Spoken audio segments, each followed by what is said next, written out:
Hey, good evening to everybody. We're going to go ahead and call to order the Longmont Planning and Zoning Commission June 21st, 2023 meeting. First items, roll call.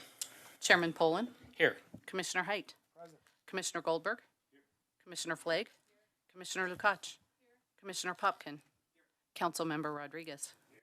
Chairman, you have a quorum. Thank you very much. Next item is communications from Planning Director Glenn Van Nimwegen. Thank you, Mr. Chair. I have nothing. Thank you very much. Next item is the public invited to be heard. This is for the public who wants to come up and speak on items that are not on our agenda for today or scheduled to be on our agenda in the short term. I think that's an accurate way to say that.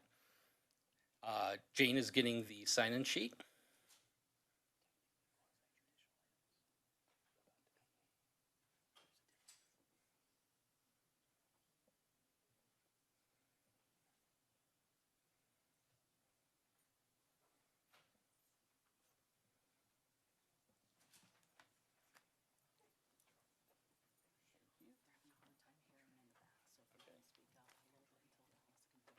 Okay.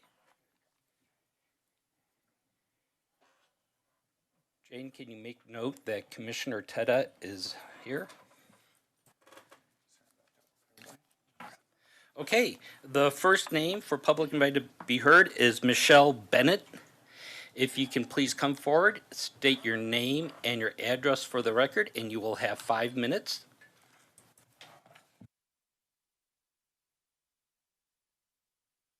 There. Good evening. My name's Michelle Bennett. I live at 203 Francis Street. And I thank you for all being here tonight.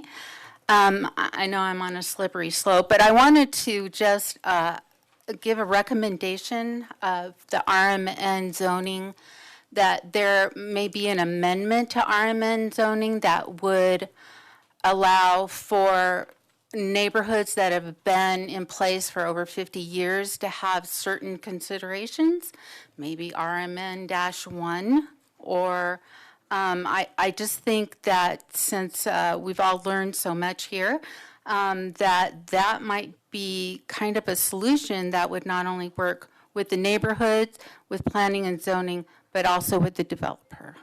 Thank you. Thank you very much. Next person is Kathy Baca. Kathy Baca.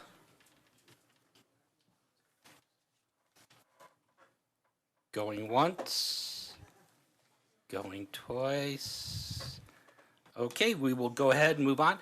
If there's anybody else in the audience who would like to come up and speak to something that is not on our agenda for tonight, or a quasi-judicial item that is coming before us in the short term, you're invited to be. And if not, seeing nobody move forward, we'll go ahead and we'll close the public invited to be heard. Next item is approval of the May 17th, 2023 Planning and Zoning Commission meeting minutes. Any questions, updates, or motions? Commissioner Goldberg. Yeah, thanks, Chairman. Well, it pained me to read all of my questions through those minutes. I move that we approve last month's meeting minutes. Okay, we have a motion to approve. Do we have a second?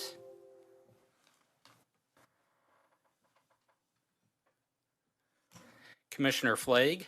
I second. Okay, we have a motion and we have a second. Without any other items being brought up, let's go ahead and take a vote. Commissioner Height, Has to abstain. Commissioner Tedda, Abstain. Commissioner Goldberg, Chairman Poland, Yes. Commissioner Flagg, Commissioner Lukacs, Commissioner Popkin. Chairman, that passes 4 in favor, 3 abstentions. Thank you very much. We'll go ahead and move on to the next item. The next item is item 6, public hearing item. The 1313 Spruce Avenue Concept Plan Amendment. Here for the city is staff planner Jennifer Hewitt Apperson. Good evening, Chairman Poland, members of the commission. So this public hearing this evening is for a concept plan amendment for 1313 Spruce Avenue to allow for development of 70 residential units consistent with the, getting things out of my way, consistent with the residential mixed neighborhood zoning district, as well as a 0.85 acre park site on the western side of the property to be dedicated to the city of Longmont for use as a neighborhood park. So this property is located on the south side of Spruce Avenue between Grant Street and Francis Street in the Bond Farm neighborhood. It is a 5.89 acre site, and again, it is zoned residential mixed neighborhood.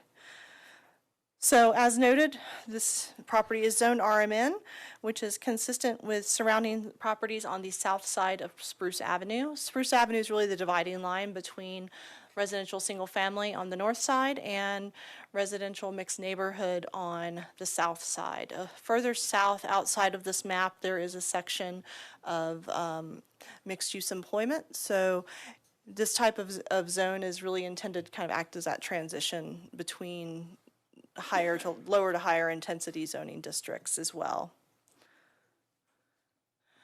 So in terms of general information on this project, again, just under 6 acres. There are 70 residential units that are proposed, as well as a 0.5 acre neighborhood park. The proposed gross density is 11.89 units per acre, so just short of 12 units per acre. Both the proposed use and density are consistent with the residential mixed neighborhood zoning. And just one quick point is when I speak about density, I'm speaking about gross density, so the entire site as opposed to just the individual lots. It is the larger site that I'm referring to. So in terms of the proposed concept plan, this is what can be described as a bubble plan. It is a high-level plan that's intended to show types and general locations of uses, approximate access points, and unit count. Concept plans may also address items such as building massing, location of buffers, and things of that nature, very general things of that nature. They aren't site plans, and they aren't intended to contain that level of detail. So we're not getting into, at this point, number of parking spaces, locations of driveways, types of landscaping. That's not where we are. We're looking at the big picture at this point. There is also a character study that we like to include and have the applicant include as part of their application package. It's really intended to illustrate the feel and scale of the proposed development and identify potential architectural themes. It's not a pattern book or formal architectural standards for the proposed development, but it's really there to help illustrate the concept plan and what they're looking and moving forward to do.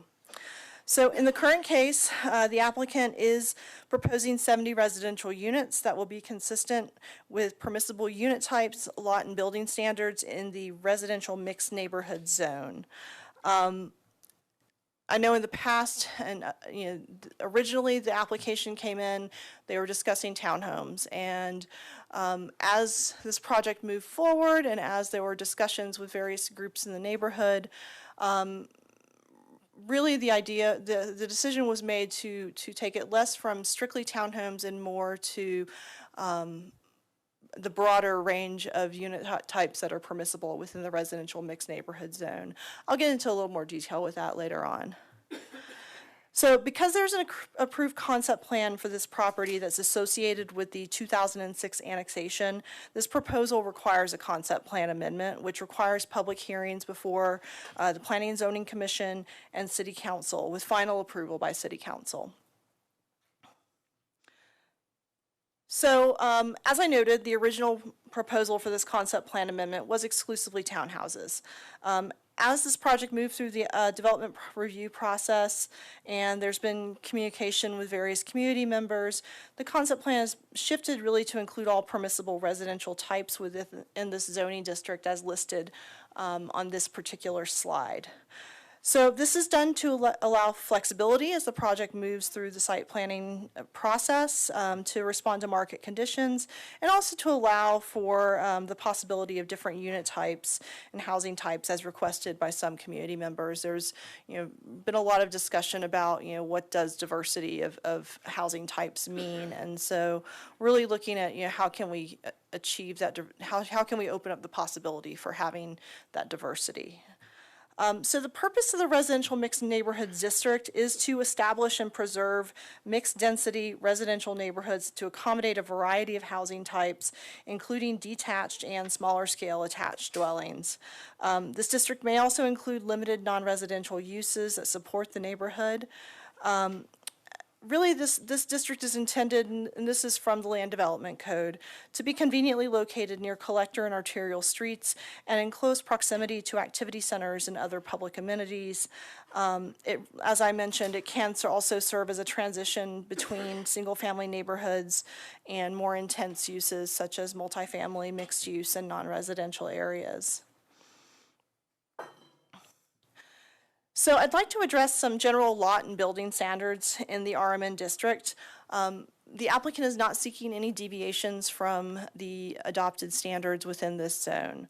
The maximum building height in both the RMN as well as the RSF zone to the north is 35 feet. The applicant proposes complying with this standard to allow for the possibility of 3-story units. As mentioned, they are not seeking any variances to setbacks, parking, or any other code requirements at this time. Minimum lot area and width is dependent on unit type as well as access type. For example, alley or street. And again, the lot size really depends on your unit type. So we aren't there at this point. We are still at the high-level concept plan. But again, the proposed concept plan would be consistent with what is generally permitted within the RMN district as it currently stands. So this particular property has a has a history to it. So I just want to kind of give an overview of that history, just so the commission can understand how we got to where we are today. So the original property was originally annexed in 2006. The original concept plan included a publicly accessible neighborhood park and residential development up to 8 units per acre, or 47 total units, which was consistent with the former residential mixed density, residential mixed density zoning, so RMD. The annexation agreement required that a minimum of 15% of the property be set aside as public open space, as well as a so 15% open space and a 0.5 acre publicly accessible, dedicated to the city neighborhood park. The original concept plan and annexation agreement was amended in 2016 to allow for the development of a mixed-use co-housing community that had a small commercial component to it. At this time, the property was rezoned from RMD to Planned Unit Development R, so PUDR. It would have included 46 units, including 6 units that could either be live-work or up to 6,000 square feet of commercial space. There were common buildings. It was a co-housing project, so common buildings, some community gardens, and the like. So that plan would have yielded a gross density of just under 8 units per acre, which was the top end of the RMD district at the time. An additional amendment to this annexation agreement and concept plan was approved in 2020 that removed a requirement to connect the property to basically the regional trail system to the south, simply because the property owners had not been able to obtain the necessary easements for that access. So ultimately, this co-housing plan was abandoned. The property reverted to the underlying RMN zone, which was established in 2018 after the adoption of Envision Longmont and the adoption of the citywide rezoning new land development code in 2018. So the previous approved concept plans are included in your packet as attachment 18. So in terms of regulatory context, in 2016, the city adopted the Envision Longmont Comprehensive Plan. This plan had wide-ranging recommendations, including increases in allowable density across all residential zones, creation of mixed-use districts that allowed for higher density, and generally encouraged infill and redevelopment throughout the city. So in 2018, the Land Development Code was revised to implement these recommendations. One effect of these new land development codes and its resulting zoning district is that most plan unit developments in the city were actually eliminated and replaced with analogous zoning districts. Another effect is that permitted residential density shifted to an allowable density range, where the top end of the range for residential uses was typically higher than previously allowed across the board. So as mentioned, this concept plan amendment is necessary because the approved concept plan is tied to the annexation agreement for this property rather than the previous PUD plan. The proposed development of 70 residential units is actually permitted by right within the residential mixed neighborhood zone, as this zoning district does allow 6 to 18 units per acre at the top end. So ultimately, this 5.89 property at the maximum end of this residential zone could potentially yield up to 106 residential units. The applicant is not seeking this maximum yield and is seeking a midpoint density of 11.89 units per acre. So in terms of Envision Longmont, and I will say this presentation is probably going to be longer than you're used to seeing out of me. There's a lot of background and context that's very important for this particular project, so bear with me here. This property is designated mixed neighborhood in the Envision Longmont plan. So this, as noted, this plan category is intended to be a transition between single family and more intense uses. It does allow for a range of residential and small scale neighborhood complementary non-residential uses. So as part of this plan, it really identified the need for more diverse housing types to accommodate a growing and changing population in the city of Longmont. And it also emphasized the need to embrace a compact and efficient development pattern. So sorry, I just realized my font's a lot smaller than I planned on it being, so sorry about that. So goal 1.1 of Envision Longmont really emphasizes the need to embrace a compact and efficient development pattern. Additionally, part of this, as identified in Policy 1.1b, part of this is infill and redevelopment, particularly in what were determined to be areas of change within the city of Longmont and that are identified on the future land use map. The Bond Farm neighborhood in which the subject parcel is located is identified as an area of change. Specifically in these areas, various goals of the comprehensive plan do call for a promotion of sustainable mixes of land uses. What constitutes this sustainable mix is often the subject of debate. However, it's generally taken to mean that there should really be something for everyone in a city.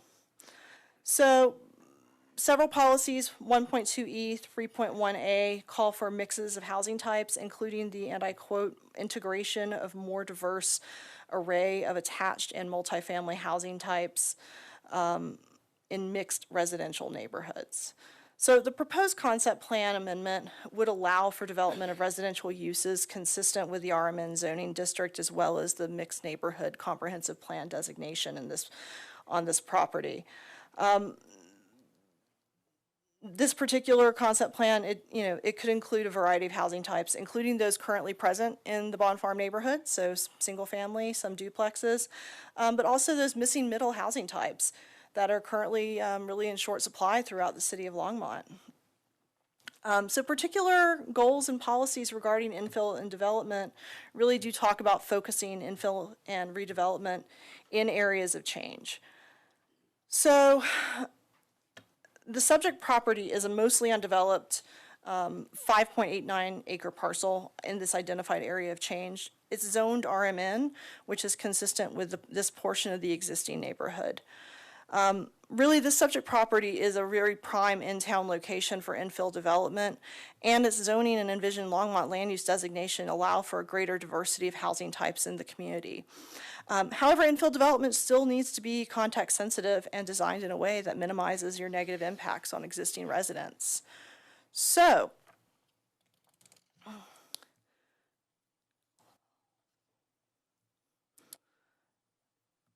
so we have, as staff is finding, Envision Longmont has a lot of support for projects such as this.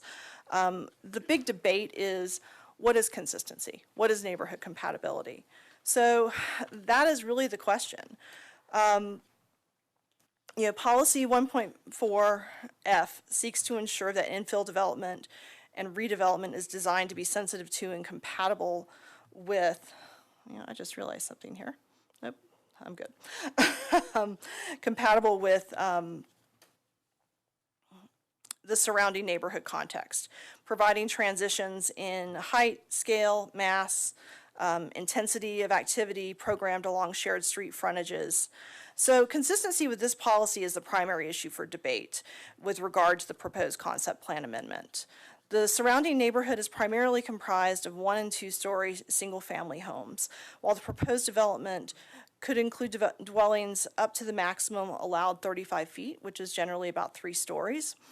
I will say the proposed concept plan does show units set back a minimum of 20 feet from the property lines as required by the Land Development Code, and with wider buffers along the eastern boundaries.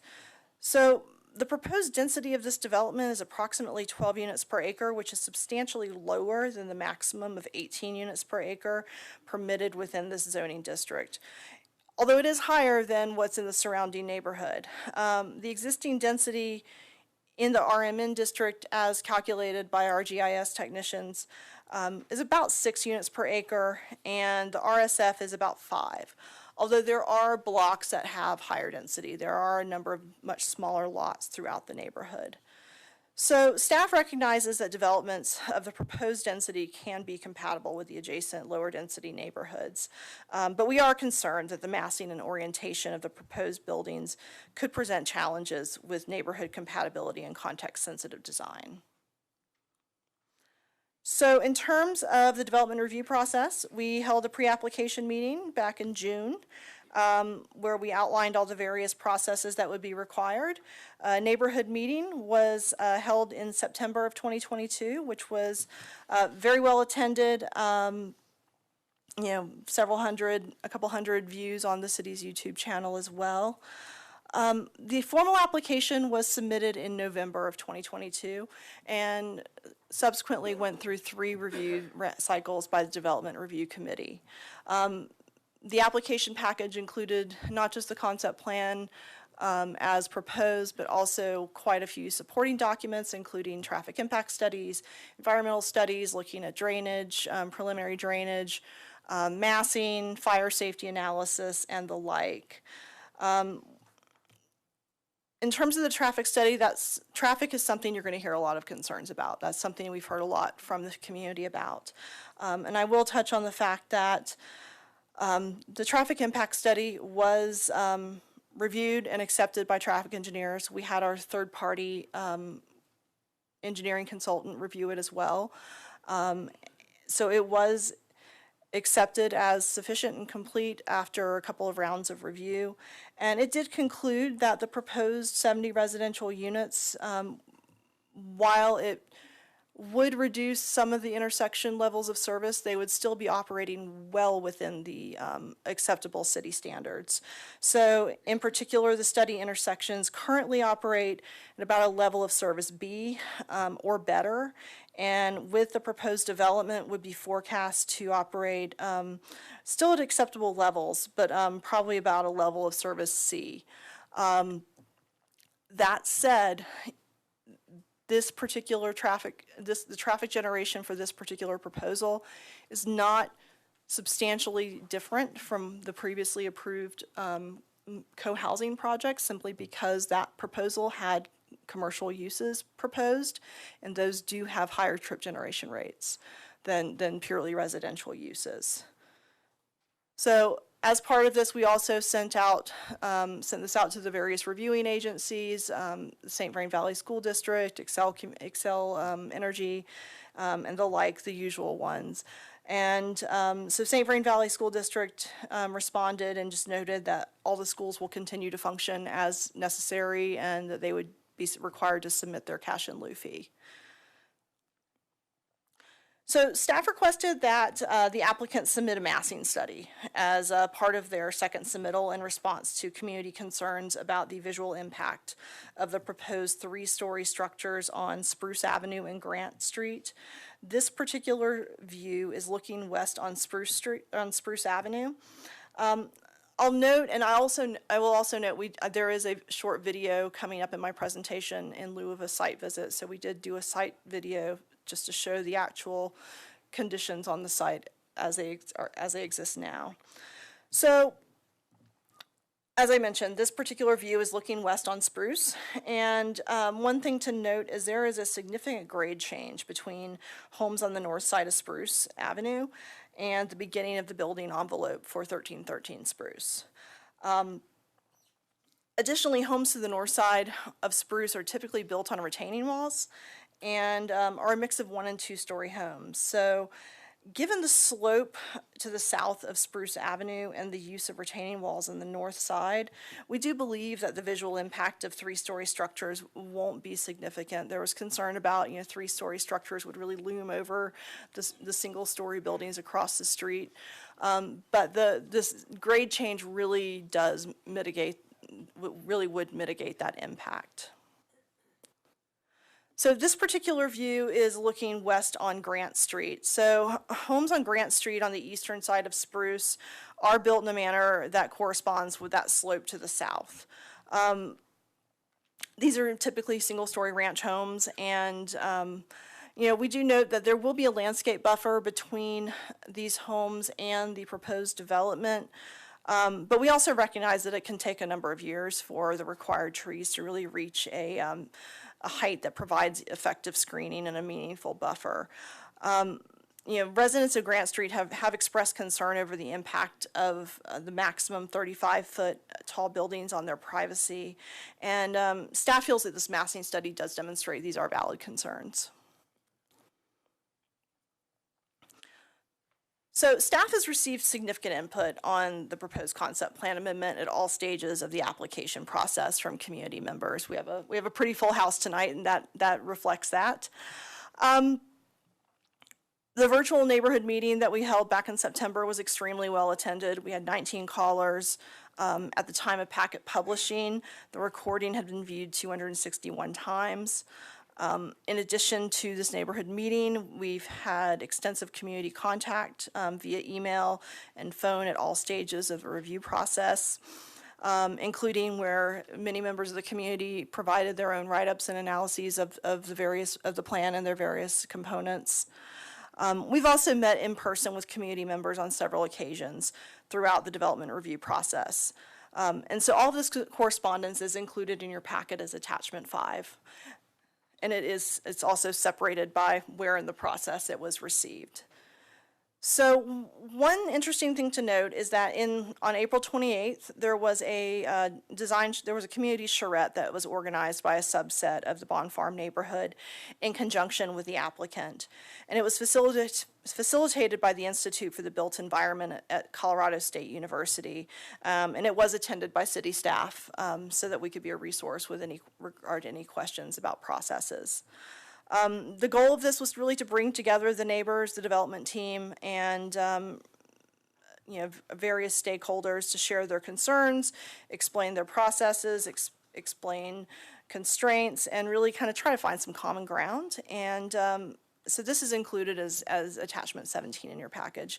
It was definitely a very interesting process, and being able to bring all the various parties together, I think, is always a good thing in any process such as this. So public notice was provided in accordance with the requirements established in the Land Development Code via mailed notice to property owners within a 1,000-foot radius of the property and signs posted. Notice occurred in advance of the neighborhood meeting upon receipt of a sufficient application for review and in advance of this particular Planning and Zoning Commission meeting. Copies of the notices, the certificates, and the radius maps and mailing labels are included as attachment 3 in your packet. So there are 4 major areas of concern that you'll hear, that I suspect you'll hear tonight, and that staff has heard from members of the community. They really fall into 4 areas. First is the proposed density and number of units. There are really 3 camps in terms of this concern. Those who think the proposed density and number of units is too high, those who think there should be more units, and those who think the proposed number of units could be acceptable with thoughtful site planning. Pardon me. So the majority of community members that we've heard from are opposed to the proposed 70 units, with expressing the opinion that this is too many for the neighborhood, and they really would like to see the number limited to what was approved in the previous concept plan amendment. So related to the number of units would be concerns about traffic. The common perception throughout the neighborhood is that too much traffic would be generated by these units. We do understand this concern, but as noted earlier, it's really kind of a wash as far as the previous traffic generation from the previous proposed co-housing plan and the current proposed 70 units because of the difference in trip generation rates between commercial uses and residential uses. So the other thing we hear a lot about is our parking concerns, particularly as it relates to existing on-street parking throughout the Bond Farm neighborhood.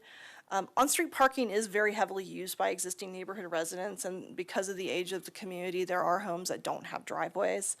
But one thing it's important to remember is that on-street parking is public and doesn't necessarily belong to the adjacent homeowner or property owner. That said, the proposed development will meet off-street parking requirements in the Land Development Code. They aren't seeking any variations from those standards.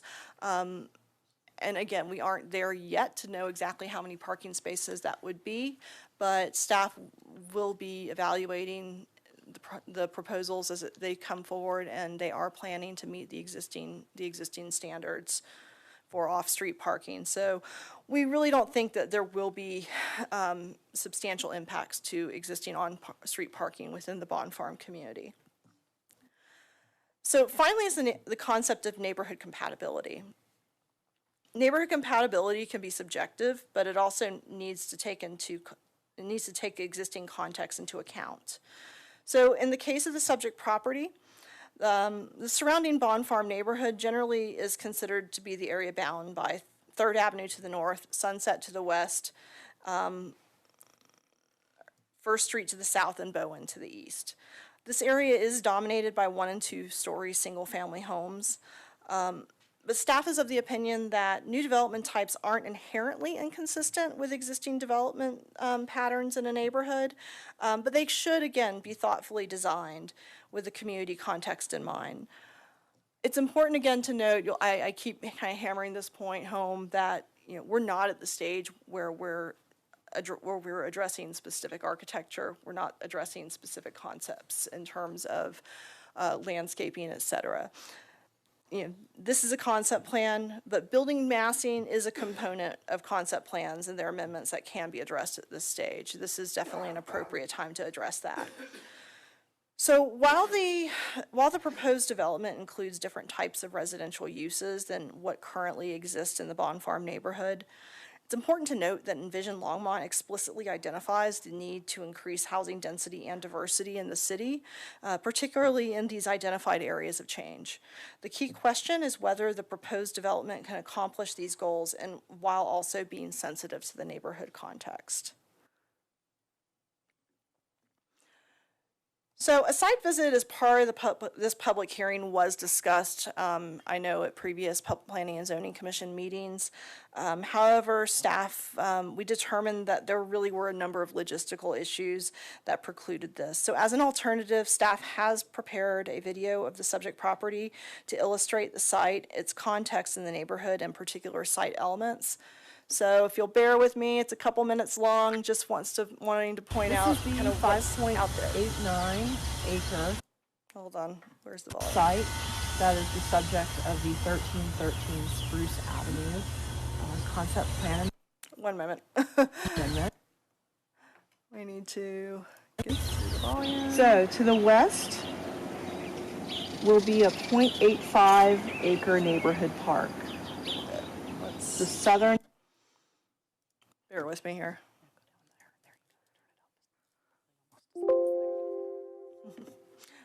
All right. Yep, it's up to 11 now. With apologies to Spinal Tap.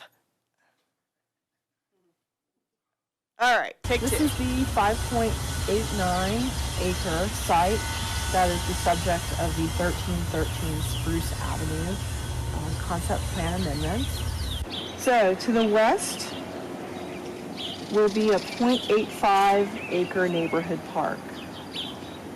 The southern end of the property is proposed to include the stormwater facilities, and the remainder of the property will consist of up to 70 units of residential development consistent with a residential mixed neighborhood zone.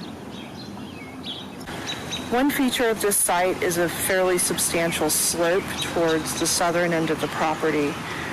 This will mitigate the impact of 3-story structures on the adjacent neighborhood. This also presents some challenges with regard to site planning and engineering. We're standing at the intersection of Grant Street and Spruce Avenue, looking west. At this angle, you can clearly see the change in elevation from the north side of Spruce Avenue towards the south. South of Grant Street, there is a very significant slope. One thing to note is that staff is recommending that the easternmost structures on 1313 Spruce Avenue be limited to 2 stories on the end units for townhouses. This will help mitigate that impact. Additionally, a pretty substantial landscape buffer will be required between the easternmost property line and any proposed development on 1313 Spruce Avenue. It's also important to note that the maximum allowed height in this zoning district is 35 feet, which translates into approximately 3 stories. Homes on the north side of Spruce Avenue are typically built on a retaining wall, which elevates their height relative to the street. Because of the slope and the required setbacks, the visual impact of proposed 3-story structures facing Spruce Street should be minimized. The applicant has provided a massing study that demonstrates the impact of the slope with regard to the retaining walls of the existing properties. In addition to the undeveloped acreage at 1313 Spruce Avenue, there is an existing farmhouse and associated outbuildings on this particular property. These buildings are proposed for demolition as part of the development of this property. All right, thank you for entertaining that. Hopefully that was useful information. So finally, I'm going to conclude with taking you through the review criteria. This is really the critical question when evaluating development proposals, is whether the criteria established in section 1502.055 are met. So the applicant is seeking to amend the previously approved and amended concept plan for this property to permit development of up to 70 residential units consistent with the residential mixed neighborhood zoning and mixed neighborhood concept plan, comprehensive plan designation. This proposal is generally consistent with the comprehensive plan and meets the requirements of the RMN zoning district. So while the proposed density is higher than that of the surrounding neighborhood, it does not approach the maximum permitted density of 18 units per acre and is really in the middle of that recommended range of 6 to 18 units per acre. While 18 units per acre is technically the maximum permitted density within this zoning district, such a high density would not be compatible with the existing 5 to 6 units per acre that are surrounding in the Bond Farm neighborhood. So the currently approved concept plan the currently approved concept plan had a density of 7.8 units per acre, which members of the community have expressed that they see as more compatible with the existing neighborhood. Nonetheless, staff recommends that the applicant continue to coordinate with community members to find some mutually agreeable solutions to the debate regarding neighborhood compatibility and context sensitivity. Moving forward, as mentioned, there are landscape buffers, there are design tools that can be used to really improve the compatibility of seemingly, far higher density developments within a neighborhood. And as noted, the applicant is not seeking any deviations from the code at this time. So the subject property is an infill site located within an older neighborhood that was developed in the early 20th century. Current standards for utilities and drainage will be met, and connections to Spruce Street will comply with current standards. Further, the portion of Spruce Street adjacent to the subject property will be improved to provide on-street parking and sidewalks consistent with city standards. So while the streets in this neighborhood are narrower than current standards require, just as a function of the age of the community, the streets are still operating at acceptable levels of service and will continue to do so with the projected traffic from the development. So staff is satisfied that both review criteria 1 and 2 are met. So in terms of neighborhood compatibility, this is really the big debate here tonight. We've heard a lot of concern over the last several months about the height and density of the proposed development. The applicant is proposing 70 units at a density of 11.9 per acre, which is below the maximum allowed by the zoning district, though it is higher than the surrounding existing neighborhood. It is well within the allowable range for the zoning district and comprehensive plan designation. So staff is of the opinion that the proposed density of 11.9 units per acre could be compatible with the surrounding neighborhood with thoughtful site design techniques, including landscape buffers and height transitions that would be evaluated as part of the subsequent site planning review process.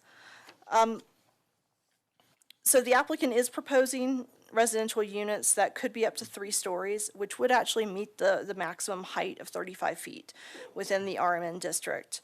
This is also, again, the maximum height in the RSF district. So it is conceivable that infill projects throughout these neighborhoods could be up to 35 feet based on our code standards. We'll also note, as we saw in the video, that there is a significant slope on this site that really could mitigate the impact of those structures, especially fronting Spruce Street. And again, we did request a massing study that is included with your packet, so we could understand the impact of the proposed buildings at 35 feet, and really better address the community concerns. So we do note that the proposed 3-story buildings would be noticeably taller than the homes on Grant Street, even with the distance proposed by the landscape buffer and internal drive, because the slope is essentially matched to the slope that's on Grant Street. So staff does recommend that the applicant take a stepped approach to building height on the easternmost units, where units closest to the existing single-family homes would be limited to 2 stories. We do also recommend varying the size and style of buildings, but future development, as we would like to note, would be subject to the residential design standards established in Section 1505-110 of the Land Development Code. So even though height is not a stated criteria of compatibility, we do believe that stepping building heights on this eastern edge would help integrate the proposed development with the adjacent neighborhood. So Section 1505-200 of the Land Development Code does address compatibility, residential compatibility, though it does address zones that are next to residential and not specifically properties that are already zoned residential. So it's really intended to get to mixed use and commercial zones next to residential zones.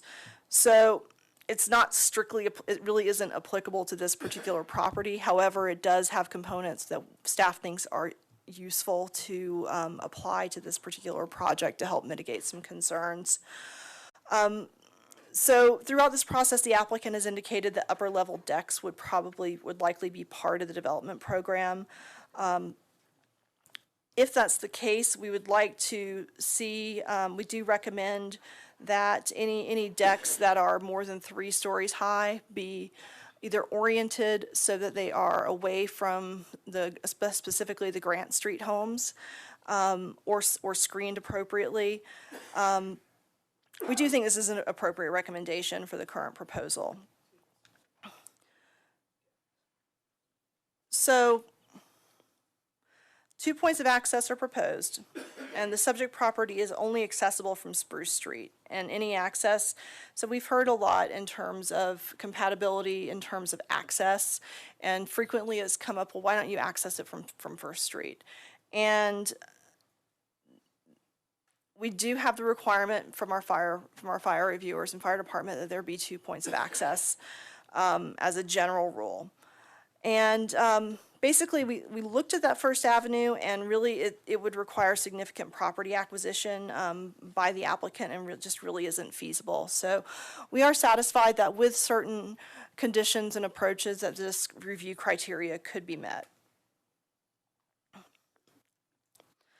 So in terms of adversely affecting surrounding properties, the natural environment, et cetera, again, I note that this is an application for a concept plan and therefore doesn't contain the same level of detail that would be included with subsequent applications.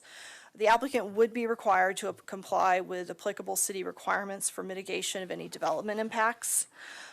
We will require landscape buffers, and the proposed concept plan does depict buffers that has depicted buffers that would meet our requirements. In terms of the natural environment, a tree survey was submitted. It will be confirmed by the forester at the site plan stage. Many of the types of environmental mitigation that we look at in terms of trees and wildlife, that is something that really we really get into at the site plan review stage and not at the concept plan stage. And again, as I noted in terms of planned city transportation facilities, the traffic impact study determined that the impact of the proposed project really is not substantially different than what was currently approved. This is not an applicable review criteria regarding riparian areas, since there are no riparian areas that would be impacted. So in terms of the transportation plan, engineering and transportation staff, as well as a third-party engineer contracted by the city, reviewed and provided comments on the traffic impact study and multimodal transportation plan. The reviewers did find that the TIS met all the requirements, and this final TIS is included as attachment 10. In terms of the multimodal plan, at this point, it's really just showing general kind of pedestrian access points and such, and it would be developed in a lot more detail at the site plan stage. As we move forward into the question and answer portion, we do have the city's traffic engineers as well as the applicant's engineering team on hand to answer specific questions regarding traffic concerns.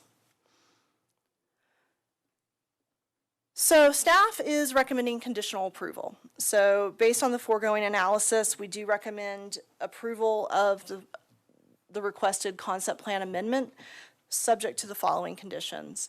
The first 2 conditions I will note are pretty boilerplate conditions in terms of traffic studies and such.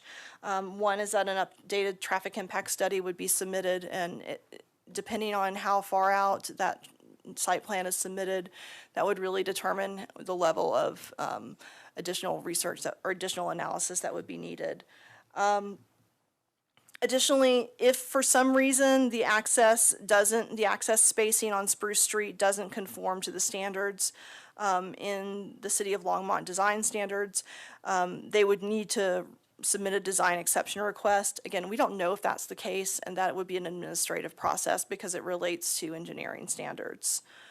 From the planning side, staff recommends that units on the eastern side of the property closest to Grant Street be limited to 2 stories so that we have a transition between single-story homes on Grant Street and any proposed 3-story units. And then finally, we do recommend that any decks, balconies, or patios above the second story be oriented to avoid direct views into adjacent properties on Grant Street. And with that, I will stop talking and turn it over to the applicant. Thank you, Jennifer.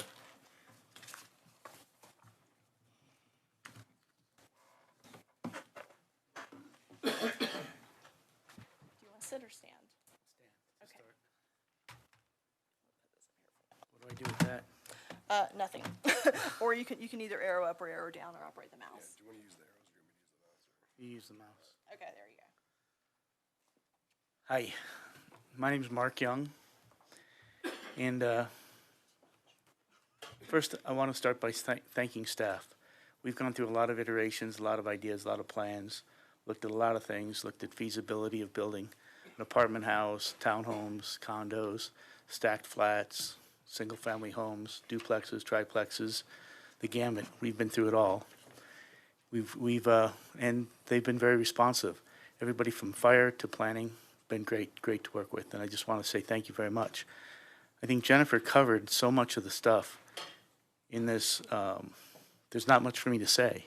However, I've got a little bit to talk about. I want to tell you a little bit about who I am. So, I have a tremor. I have Parkinson's disease. It's okay. It's not contagious. None of you will walk out of here shaking like I do. I may have to sit down in a bit, but we'll see what happens, see how it goes. I've been a developer for a long time. I've served on numerous boards and committees and agencies. I served as on the Board of Zoning Adjustment for the City of Boulder. And so I have a lot of experience with this. I've worked in over 20 different governmental entities, municipalities, from Aspen to Colorado Springs and Pueblo. This process has been fairly painless. And, you know, for me, having experience in all these different areas, that's kind of an accolade for staff to take home, because they've been very good and easy to get a hold of and quite responsive. So, a little bit more about me. I've done a lot of projects and really looking forward to doing this one. So, what I have for you next is what I call the great simplification. I say that, it should reverberate, great simplification. So when we first started looking at this project, as I said, we went through numerous iterations of what could we do there. And as a developer, I'm not stupid. I look for the highest and best use of the property. What's the best thing to achieve? I tried to get 106 units on here. I did everything I could to figure that out. But there's engineering concerns, the slope of the land, the access, fire access, stuff like that, really informed what we could do and where we'd end up. Consequently, we felt that the best thing we could end up with was 70 units. But the great simplification is this. This property was zoned RMN. That's what we want the concept plan to show. The concept plan that we've proposed for you, do we have that next? The concept plan we have for you takes the original non-conforming co-housing plan, and holy cow, it makes it a conforming plan. No more pocket zones, no more things to deal with like that. And it's something that you're never going to have to see again. You've already seen this 3 times, because the concept plans that were submitted to you before were project-specific concept plans. I could have come in here and said, we're going to build townhomes, we're going to locate them right here, we're going to do it just like this. And you could have approved it, and, you know, a year later, all of a sudden the market shifts, and that doesn't work anymore. And then they're right back here, standing in front of you with another project-specific concept plan. What I've given you is a general concept plan. This concept plan, if you approve it, establishes the entitlement that this property will be developed as an RMN zone. So, and I just want to note that in a lot of municipalities, when you do a blanket zoning, like you did in 2018, and rezone this RMN, a developer like me would have come in and you would have said, hey, you got an option. You can either build it as RMN or you can build it as the PUD that you had in place before. This is the first place I've worked where I had to actually go through a process to get it recognized that I can use the zoning that was established for it.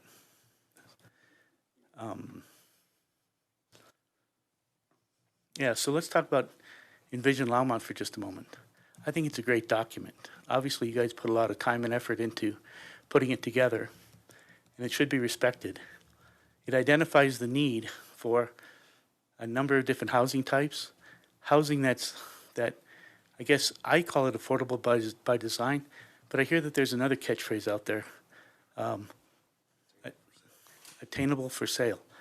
And that's the product that we're looking at. This is like stuff in the high 4s, low 5s, stuff that people can actually go out to buy. Hopefully interest rates will change and I can get, mid 5s and high 5s. But at any rate, the product that I think we're looking at here is stuff that should be available and make it easy for people who want to live in Longmont to live in Longmont, be able to buy entry-level housing. Excuse me. Let's go to the next slide. You guys can see the slides, right? Okay. So what's interesting about this project, and I want to draw your attention to the picture on the left. I hope you guys see the same picture I see. That in the Envision Longmont plan, they've got a rendering there of single-family homes next to 3-story homes. Now, I'm not telling you I'm planning to build 3-story homes, but if we're going to put sufficient parking on the site, I got parking on this level, then I need 2 residential levels above that to get to my 12 or 1,400 square feet of livable space. So the Envision Longmont plan suggests that we should have townhomes, 6 to 18 units per acre. I went to the middle for 12. I only did that because that's the site constrains it to that. That's what's practical on the site. And it provides an opportunity, if we approve this concept plan, it provides an opportunity for us to have a variety of housing types. I may build some condos, I may build some townhomes, who knows, may build some duplexes, triplexes, a variety of homes. I have no idea yet, okay? And the next issue there, next drawing there, shows that this is a area of change, specifically called out as an area of change. Now, what does that mean? That's not just my property. That's all the houses on Grant Street, all the houses across the street, all the houses across the street of that. Everything in the RMN zone. So when we're talking about compatibility, are we talking about compatibility yesterday, compatibility today, or compatibility for the future? I like to contend that by us building specifically for the RMN zone without variation, that we are inherently compatible. So you might say, well, but the houses on Grant Street, they're single-story houses. And I'll say, today, next week, if one of those houses go up for sale, they were built between 1900 and 1960. People aren't buying those houses to live in. They're going to scrape and rebuild. And what are they going to rebuild? They're going to rebuild to the highest and best use. What's the highest and best use for those lots? 3-story duplexes. So I'll tell you, 6 years from now, when we look around, what's neighborhood compatibility going to be? It's going to be whatever the RMN zone allowed for any property in that area that's going to be redeveloped. So I suggest that we have a proactive view of compatibility, not a retroactive view. And I think the code does that for us. It suggests Envision Longmont is a document to help guide growth, not how to restrain growth or how to hold it back or say, gosh, these are 1-story houses, you should build some 1-story houses. This is an area of change, identified as an area of change. 98,000 people in Longmont worked back then through their elected officials and appointed representatives and neighborhood groups to establish Envision Longmont. This is an area of change, and it should be respected that way. Let's go to the next slide. So I read the neighborhood comments, 355 pages. It's a lot. There were a lot of really good comments in there too. People who said, great job, it should be more. One comes to mind was a woman who says that she and her husband have been priced out of Longmont. They're two income, no kids, can't afford to buy a house. And this is an opportunity, and you need more housing stock. You need diverse housing stock. You need the opportunity for people to stay here, who work here. And by approving this concept plan this way, through the great simplification, that it gives them a real opportunity to do that. So reading the comments, 5 things bubbled to the surface for me. A lot of the things that Jennifer's already talked about. Now I could stop here because all I'm asking you to do is approve a concept plan that says, hey, let me build this the way it's zoned, RMN. And I point out that if I bought all the houses along Grant Street, I could build the same project and not be here because they're already established. They didn't go through an annexation. They required a concept plan. We're only here because it requires a concept plan.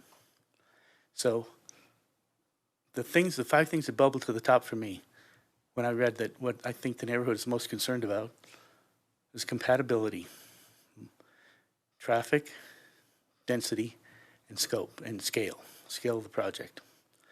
So I'd like you to take a look at well, there's not much there, really. Essentially, when you talk about traffic, we've had so many traffic studies done, it's incredible.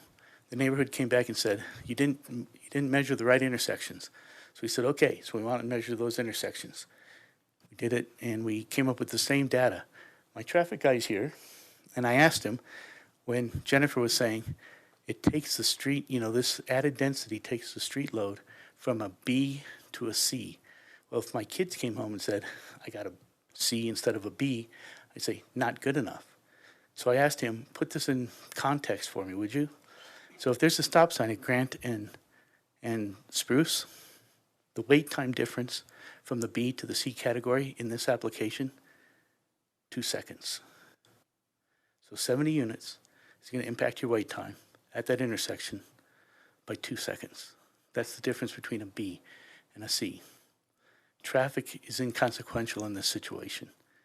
We've done the studies, we're compliant, everything works. So the second thing that came up was density. We've talked about that. I emphasize again, in the RMN zone, if we build to that zone without variation, we've got a compatible neighborhood by nature, and where we thought we could build 106 units, we've agreed to only build 70 now. It wasn't a benevolent agreement. It was what engineering basically said, this is the best we can do. I think the density is adequate, and I think it's important because it solves goals that Longmont's been trying to solve, or at least contributes to the solution of those goals.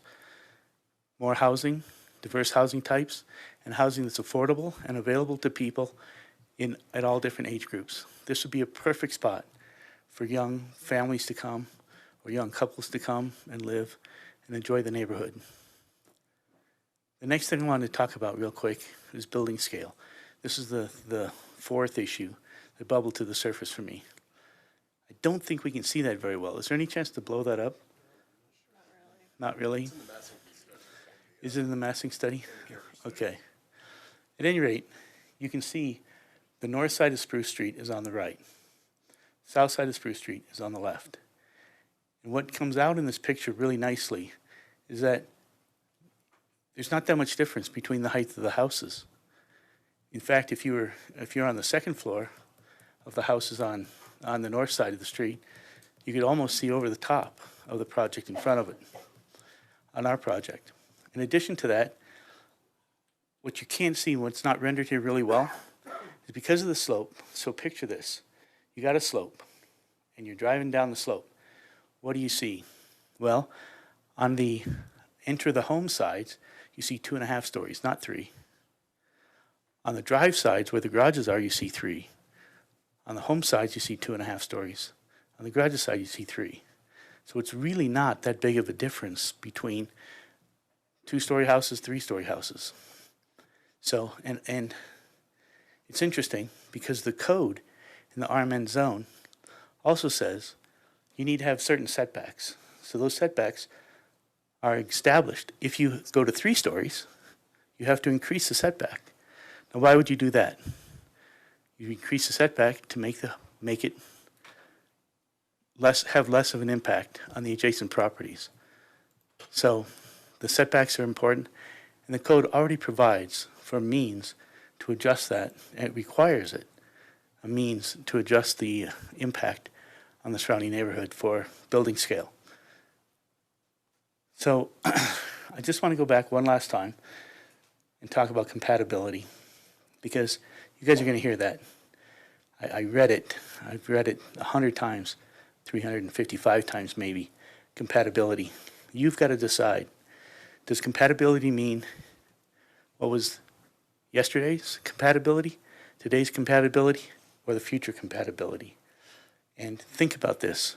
Everybody who sells their home in the RMN zone is going to be able to reap the benefits of the RM zoning to the value of their property. So I don't think it's right to limit this one when we're not limiting everybody else's at the same time. So the 5th thing that came to mind that I want to talk about, and again, I wish the great simplification takes hold and I don't have to, I could shut up now and we just go to a vote and get this over with.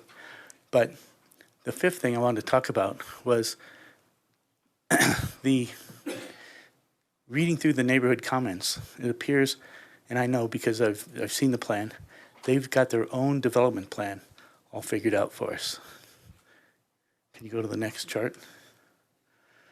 So they figured out a way to develop the property that they thought we could make more money with, or at least make enough money and it'd be more compatible. So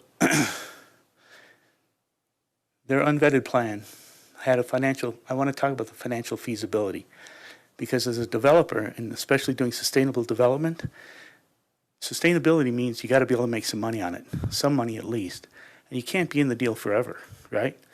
So they had us building homes that are 2,400 square feet that we'd sell for $1.1 million. Homes that were 2,000 square feet that we sold for $975. Homes that were 1,500 square feet that we sold for $895. So I did a search this morning of all the houses sold in Longmont for the last year that were on a 0.11 acre lot or less, which is what the size of these homes would be on. Ones that had a sales price between $900,000 and $1.2 million, and were sized appropriately. I did a size range of 2,200 to 2,600 square feet, and there were none. There were none. When we expanded it to any home sold on that size lot, we had 3. And those 3 houses were, they're depicted up there for you, 3,196 square feet, 3,196 square feet, another one, and 4,045 square feet. So when you're talking about density, you can count units, or you can count building size.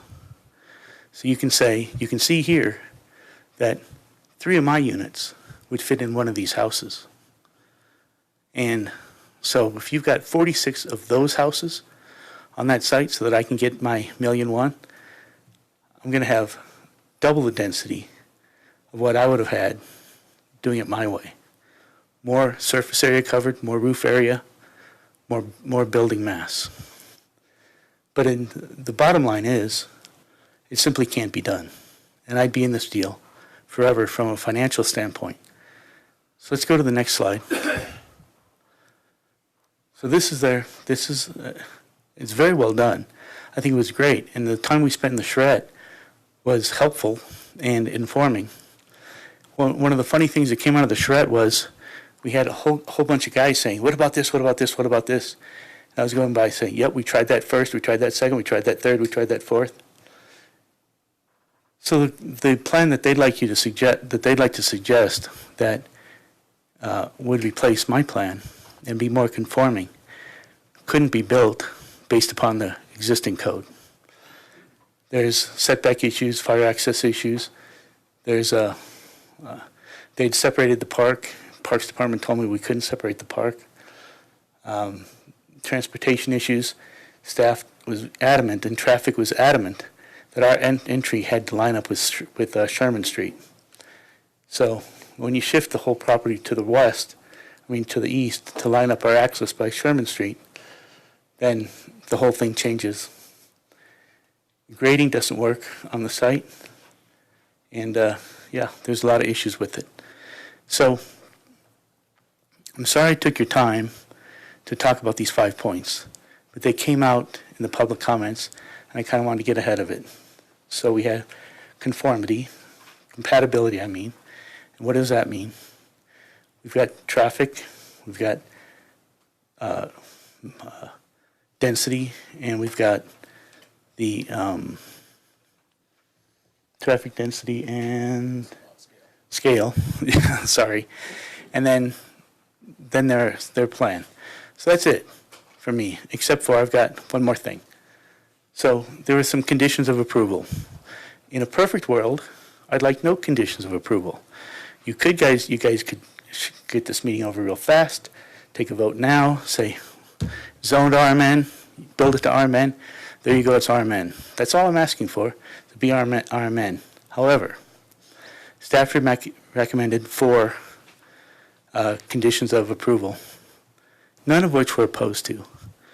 I did talk to staff, Jennifer, this morning, and I said, I'd like to make some modifications to 2 of them, and she said she would support our modifications. So the first one, we're just accepting. No, go back one. Sorry. The first 2 conditions are fine, even though we've already had 3 traffic studies done, even though we're coming in with our site plan, hopefully, in the week after we're done with City Council, hopefully. We'll do another traffic study if that's what we have to do. What's another $10,000? The design exception, we don't think we need a design exception, but, it's there for us if we need it, I guess. Although, I made sure with traffic this morning that if the second access point, if we made it into a fire access only, we wouldn't need an exception. And as I emphasized, I like to swim downstream, build stuff to the code, no variations, no deviations, don't need any special consideration. Just give us the right to build to the RMN zone. So these next 2 are the ones we asked for a modification of. So the first one was units on the eastern side of the property closest to Grant Street shall be limited to 2 stories so that there is a transition between the single-story homes on Grant Street and the proposed 3-story units. With staff support, we'd like to modify the condition to read, units within 30 feet of the eastern property line closest to Grant Street shall be limited to 2 stories. I say that because the RMN zone establishes that you have to have greater setback if you're going to go to 3 stories. So that's what I'm asking for. And then the second one, any decks or balconies or patios above the 2nd story shall be oriented to avoid direct view into the adjacent properties on Grant Street. So with staff support, we'd like to modify this condition to read, any decks, balconies, or patios along the eastern property line above the 2nd story shall be oriented or screened to avoid direct view into adjacent properties on Grant Street. Now, jumping back to the last one, I'm asking for 30 feet. I think it's very vague to say property closest to Grant Street. If 30 feet's not okay, give me another number to work with. Make it 40 feet, But let's come up with a number that works so that the next guy or myself, or when we're getting down to the nitty-gritty, we're not saying, okay, so if we put this house close to Grant Street but pull the other ones back, does that mean we only have to build 1 2-story unit? Or if we do this or that, how do we avoid this? Let's just be crystal clear about it. Do I have anything else to say? So I don't think I have anything else to say. Thank you guys for your time. I hope I didn't go too long. Sorry if I was a little jittery, but we made it. Any questions? At this point, Mr. Young, I think what we're going to do is, and I'll ask do we want to take a 5-minute break right now because we're going to get into the public invited to be heard? I think now might be a good time to take a break, 5 minutes. And that also gives Jane some time to go get the sign-up sheet. So if, good, we'll take a 5-minute break and be back in 5 minutes. Thank you.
Hey, Anthony, testing 1, 2. Testing 1, 2. Let me know if mic audio is good or bad.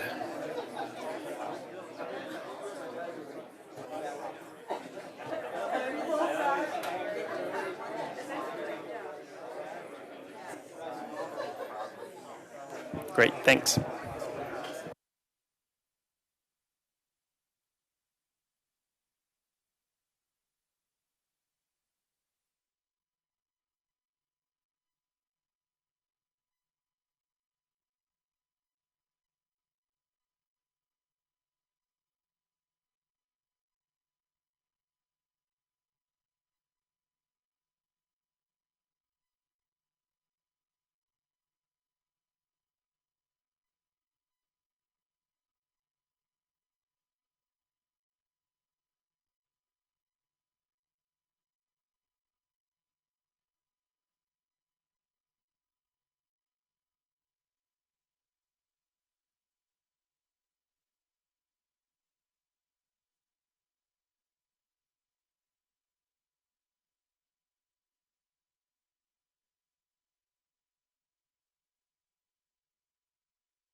Test, testing, test.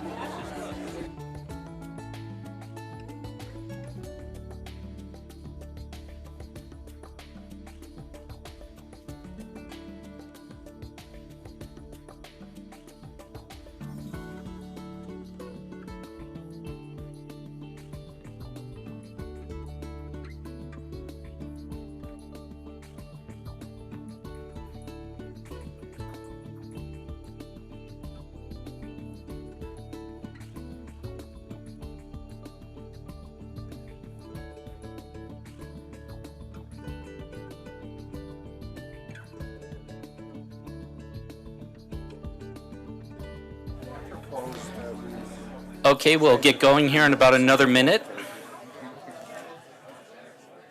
This is the burden of our job.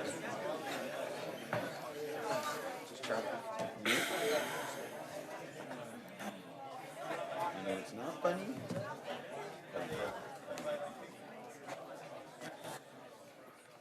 They should be able to see their What?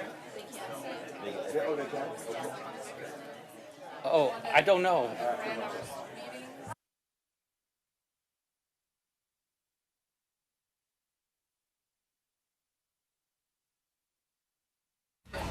Okay, if everybody can return to your seats.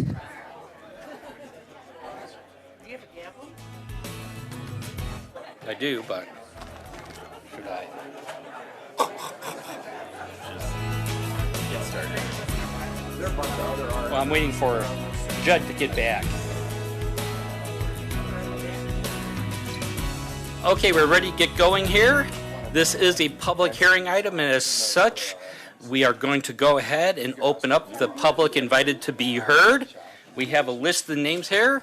Everybody will get 5 minutes to speak. We ask that when you begin, you give your name and your address for the record. So the first person on the list is a Steve Bruns. And I'll apologize ahead of time for any kind of mispronunciation on the names, but I'll give it my best shot. Good evening. My name is Steve Bruns. My wife Peggy and I have lived at 266 Lincoln Street since July 2007. Like so many other people, we were attracted to the historic Bond Farm neighborhood by a quality of life that makes it one of the jewels of Longmont. At the outset, I'd like to ask for a show of hands from those other residents who are here tonight because they're also concerned about the proposal being considered here. Last fall, a neighborhood petition was circulated, and it was signed by over 200 residents who opposed the concept plan amendment as proposed by Mr. Young and his associates. Now, a number of changes have happened, some surprises for me tonight, so I will read my prepared comments, aware that a few things may not line up exactly at this stage. Average density in our neighborhood is 6 homes per acre, and we ask that the new development increase that density by no more than 50%. That is 9 homes per acre.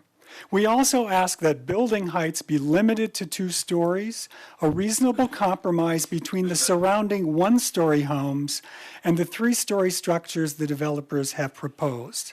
Finally, the .85 pocket park must be accessible to the neighborhood. As you know, a few years ago, the Planning and Zoning Commission and City Council approved a PUD proposal to develop the 6-acre site at 1313 Spruce Avenue. Some neighbors opposed the Bond Farm Community Co-housing proposal, as it was called, but most of us supported it. With 46 homes, the previous plan would have increased housing density, yet it also would have developed the sites in ways that were both compatible with the neighborhood and forward-looking. In that plan were varied housing styles, plenty of green space, and community-supported agriculture. The proposal you're considering tonight could hardly be more different from the previously approved concept plan that should be the basis for the so-called concept plan amendment. Late last summer, residents learned about Mr. Young's plans during a public hearing held via Zoom, an online format that limited community input. Since then, numerous Bond Farm neighbors have been meeting almost weekly to determine how we could work together with the city and the developer to ensure that 1313 Spruce would be developed responsibly. We've studied the city's municipal codes and planning documents and the Envision Longmont strategic plan, which encourages citizens to be actively involved in the ongoing development of our growing city. We've communicated with numerous city staff and elected officials and met with Mr. Young and his associates. Despite our efforts, the developer's plan still targets 70 units and is now even vaguer than the previous version submitted between September and March. The developers have insisted that they cannot make a reasonable profit unless they are permitted to build 64 to 76 units, mostly 3 stories in height, with rooftop decks and with minimal green space.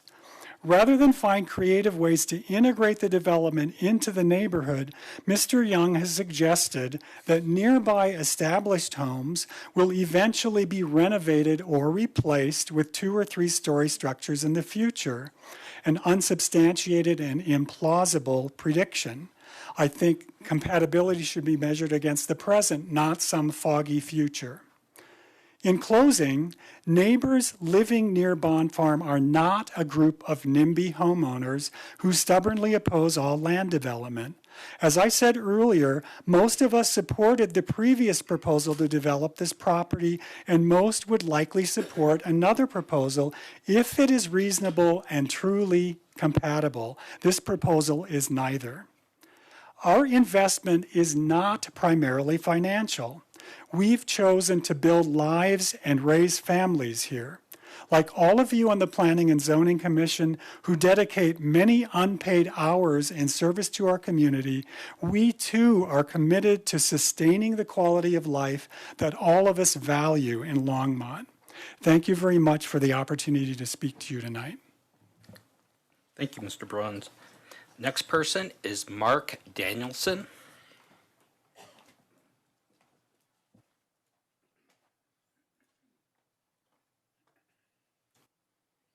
Thanks, Jennifer. Did I use this? Yep, use that. Yeah. Good evening, Chairman and Commissioners. My name is Mark Danielson. I live with my wife Annie at the corner of Lincoln and Spruce, a half block east of the proposed development. We are firmly opposed to this amendment as it stands. We are not opposed to development per se, and we recognize the need for Longmont to embrace higher density living where appropriate. But we also are committed to fostering a safer, friendlier environment in this historic Old Town neighborhood. So we ask you to reject this proposed development as inconsistent with the surrounding neighborhood. When our children were young, I had a game I would play with them. Eric would be sitting in my lap, and I would point to the bright blue ball lying in the middle of the floor. Hey, Eric, go grab that red ball and bring it over here. And he would look at me perplexed. No, Dad, it's blue. And I would insist, no, silly boy, it's red. Bring it over here. And he would look at me like I was crazy talking and say, no, it's blue. And I played that game with him intentionally and often because I wanted it ingrained in him from a young age that there's a right time to talk back to grown-ups. I had his future college professors in mind when I played that game because the point was this: even when a grown-up speaks confidently, if they're talking nonsense, you must push back. In this case, the developer has said compatibility with the surrounding neighborhood is subjective. While that may be grammatically accurate, it intentionally contorts the truth. It's been said that pornography is difficult to define, but you know it when you see it. It's subjective, yes. But our inability to codify pornography does not release us to put it in elementary schools. We have to do the harder work of setting boundaries based on common sense. We must push back. We had another game we played, and you probably played it too. It came from Sesame Street, and it started, one of these things is not like the other. You remember, don't pretend you don't. Let's play it now. You see the screen. One of these things is not like the other. One of these things doesn't belong. Can you guess which thing is not like the other? Before I finish my song, of course you can. A 4-year-old could confidently identify which of these things doesn't belong. My neighbors who follow will highlight all the ways that this thing doesn't belong. As staff and commissioners, we're asking you to push back. Let's play once more, this time looking at density. Click on the one that says density. I can't read it because I have my glasses on. Again, a child can see the density of this proposed development is completely out of sync with the surrounding neighborhood. Everyone in the room can see that the ball on the floor is blue. So whatever the developer might say to the contrary as he plays his game, you must push back. Compatible with some possible future vision of the community? Come on. The developer insists he has the right to load the property with 6 to 18 units per acre, but that range allowed by code clearly indicates there's a judgment factor that must come into play. If all factors under consideration were ideal, then yes, code would allow 18 units per acre. But in this case, an infill surrounded by a historic neighborhood of mostly single-family, single-story homes served by narrow local streets, already a challenge to navigate, with no access to public transportation, with a density, height, and building mass completely out of sync with the surrounding neighborhood, the situation is as far from ideal as you can imagine. So we're asking that the density be closer to 6 than 18 units. No more than 46 units on the 5 acres, just like the preceding proposal, and be limited to 2 stories, which is more than the surroundings, yes, but supported by common sense and broad neighborhood consensus. As we've said repeatedly, there is no formula for crafting a sustainable, safe, and happy community. There is a subjective element, but the people of Longmont have created a guiding image of our desired future in Envision Longmont, which was then incorporated into our municipal code. Longmont now depends on the wisdom and good judgment of the staff and commissioners sitting in this room to interpret those guidelines to ensure new development matches the existing neighborhood, and to keep the lights on just as, if possible. Wow.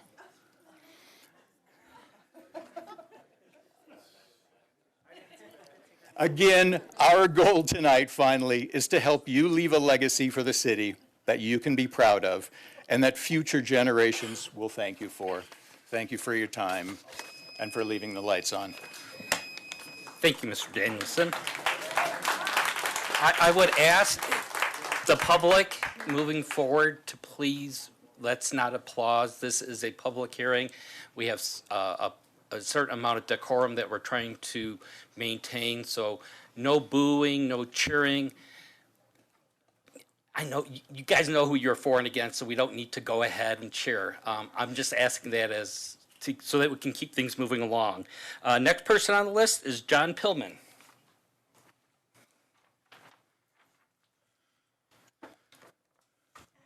Good evening. My name is John Pillman, and I live at 1303 Spruce Avenue. In reviewing the developer's concept plan amendment for Bond Farm, I would like to point out several examples tonight in which the proposed development does not meet the residential mixed neighborhood provisions specifically stated in the city's municipal code. For example, if you review the city code pertaining to RMN districting, the code says specifically this district is intended to be conveniently located near collector and arterial streets. The reality is there are no collector or arterial streets in the Bond Farm neighborhood near the proposed development. All surrounding streets are designated as local with an average width of 30 feet or less, whereas Longmont Public Improvement Design Standards specify a width of 34 feet. Since there are no collector arterial streets and mass transit near the development, it appears reasonable that the city requests the developer to provide a higher number of on-site parking spaces than would otherwise be required if the development were located near collector or arterial streets, mass transit, or local streets that complied with the width specified in city code. Code also indicates that RMN districts should be in close proximity to activity centers and other public amenities, complementary uses, and activities such as schools, parks, open space, and public transit, and they should accommodate a variety of housing types, including detached and smaller scale attached dwellings. The reality is Bond Farm is a residential neighborhood. There are no activity centers or public amenities nearby. In fact, the nearest public transit stops are at 3rd and Main or 9th and Francis, over 2/3 of a mile from the proposed Bond Farm development. Take a look at city zoning map and you'll find that the majority of RMN zoning designations are located in areas convenient to arterial streets, public transportation, and other public amenities. I believe code states that for a development this size, there should be 5 different models of housing units, yet the developer's concept plan that I saw back in March 13th showed only one type of housing for 70 townhomes that consisted of 12 buildings, approximately 35 feet tall, 38 feet deep, 125 feet wide. One could argue that the Bond Farm neighborhood should never have been rezoned RMN in the first place.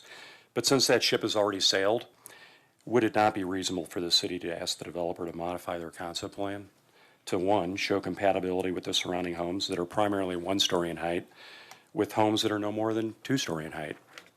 Two, show compatibility with the surrounding homes by providing a plan showing a variety of housing types that include both detached dwellings and smaller scale attached multifamily dwellings. The current proposal for Bond Farm, if left unchanged, fails to meet a number of criteria that are expressly stated in Longmont's municipal code. I also encourage you to review sections of code where it states that infill development should conserve and enhance the character of the city's older established neighborhoods. Code also states that infill developments should mitigate adverse factors through a balance of housing types that are appropriately scaled and planned. We believe mitigating these adverse factors will dramatically improve pedestrian access and safety, something particularly important given Longmont's recent Vision Zero initiative. We realize that code limits the actions and recommendations that you can make to specific development proposals. The good news? The code does allow you to request specific changes to the developer's concept plan that will ensure appropriately scaled and balanced housing types compatible with the Bond Farm neighborhood. Bond Farm neighbors live in a peaceful and safe residential neighborhood and believe that any future residential development should be of the same high quality and promote the same or better level of safety. What we do not support is a development where success is only defined by maximizing the height and density stated in code with no consideration to additional sections of code stating that infill development should be planned in such a way as to mitigate any adverse factors through appropriately scaled and balanced housing types. Thank you for your time and consideration. Thank you, Mr. Pillman. Next is Mary Morphew. Thank you, Chairman, Commissioners, and Councilmen. I'm Mary Morphew from 214 Judson Street in the historic Bond Farm neighborhood. I'm a big fan of neighborhood parks because they open the door to nature and to the outdoor activity for old and young alike. Parks are healthy places that encourage active lifestyles, community building, and provide aesthetic and environmental benefit to our neighborhood. They are the gems that reflect the communities they serve, and we have some lovely ones here in Longmont.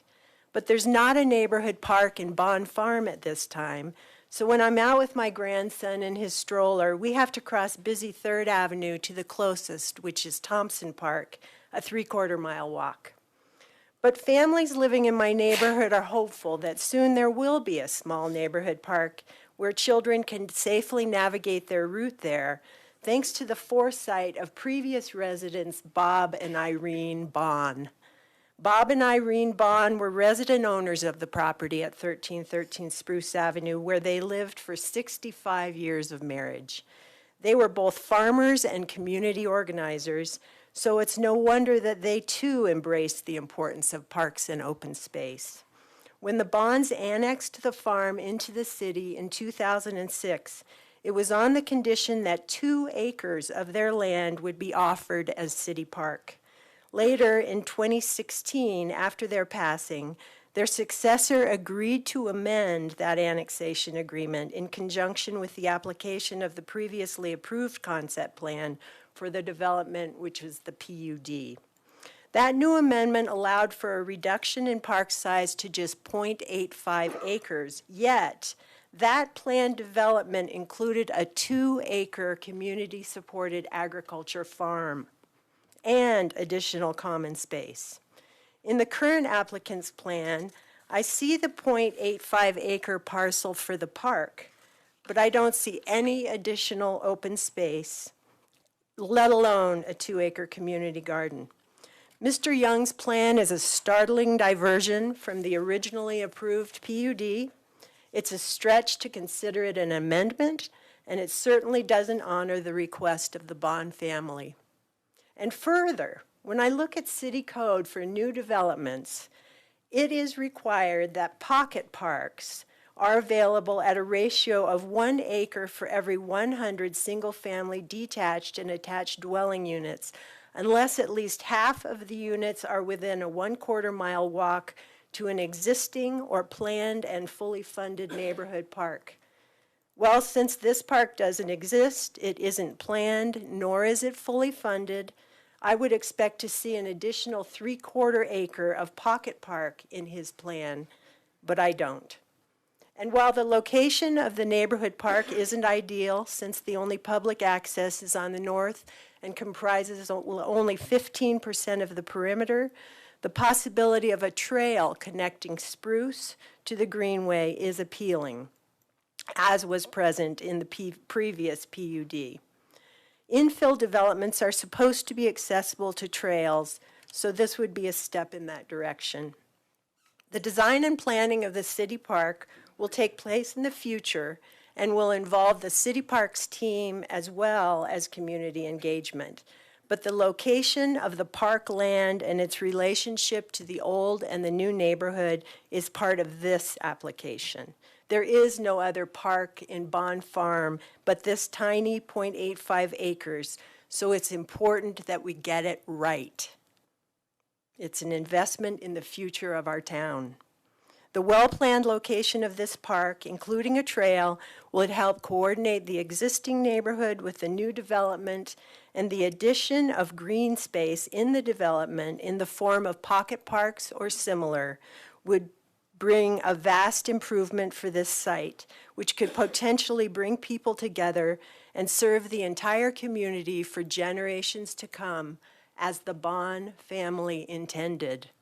Thank you, Commissioners, for your time and your service to our community. Thank you. Next up is Doug Jones.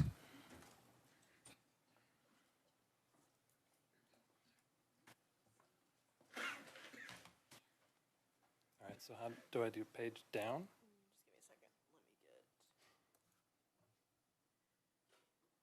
Can I hit a button on here to make it just go boom, boom? Actually just scroll.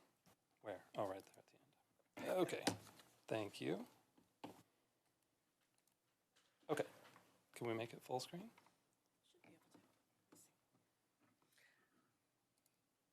You do it. Good question here. Yeah, it's under view, full screen. There you go.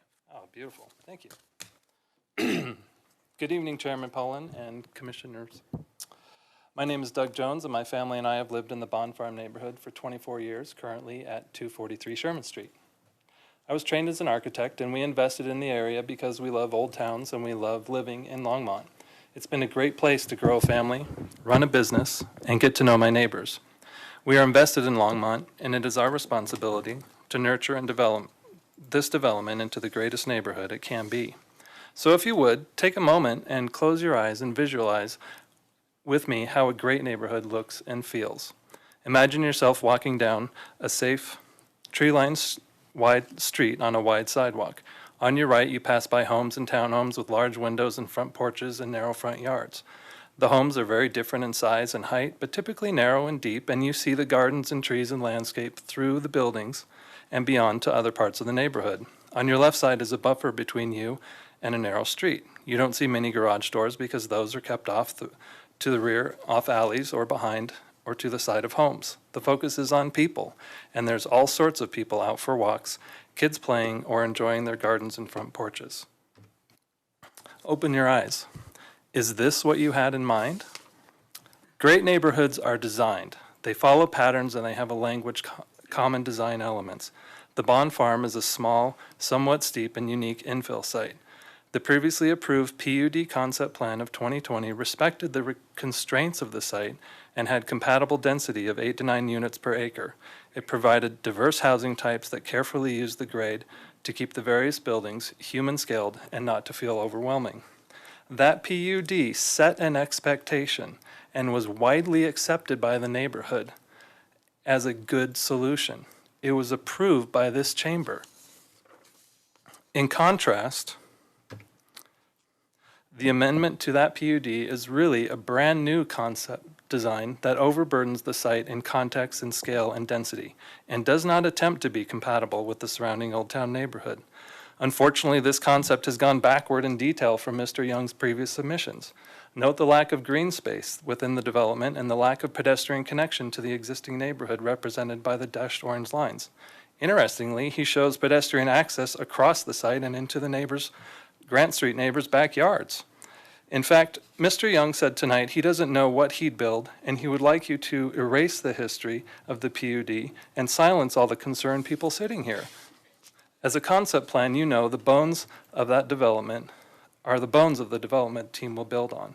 So even though he shows no buildings, when you place 60 to 75 mostly three-story townhome-style condos as stated on his plan for submission, this is what you're going to look at. This is a view looking from 2nd Avenue up Grant. And this next one is a view looking from Sherman Street and Spruce downhill. There is no way that Mark Young is going to get 60 to 75 units placed on this concept plan in any other configuration than what he has previously shown. Even if he wants to do duplexes, multi-unit townhomes, and a whole combination, he's going to end up with something as tightly and densely packed as this. So, but staff presented tonight that a bubble plan with no buildings, and yet they said that the building massing is an issue. Tonight, all you have been given is a concept of a concept plan that lacks substantial information for you as a commission to make an informed decision. As submitted, Mr. Young's plan has a scale and density that it works much better in an area off larger roads with more access and public transit. The main message that our neighborhood wants you to hear is that this concept plan should not be approved because it does not follow the precedent and expectations already set by the existing PUD, does not meet some code, and disregards key parts of the envisioned Longmont. In fact, you do not have enough information with this submission to pin down this unique site with the dense infill it seems to represent. We're here to help you see the potential of what this project can be. We see it as a great extension to our neighborhood with various building types and compatible density and height so that it is akin with Old Town, that once it is complete, it will look like it has always belonged. Thank you for your time and consideration. Thank you, Mr. Jones. Next up is Cheryl Swanson.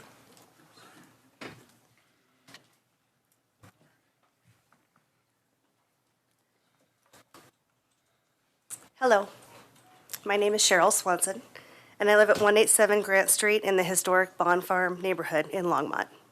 Thank you so much for your attention today. My husband and I purchased our home in 2004. We're raising 3 children here. We love our historic neighborhood.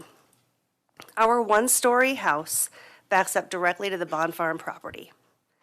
Even in 2004, when we bought the house, we knew that the property behind us would eventually be developed.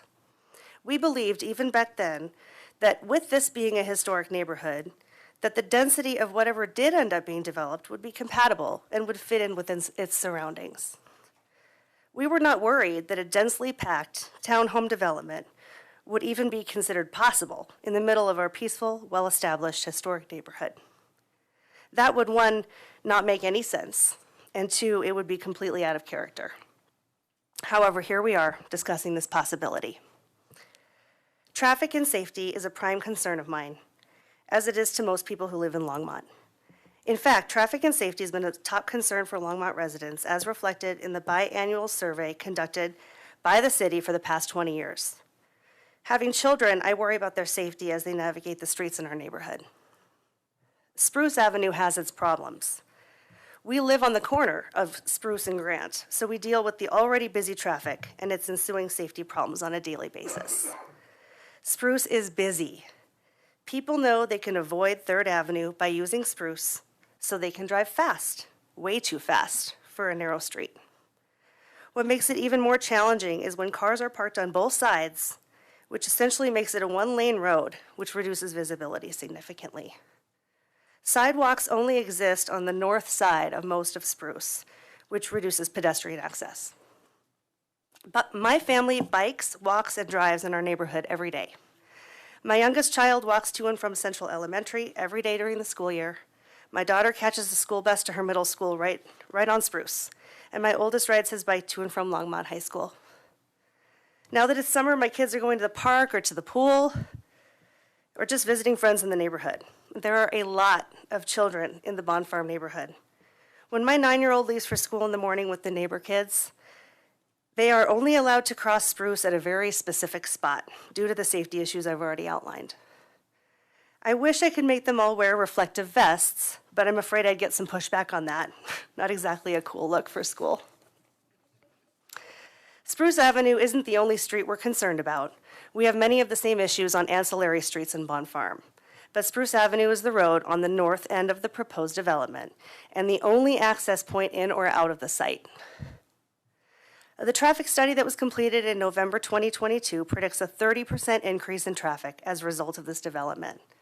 This is a significant increase, especially for a neighborhood with only old, narrow local streets averaging 30 feet or less in width. A 30% increase in traffic is a direct result of adding too many homes on local streets simply not designed for it. And that's just the reality that we're dealing with here. Every time I drive or walk my dog in our neighborhood, safety is a concern. And that's today, that's right now. I just can't imagine 30% increase in traffic. Frankly, it's terrifying to me as a parent who wants to let my kids go outside and play with their friends. Now, I know there's nothing much that can be done about our narrow streets and our lack of sidewalks. It's already a bit dangerous out there, but I'm sure we can meet in the middle somehow.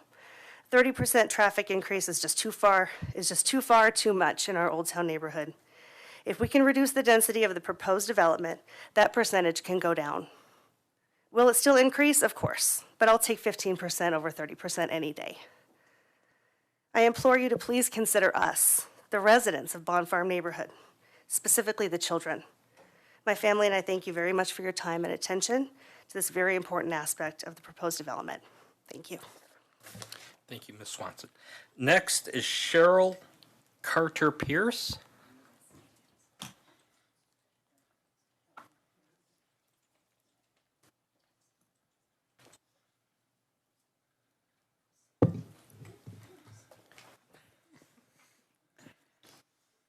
Good evening. My name is Cheryl Carter Pierce, and I live at 210 Judson Street. And I would like to assure Mr. Young, I don't know how much longer I will be living, but I would like to assure him that my house will not be scraped in the foreseeable future. For many months now, the neighbors of Bond Farm have attempted to be heard regarding our community request for the 1313 Spruce Avenue development project. We have pursued each and every avenue available to us to request a more compatible and community-oriented approach to this development. Our message has been concise and consistent to the city, to the media, and to the developer. And I did notice that he chose the one comment that was in his favor to report to you this evening. We, the neighbors, do not find it acceptable that the developer be the arbiter of our neighborhood's compatibility with his proposed development. In order to achieve greater compatibility, we have advocated for decreased density, reduced height, additional on-site parking, and better community integration. The Bond Farm Neighborhood Group, representing over 200 families of Bond Farm, respectfully requests that the proposed concept plan be amended with the following. Number one, limit the density to 46 units, representing a 50% increased density to the existing neighborhood. Number two, limit the height of the homes to 2 stories. 2 stories is a reasonable step-up approach. Number three, we require the developer to provide resident and guest parking for 2.5 cars within the development. In addition to the 2-car garages, provide parking aprons of at least 18 feet in length. Provide ample parking. Number 4, provide ample parking along development streets for larger vehicles and guest parking. Because Colorado's most popular vehicle is the Ford F-150 truck at 21 feet in length, parking within the community must be provided for oversized vehicles. This parking requirement will help to mitigate parking along Spruce and surrounding residential streets, since it is not acceptable that spillover parking be accommodated accommodated on already crowded streets. Number 5, provide a pocket park for the new community in addition to the 0.85 acre public park that has already been designated. It is not apparent to our neighborhood how the proposed limited outdoor space within the development could possibly be adequate for the well-being of resident families. We have maintained faith that our collective voices matter and that they will be heard by our representatives. We have tried to work collaboratively with the city and the developer to create housing that maintains the qualities of a great neighborhood. Both Envision Longmont and the City Code have included language that supports our requests. We are confused and dismayed that the current proposal ignores what already exists in the Bond Farm neighborhood and ignores our requested compromises.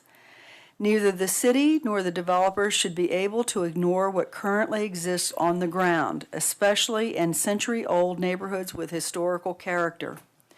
Infill developments should conserve and enhance the character of these established neighborhoods and not alter them irrevocably.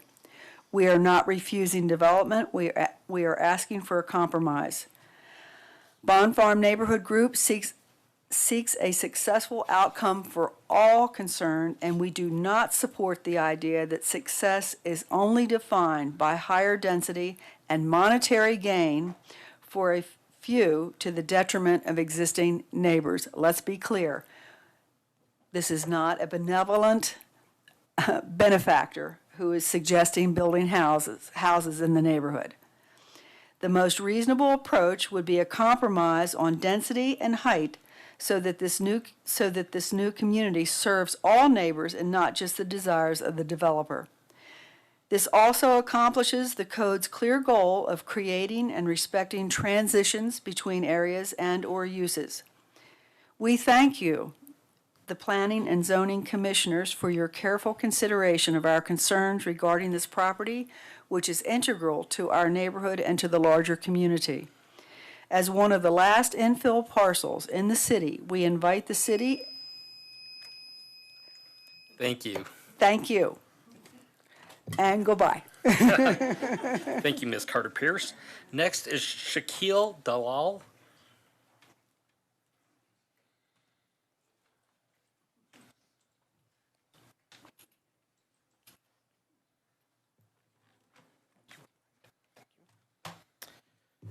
Shaquille Dalal, 219 Francis Street. I live in the Bond Farm neighborhood, and while many of my neighbors are here and might claim to speak on behalf of the neighborhood, they don't speak for me. The cost of housing in Longmont is the most urgent problem the city is facing. The cost of housing is a choice. It is a choice we collectively make at meetings like this when we provide feedback and erect barriers to the construction of new housing in a place like Longmont with high demand and low supply. The escalating cost of 4 walls and a roof is a slow-moving crisis that threatens everything about the city that makes it a great place to live. It threatens to sap the city of its youth, its diversity, its differentiated neighborhoods, and its ability to adapt over time. If the cost of housing is a choice, the rising cost of housing is evidence of poor choices on our part. I believe it is time for us to make different choices. At an April 6th presentation at the Longmont Museum, Elizabeth Garner, the Colorado State demographer, gave a talk on the economic risks associated with an aging population in the state of Colorado. She specifically cited the cost of housing in the city of Longmont as something that is causing it to become older. This is because as the cost of housing rises, young people who bring dynamism, vitality, and the future are kept out. Talk to any young person here trying to move out of their parents' home, or any parent who wishes that their kids wouldn't leave Longmont, and they will tell you that they are not being driven out by lack of opportunity. They are being driven out because they can't afford a place to live. Many of the people you've heard from tonight are against change of any kind. I believe that this is because they are afraid of change and afraid that the future will be different from the past. This is because in the absence of a positive, articulated vision of the future, they have opted to assume that change is bad.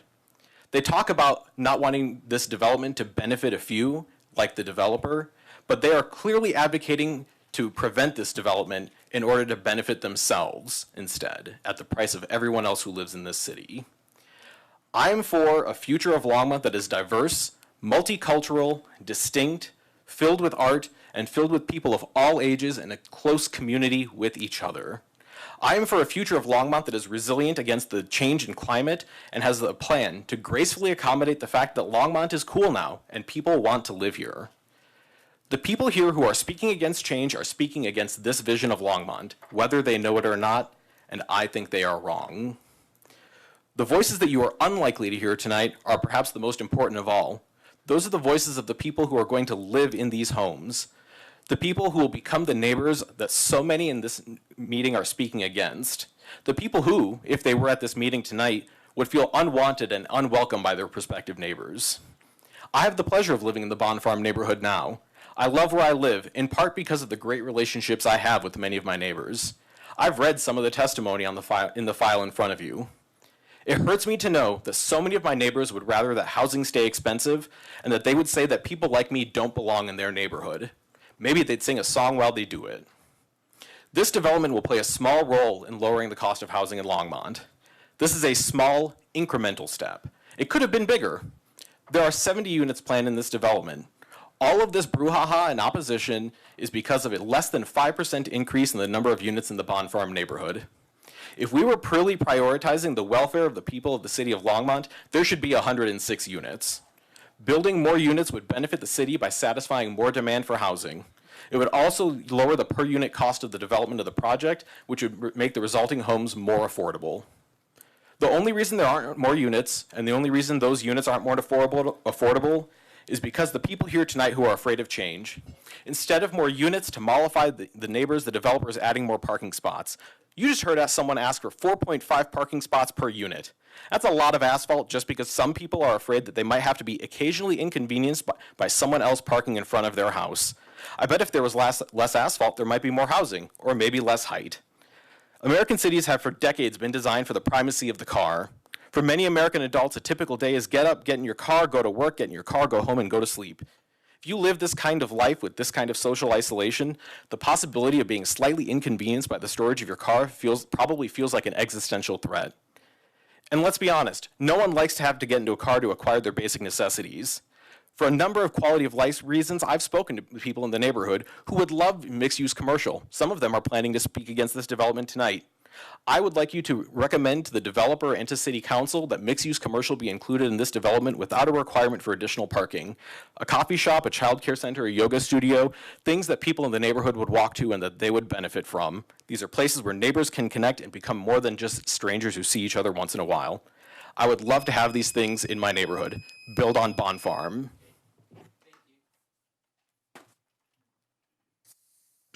Thank you, Mr. Dalal. Next is Zoya Parvaz.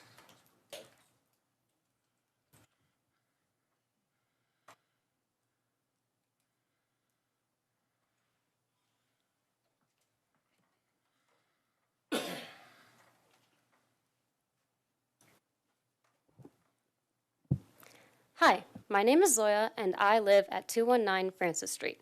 I first heard about Bond Farm and the debate surrounding it about 1 month ago.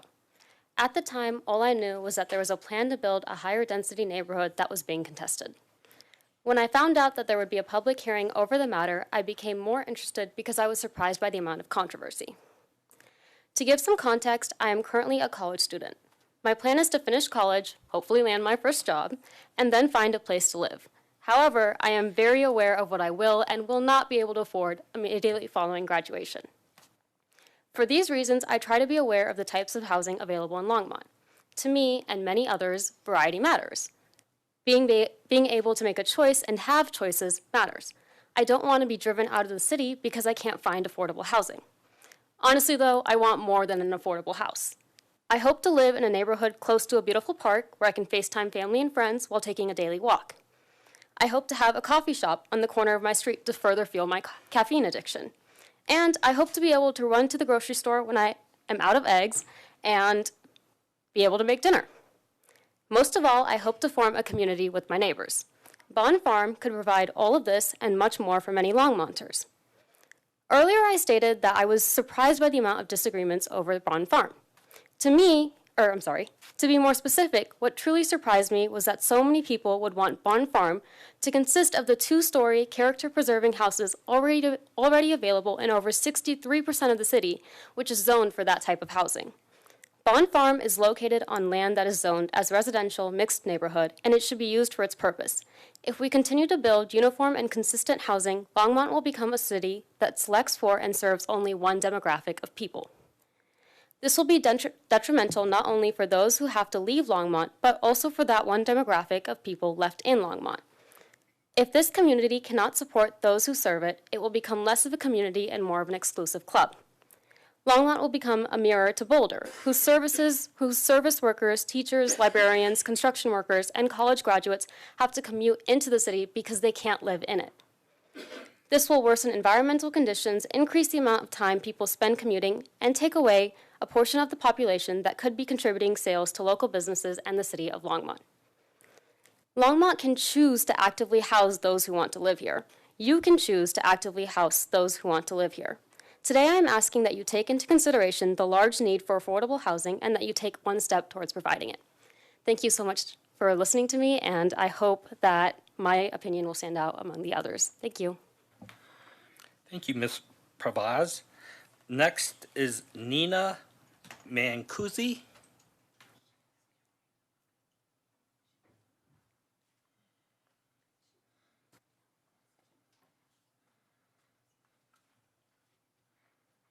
Hi, We need your name and address. I'm Nina and I live at 237 Sherman Street. I think that the number of houses going into the development should be lowered because there will be more cars going on my street and other streets. Also, next year I'm going to use the bus stop for the first time, and I want to be able to reach it on Spruce, and I want to be able to reach it there safely without needing to worry about cars as much. I still worry about cars now, but I don't want to have to worry even more. And then also, I want to be, as I'm getting older, I want to be able to carry more privileges. Right now, I'm not able to walk my dog because of 3rd Avenue, and I don't want that to become my street and Spruce Avenue. Thank you for your time. Thank you, Ms. Mancusi. Next is Eric Wallace.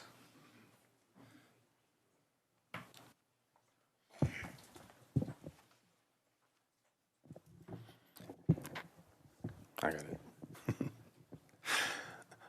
Commissioners, I'm Eric Wallace, 339 Pratt Street, so I live in Old Town. And I'm very familiar with the neighborhood. I don't live in Bone Farm, but I live near Bone Farm and I work near Bone Farm. I'm also one of the co-founders of Prosper Longmont, and we advocate for attainable for-purchase housing. Attainable Longmont is an initiative which resides within the aegis of Advanced Longmont 2.0, the sister plan to the comp plan to Envision Longmont. And I'm also the past chair of the Longmont Economic Development Partnership. And so we are responsible for implementing Advanced Longmont 2.0, which is the city's comprehensive plan and vision.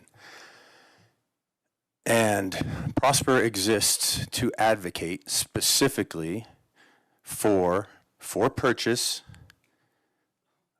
attainable, 80 to 120% workforce, however you want to define it, housing. And the city's council next week is having a work session specifically on implementing changes to our ordinances and codes to help that happen more. We have a housing crisis. I don't know the developer. I've talked to him on the phone one time today to see who he was.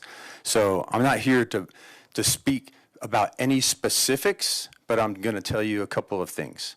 70 units is less than 1% of the identified need of within the housing gap. We have over 7,000 unit gap in Longmont right now. Affordability is at a crisis. My employees are having a very difficult time, and I'm specifically losing employees because they can't afford to live close enough. I just had one give notice yesterday for less money to work closer to home. My children, I'm subsidizing one of them to buy a home in Longmont because they can't afford, and they're dual income, no kids. My son just moved back in with me after living out, and he's 24 years old. He's despairs of being able to afford a home. So my number one priority is let's build in the donut hole that is the center of Longmont. I work in the River District. I co-chair another group down there looking to develop that as the river comes out of the floodplain. It's going to have more dense housing down there than what's being proposed in this project. So there will be amenities. It is mixed use, and there will, over time, businesses will come in, and I'm hoping to see some childcare as well, because I'm losing people because of childcare and lack of access to affordable childcare. So we have some really big problems. People talk about wanting to have fewer cars. I'm about bikeability and walkability. This project is not very far from the RTD, the planned RTD terminal. I walk and ride through this neighborhood almost every single day, either on foot or on my bike. So we need to focus on making Longmont more bikeable, more dense. We should be the anti-sprawl community. We should be living within our means, making transit work better and better as we live closer and closer together. How much time do I have left? All right, thank you. I grew up in Japan, Tokyo. I grew up in Germany. I grew up in Italy. I've lived in Turkey. All are built very differently than us. We've had an unlimited supply of land in America. And that has come to an end, as we all know. And people are complaining about traffic. Well, we need to get denser in order to ultimately address traffic. If you want to make impact on climate less because of transportation costs, you have to live closer to the amenities and where you need to get to. So all of these things is a much larger picture. Conceptually, we need to build more, and we need to build more densely within our planning area and not be sprawling and not be Weld County and not be Thornton and doing these terribly destructive things to our planet and damaging the ability of the young people who are speaking here, their ability to actually live in Longmont subsequently as generations and my grandkids eventually are going to want to live somewhere. So we need to be doing this project, and it completely fits what the city has envisioned in its strategic planning processes. Thanks. Thank you, Mr. Wallace. Next is Cheryl Sprinet. Cheryl Eprinet.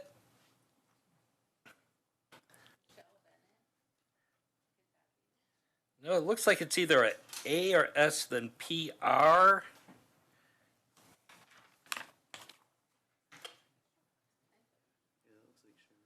Cheryl to me in Frederick. Yeah. Cheryl, who lives on Frederick. No, we'll go ahead and move on. We have Taylor Wizcod.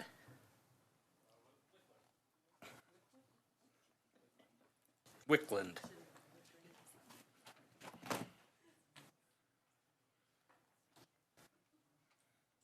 Sorry, I guess my handwriting's that bad. Well, evening, commissioners. My name's Taylor Wickland. I live at 1704 Short Place within the Bond Farm neighborhood, and I've grown up only 4 blocks north of this neighborhood. I'm fortunate enough to have my own, or have been able to purchase a home 4 years ago. 4 years ago, it was still a struggle. And today, for many, that is an impossible task because of inflated home prices due to the lack of supply and our restrictive zoning and development codes. First, we must acknowledge our history of planning and zoning of American cities. Planning and zoning has a solid foundation of exclusion and segregation that I am confident all of you are very well aware of. The swaths of majority single-family homes around Longmont, including the majority within Bond Farm, are historical markers of our poor planning and our restrictive racist history. The Bond Farm development offers an opportunity to be part of solutions to crises affecting too many citizens within Longmont today. We have an affordability crisis, a social cohesion crisis, and a climate crisis. Imagine, Bond Farm could be an example to the rest of the country and Longmont of how to repair our cities. From the decades of car-centric design causing inflated home prices, and rather create livable neighborhoods with basic necessities within walking distance for every diverse resident. I know many of my neighbors are concerned about the density of the development. I'm not. In fact, I think the current proposal is way too small.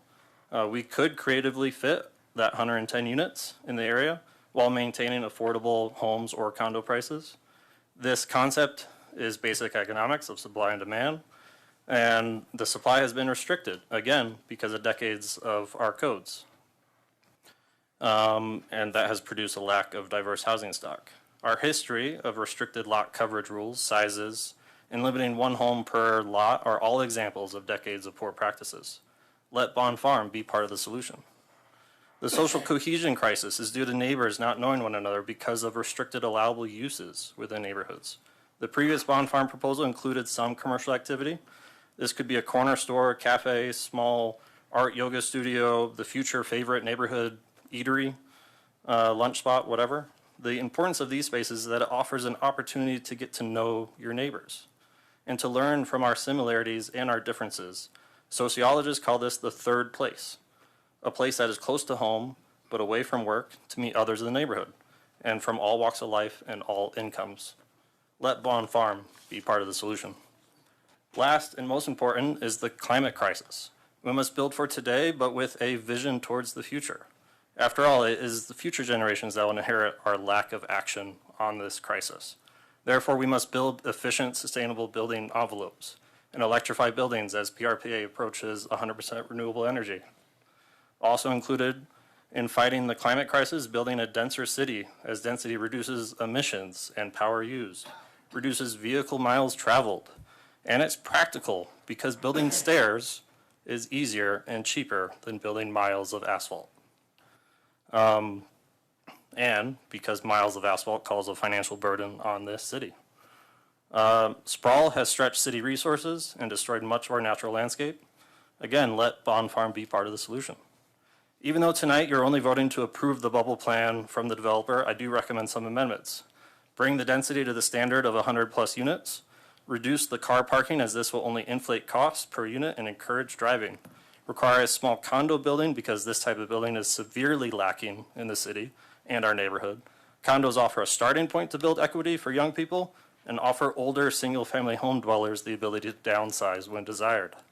Ultimately, I hope you approve the bubble plan with the amendments to reduce the cost per unit while acknowledging the present crisis and our history that created these crises. We need to work towards major reform in our development and zoning code to allow more infill, small business activity, and make missing middle housing and walkable, livable neighborhoods legal. I know the ambitious Envision Longmont document is not binding, and it is more of a guideline, but there is one terrible line within that document. The worst line is within the zoning map describing areas of stability and areas of change. However, all areas should be allowed to change. Otherwise, we risk redlining the entire city. Allow the great opportunity for Bond Farm to be a step in the right direction and a small solution to the aforementioned crises. After all, what we built today, future generations will inherit long after we are dead and gone. Thank you. Thank you, Mr. Bennett. Steve Welsh. Oh, Wickland. Or sorry, Michelle Bennett then. Sorry, Michelle Bennett. I got ahead of myself by one. Michelle Bennett. Oh, you're coming. Good. Good evening. Michelle Bennett, 203 Francis Street. noting that first idea I had, RMN-1, looking at older home areas before infill. Just a thought. I didn't prepare, so there's so many things I'd like to discuss, and I've discussed several of them with you, and I've had a lot of discussions with Jennifer. I live on the corner of Spruce Street and Francis Street, and for some reason, Francis Street is being left out of this, although we're across the street from so I can see it all the time. I've lived there for 26 years. I know that street like the back of my hand. So there's so many things I could talk about, so many things I have talked about, so many things that my community has talked about. And first I'd like to say that this is not affordable housing. Okay, that's not affordable housing. When I was growing up, my parents taught me that no more of a quarter of my paycheck should go to my rental or to my cost of living for where I live. And now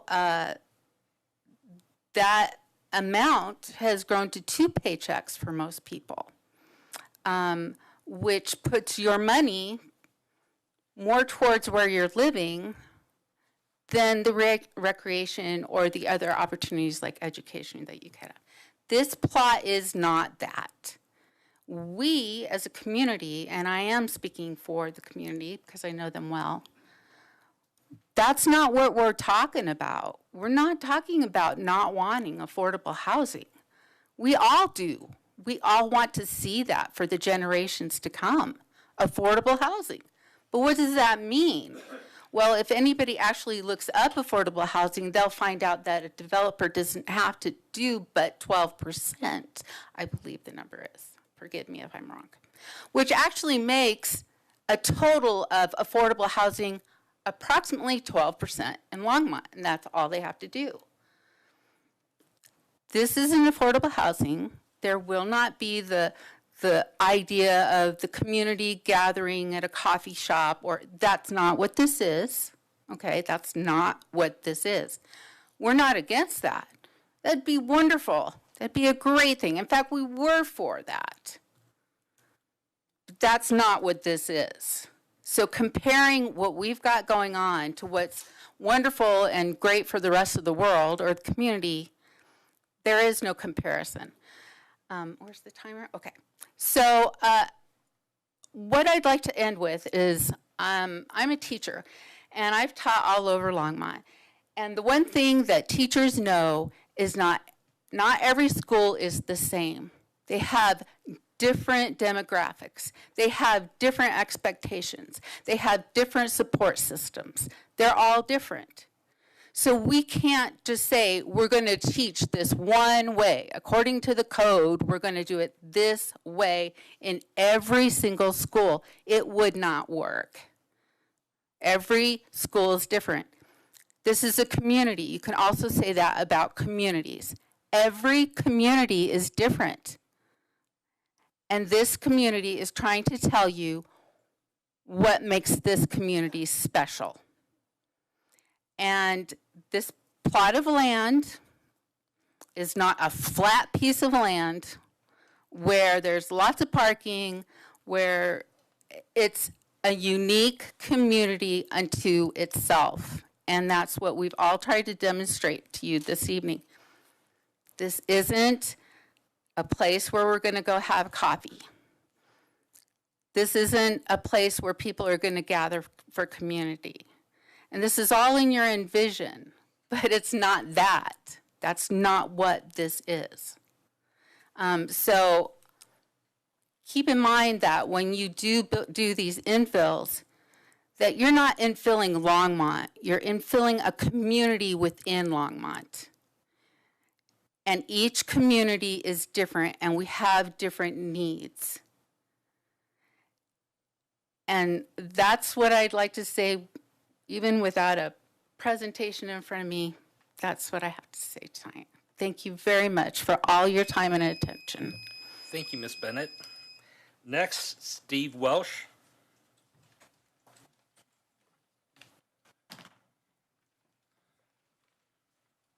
Hello, my name is Stev. I currently rent at 2727 Nelson, but I will be in the market to buy my own home sometime in the next couple of years. And I'm in my 30s. I would rather live, at this point in my life, I'd rather live in a smaller, more energy efficient unit nearby to city amenities than some single family house in some isolated subdivision that requires driving. I know I'm not the only one in this situation, but the problem is there isn't anywhere near enough of this kind of housing available for purchase. The proposed Bond Farm development interests me because it's located close enough to downtown Longmont that residents can easily and viably access these places without a car. Restaurants, library, civic center, regional transit, all within either a brisk walk or a pleasantly short bike ride.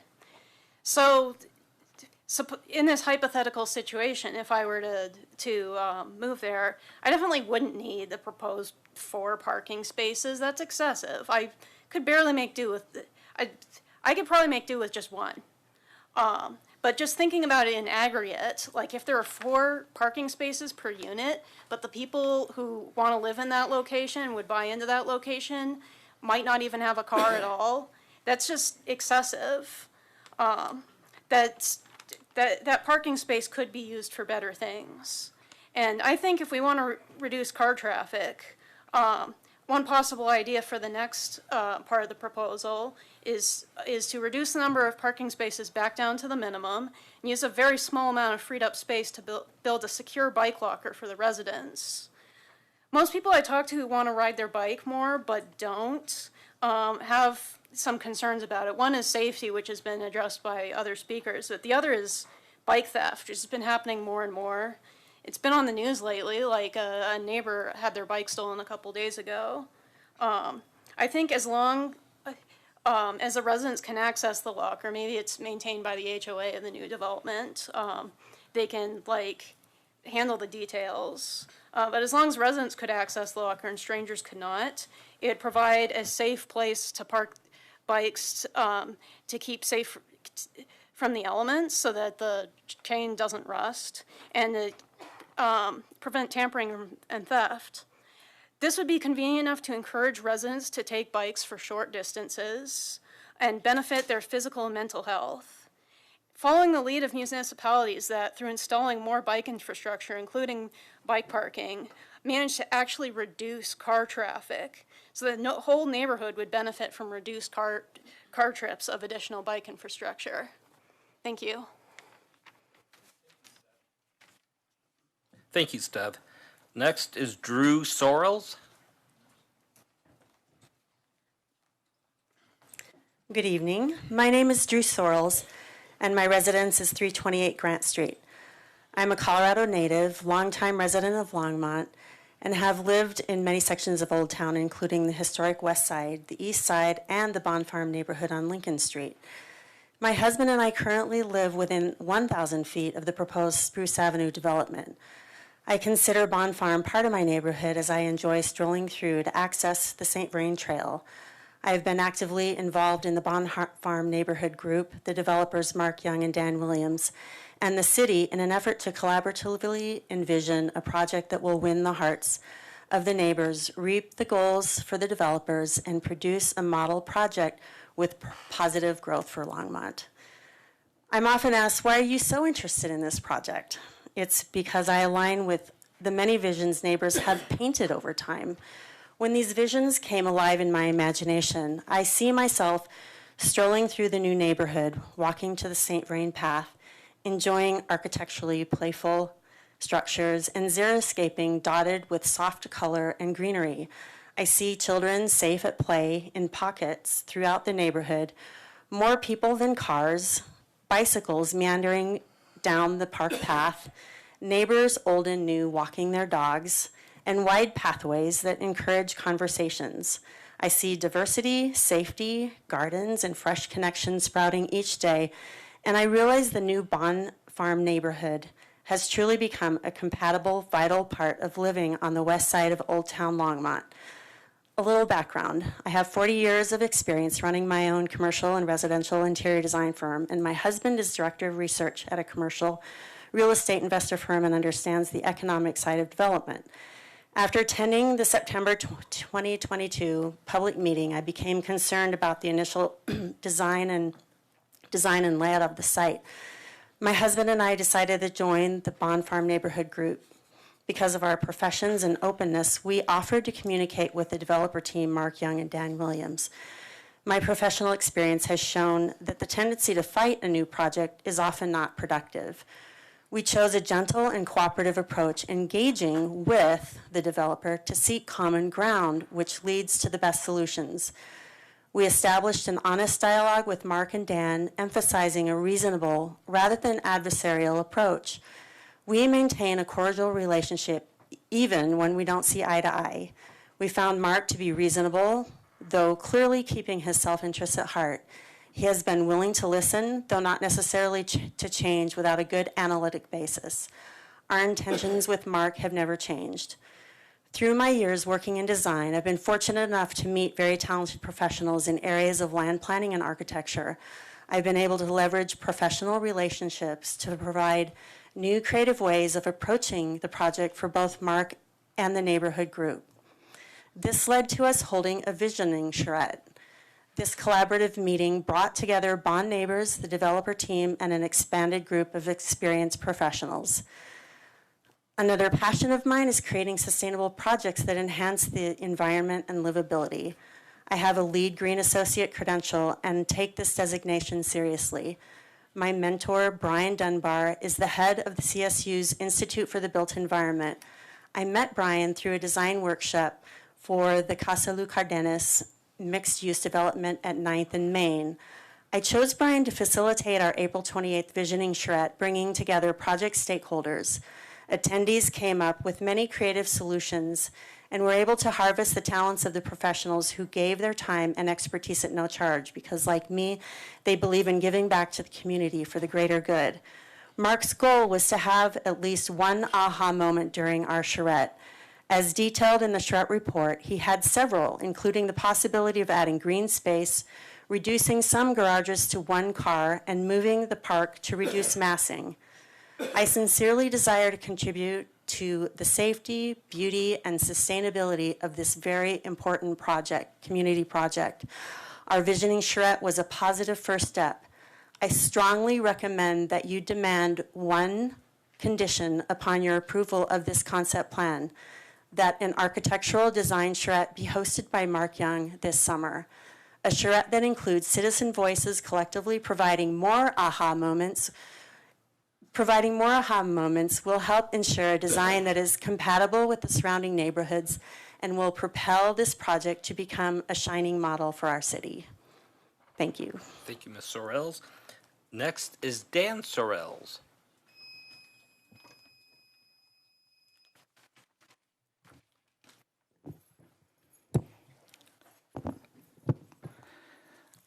My name is Dan Sorrells, and I live at 328 Grant Street in Longmont, married to Drew. Both Drew and I reside within the 1,000-foot radius of the proposed Bond Farm project, and as she said, we've lived in several parts of Old Town, including the Bond Farm neighborhood. I'm here now to explain why Drew and I were willing to risk our own money to personally sponsor the initial visioning charrette, and why we believe this is only a first step in creating a well-designed community on the Bond Farm site, one that is profitable for the developer, but also enhances the surrounding neighborhood, bringing value to all neighbors for years to come. As Drew described, the intent of the visioning charrette, or any charrette really, is to problem solve through a collaborative process. One of the key ground rules set out by our moderator was that all ideas be respected, even those that might not ultimately be feasible. We brought together key stakeholders, the developer and his team, representatives from across the neighborhood representing a diversity of viewpoints, many of which you've heard tonight, and several highly respected local design professionals, all of whom attended pro bono because of their desire for designing a sustainable neighborhood in the singular and even unicorn site. The charrette itself was well attended and dynamic. Everyone participated in the breakout groups, and it was easy to see the involvement and the creativity this process elicited. Several design alternatives were sketched out, some workable, some not. And as Drew summarized, Mark had several aha moments. Most of you have already reviewed the charrette report, which is included in the nearly 1,000-page packet for this meeting. But if you haven't, as Jennifer mentioned, it's attachment 17.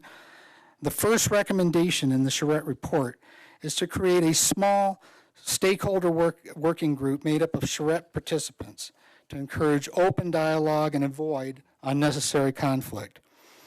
I want to point out that the city staff also noted this in their review of the charrette on page 38 of the meeting packet. Both Drew and I have worked to keep those avenues of communication open between Mark Young and the neighborhood groups, but as you've already seen and heard tonight, there's still a lot of mistrust and suspicion, so clearly more needs to be done.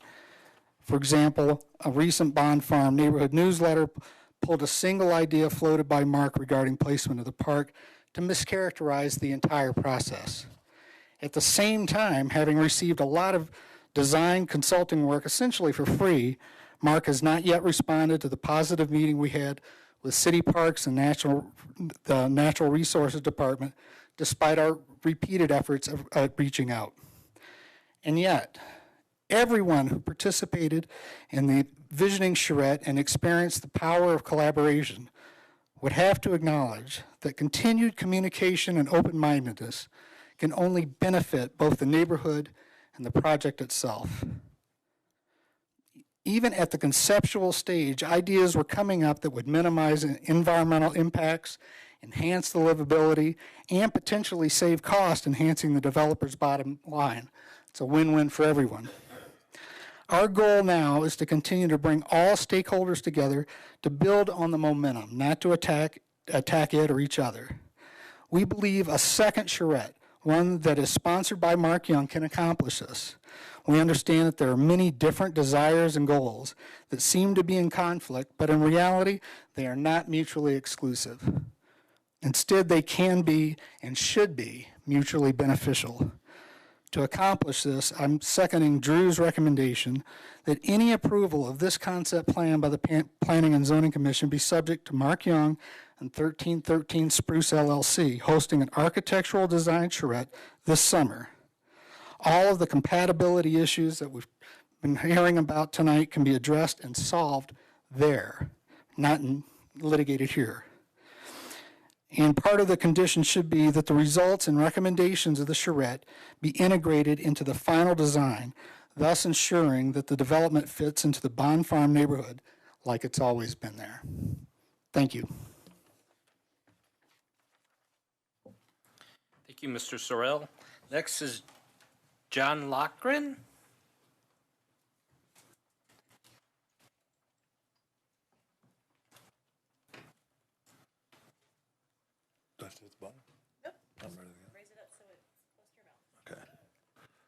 My name is John Lochran. I live with my family at 220 Sherman Street. Thank you in advance for allowing us to address the commission this evening.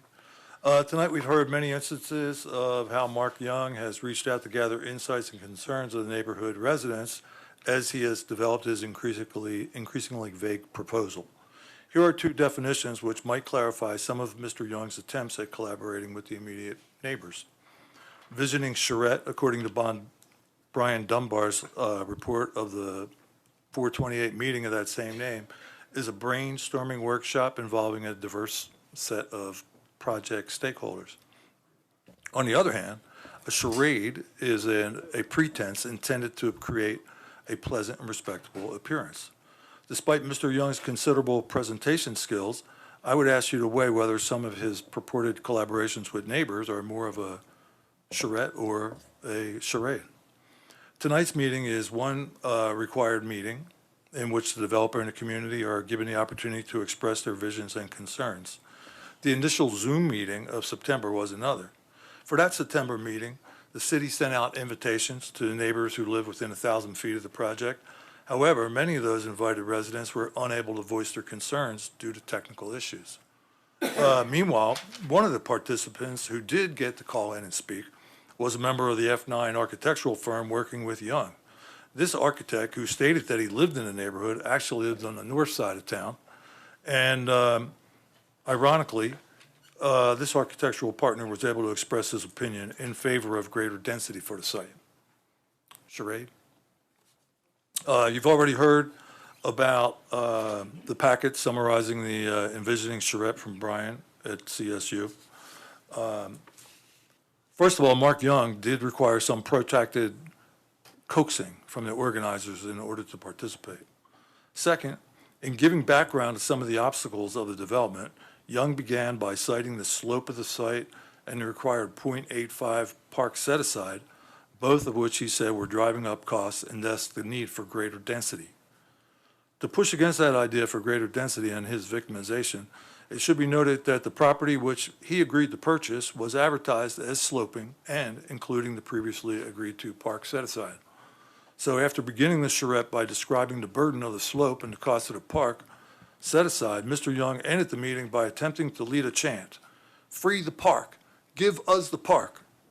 Young claimed that the city did not want the park and that the city had no funds to develop it. These statements have since been refuted by Parks and Open Space officials. Mr. Young, flattering neighbors regarding their organizational acumen, urged participants to use their substantial collective voices to petition the city in order to turn the park back over to him for him and his team to more expeditiously develop. Charrette or charade? During the charrette, a majority of participants did strongly support the need to break up the massing of the 70 parallel townhomes that have been proposed for the site. They spoke of the need for public gathering space, sidewalks, pocket parks, and a diversity of building types. Both architects and neighbors supported additional green space that would make the project more livable for prospective residents. There never was unanimity, as expressed by Dunbar, to turn the park over to Mark Young. In fact, the suggestion to give the park to Young only serves to allow Young to create a more aesthetic, livable, and perhaps even more costly development at the expense of the local community who do not have a local park. That's a charade or charrette. Given the site that Mr. Young agreed to purchase, he should follow the consensus both of neighborhoods and the neighbors and architects to create more community open space among the units.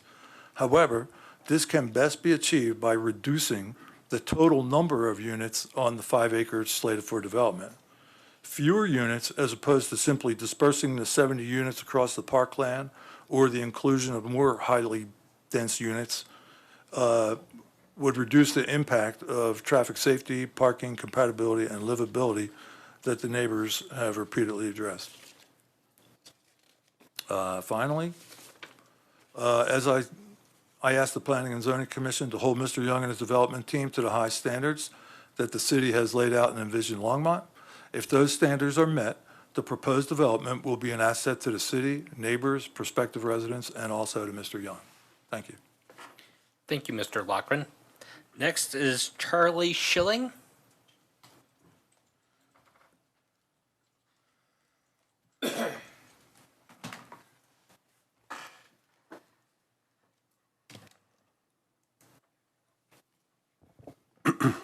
Hello, my name is Charlie Schilling, and I live at 224 Francis Street in Longmont. And I am part of the Bond Farm Neighborhood Group. That's the group that conducted surveys and petitions to make sure we represent the vast majority of neighbors. Let's talk about property rights. We live here, the developers don't. We're a mix of citizens that love our community and want it to remain a great place to work, play, raise families, and live gracefully, peacefully, and safely. We are young and old, teachers, contractors, and much more. Many of us have families and young children that we love and care dearly about. My grandson lives directly across the street from us, and I want him to be as safe as possible, as do other families with kids. We, the citizens, are the heart and soul of the city, the ones that pay the taxes, vote in the city officials, and volunteer. Why is there such a disproportionate emphasis on the rights of the developers and so little evidence of support for addressing citizens' concerns with regard to adjacent developments? Why is this? Some quick math shows that the proposed development will be valued at about $41 million. That can be debated. when it's built out. Homes within the 1,000-foot radius of the development are worth about, or at least $227 million. $227 million versus $41 million. Property rights, citizens' rights.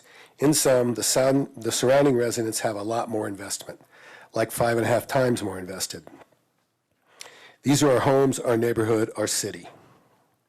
Why doesn't the neighborhood get the same sway as the developers? We've asked very clearly, professionally, and with strong rationale for several changes in this development, but we've not seen our request seriously considered. We've seen talk of it, but we haven't really seen serious requests for our request by the city or by the developer. Now let's talk about compatibility. Good topic tonight. Code requires compatibility with surrounding neighborhoods. Neither the code nor Envision Longmont provide a one-size-fits-all test for compatibility.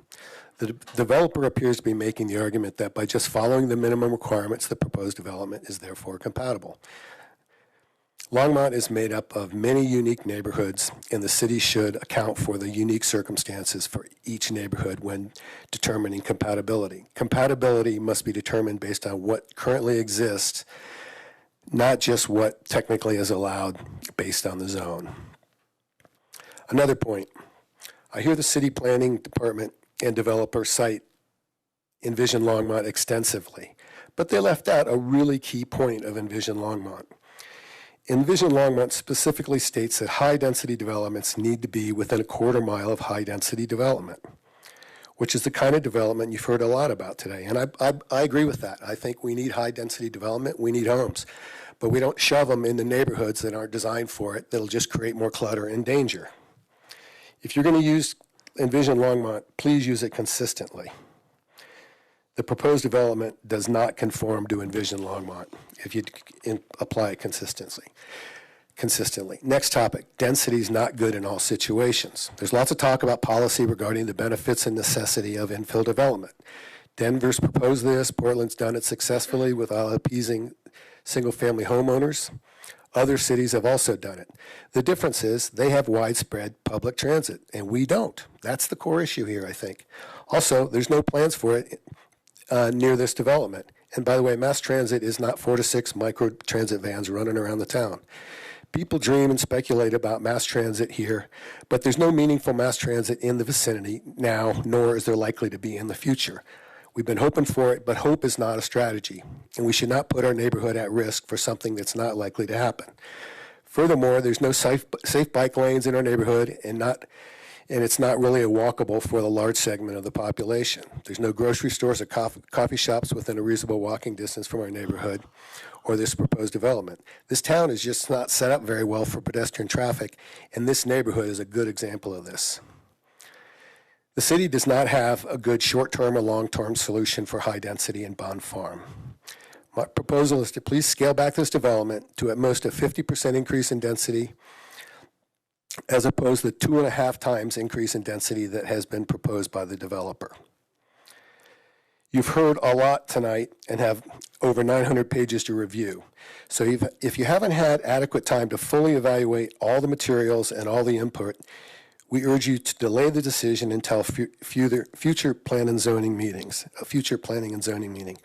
We believe you know our position, which is to deny this current proposed development. Thank you. Thank you, Mr. Schilling. Next is Polly Christensen.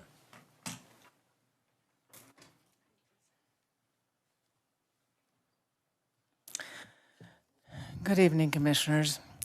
Polly Christensen, 410 Judson Street. I have lived 4 blocks from this proposed development for 35 years. Because I'm not within 1,000 feet from this proposed development, I am deemed to have no standing on this subject, yet all of West Side Old Town will be affected by this proposed development. Boston still does not go through. It is likely to never go through. So all the traffic will go up to an already wildly overburdened 3rd Avenue, causing a disaster. Kids go to school along here. Dogs periodically wander over the street. Several people have been hit in the last few years and 1 killed.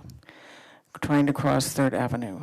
That's my idea. That's not my idea of a B grade, and I'd hate to see a C grade. I'm sick and tired of hearing the term NIMBY thrown around, implying that people are selfish and thoughtless.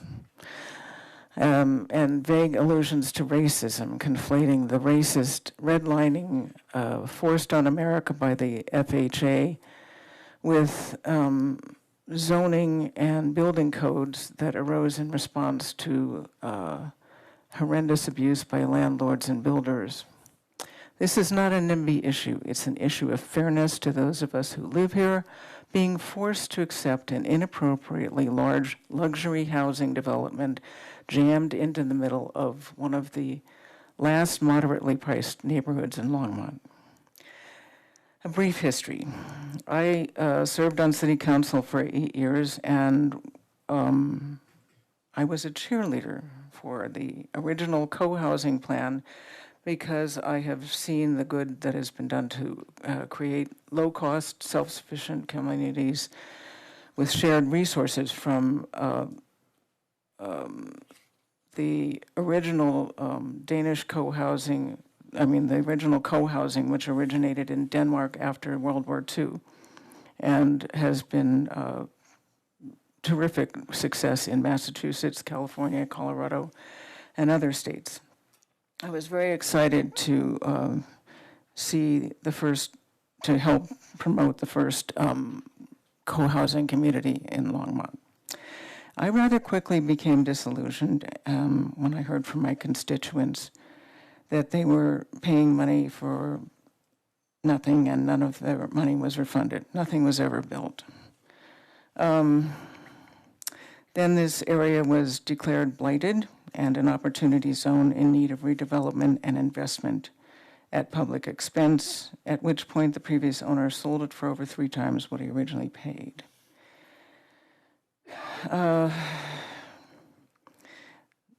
This should never have been actually zoned RMN because it is not contiguous to the south or to the east or to the west or to the north with anything except residential housing. It is not a transition zone to the south, which does have RMN zoning. There's a river and a railroad track. So it really was erroneous to zone it this way. I don't think anyone here would not like to see something really good, and we have had lots of good ideas tonight. Nobody is saying don't build anything on it, but people are saying build something that actually serves the community. Build something that actually gives us more density, but not this much, not this much. I would like to see 10 houses for sale that were moderately priced. That's never going to happen. So I would implore you to go with the suggested 46 units that are no taller than 2 stories with no roof decks, because that constitutes a de facto 3rd or 4th story.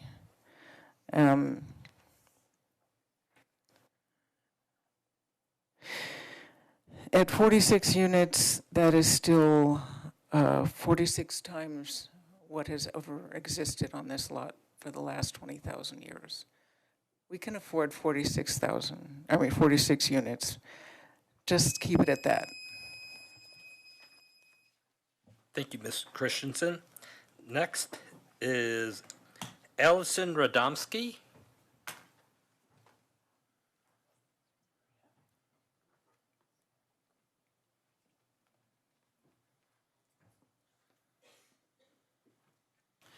Good evening. My name is Allison Radomski. I live at 8033 Countryside Park. I'm here to speak in support of the Bond Farm development and the 70-plus units.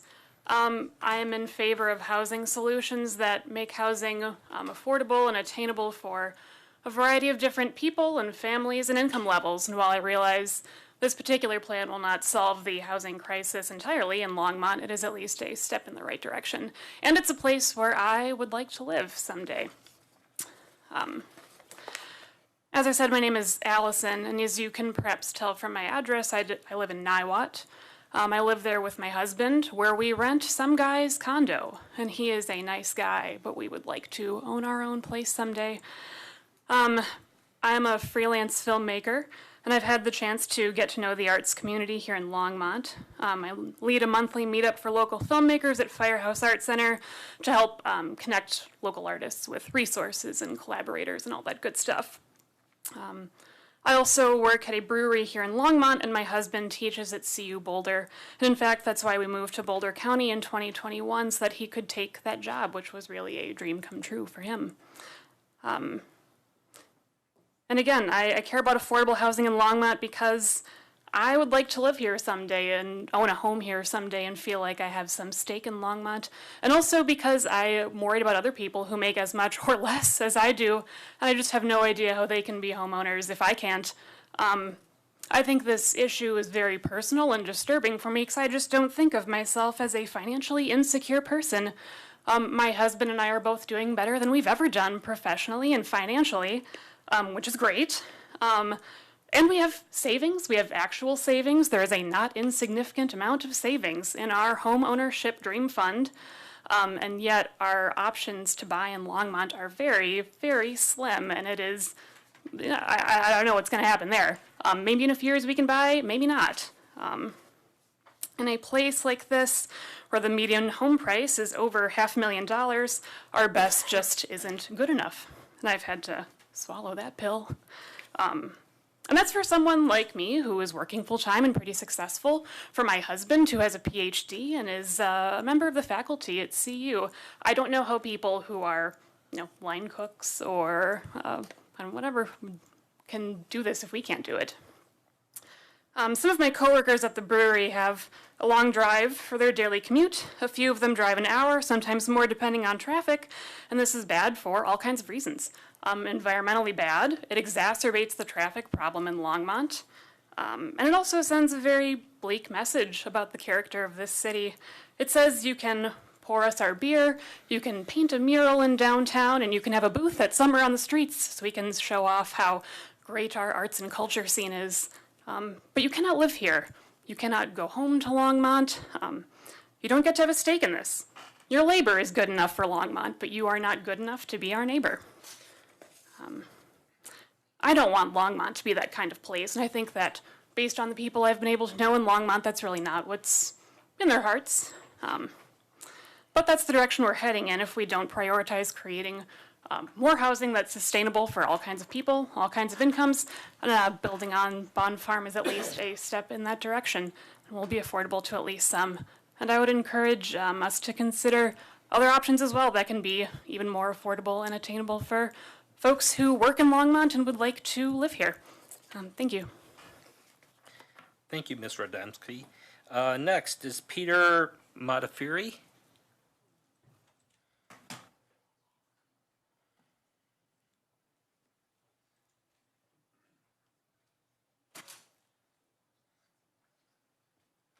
Commissioners, Peter Modafferi. I live at 221 Sherman Street in Longmont. So I've been there since 1982, and I can sympathize with the people here because at the time I lived in Boulder and I couldn't afford to live there, so Longmont was my choice.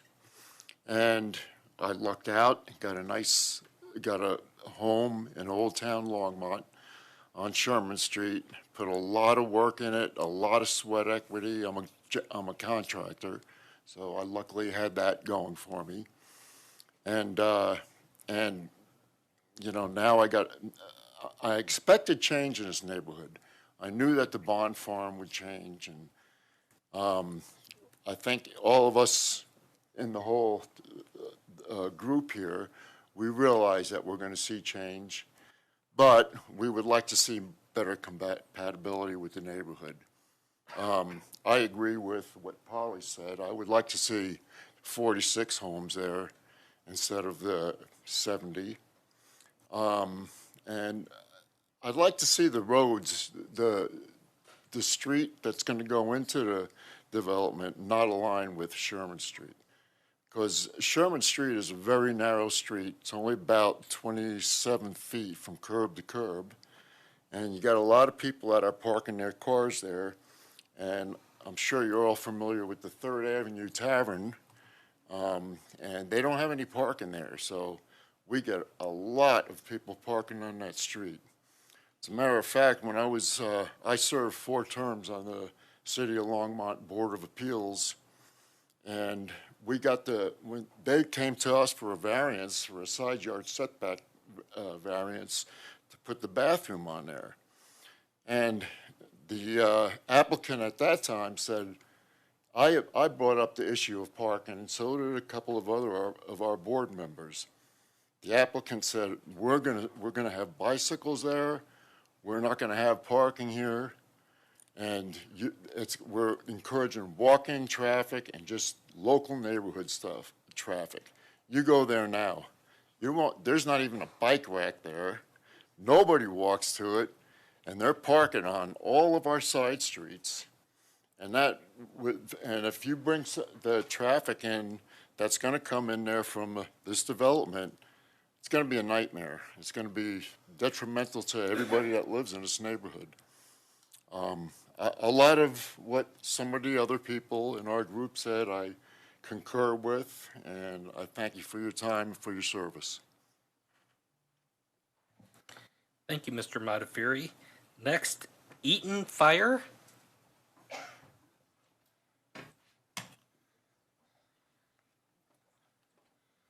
Hello, I'm Aton Fire. I live at 218 Lincoln Street. Thank you so much for your time and attention. I know it's getting late and you've heard a lot of different great ideas.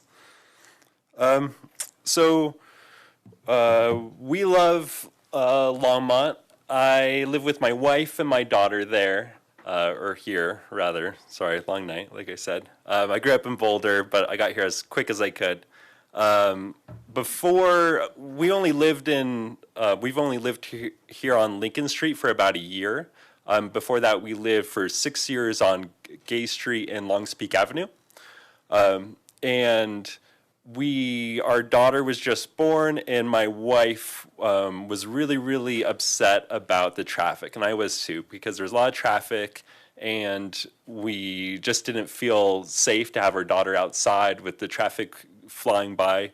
And I'm actually a teacher. I teach government, so I thought, great, this is what I teach the kids about, is how do we make civic change. Actually, at one point taught with Sean McCoy as a colleague. And so we went around, and this, especially my wife, her great effort, and we got all sorts of signatures, and we got lots of feedback, and we also heard from neighbors, some who had lived on Gay Street for 60 years, saying, you know what, the city doesn't care. They're going to make their plan, and it doesn't matter. And we said, we're going to prove you wrong. And then after a couple of years, then we kind of lost steam, because it felt like this really Byzantine process where we would go to meetings and we'd be told, oh, well, there was a meeting before where we made this decision, or there's a meeting in the future, and you can have your decision, get heard then. But it felt like kind of confusing. At what point was our voice really heard? And so I wouldn't say anything against the character of anyone here, but I think just the system itself made it feel like we really weren't heard. And so our decision was actually to move not that far to Lincoln and 2nd Street. And we were really, really happy because we love this street because it's super inefficient and cars would drive slow and there wasn't a lot of traffic. So we moved to Lincoln Street. We love it. I also teach history, so I love having a 100-year-old house. I think Mr. Young might be surprised to hear we did not scrape it, actually. Actually, it was a plus that was old for us, and that was small. It's actually smaller and was more expensive than we had at Gay Street, but we love the character of it. We love the history of it. And now I feel a little bit like this is deja vu all over again, where I'm hearing about all these plans are consistent with the plans that have previously been made. And in fact, it's even better than before. And I just feel like, okay, great. But at what point was I able to kind of weigh in and talk about my vision or have any of these people in the room have their vision be heard. So it does feel a little bit like deja vu at this point. I'm kind of worried about this whole development changing the very things that attracted us here. So the history, the character, the place is called Bond Farm, and if we knock down the house and we develop it, I'm not sure if to be consistent with this like future dystopian hellscape, we should call it like the condos or something. But it just seems like it's not consistent or compatible with the character that we moved for. I think there's just this, there's this language that I kind of don't agree with about this idea that we need to have the highest, best use of it. And in that case, it means that this is vacant land and we're not thinking about the wildlife that lives there. We hear birds now. We never heard birds on Gay Street, I think because they were all being run over.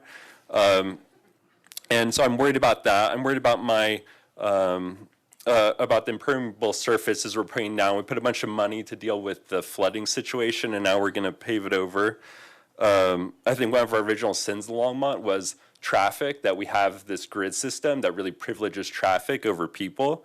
I personally am a teacher who takes the bus every day, and so I think, and I really enjoy it, and I think we could get eco passes for all the new residents, and we don't have to then have more hardscaping and more garages for people. And I think also an original sin of Longmont, unfortunately, is it's in the past was an exclusionary town, like a lot of these people are saying. We don't have signs anymore that say no dogs, no Mexicans, or, deport people of color back, to Mexico, even if they're not there. But I don't hear this being affordable housing. $500,000 is not affordable. So thank you so much for your time. I appreciate it. Thank you, Mr. Fire. Next, Arthur Jacques. Arthur Jacques.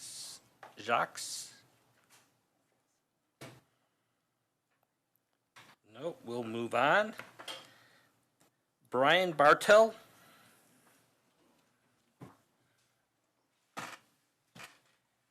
Hello, thanks for listening. My name is Brian Bartel. I live at 208 Sherman Street. Just wanted to say, regarding affordability, I bought my house in '84. It was 660 square feet, $55,000, and the price has never stayed the same or gone down. So it's going to go up. Presently, it's $500,000 now because it's just the way life is going. So the idea of putting in the 70 units, my biggest issue is traffic. Let's see, that Sherman Street is narrow. Right now, I would say it should be a one-way street. It should have been amended ever since the population has gotten bigger and the commerce that's going on 3rd Avenue.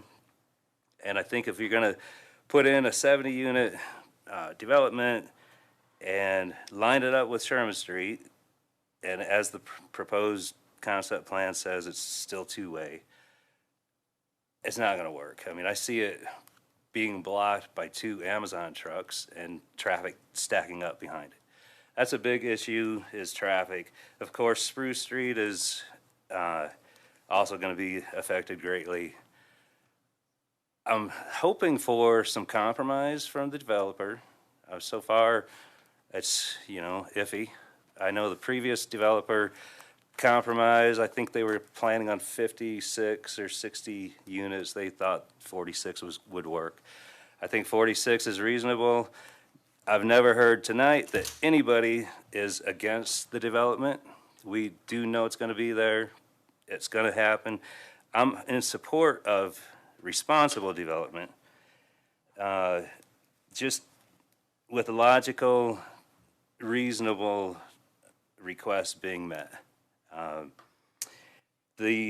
Let's see. I think, if I had a druthers, I would have that development be self-contained. A turn lane off of Spruce Avenue to get in. Have everything be inside that development, because there are restrictions that won't work, which is continuation of the square grid that we are used to in that neighborhood.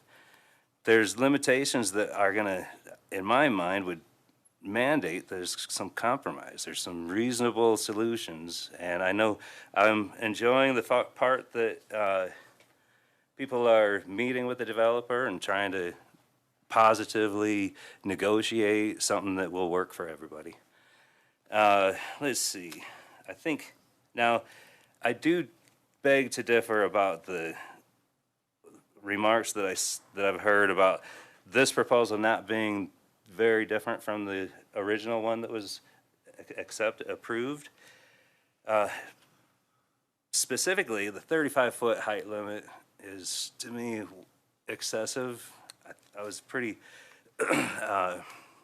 disparaged and felt condescended to when I heard, because of the houses across the street are a little bit above the elevated, that they might almost be able to see over this new development.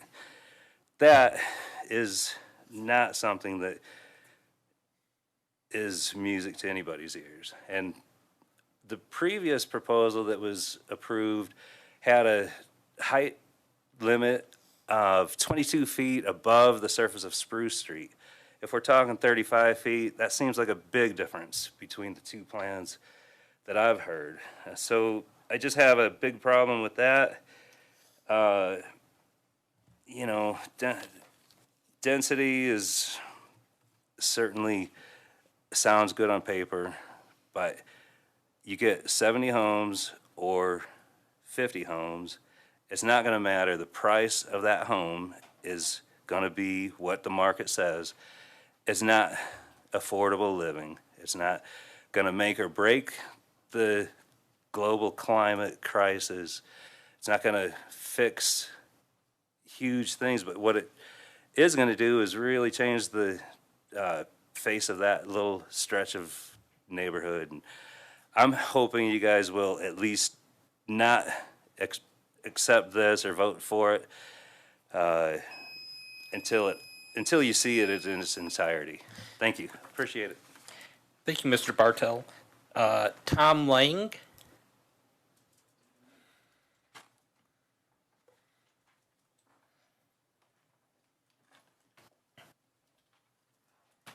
Good evening.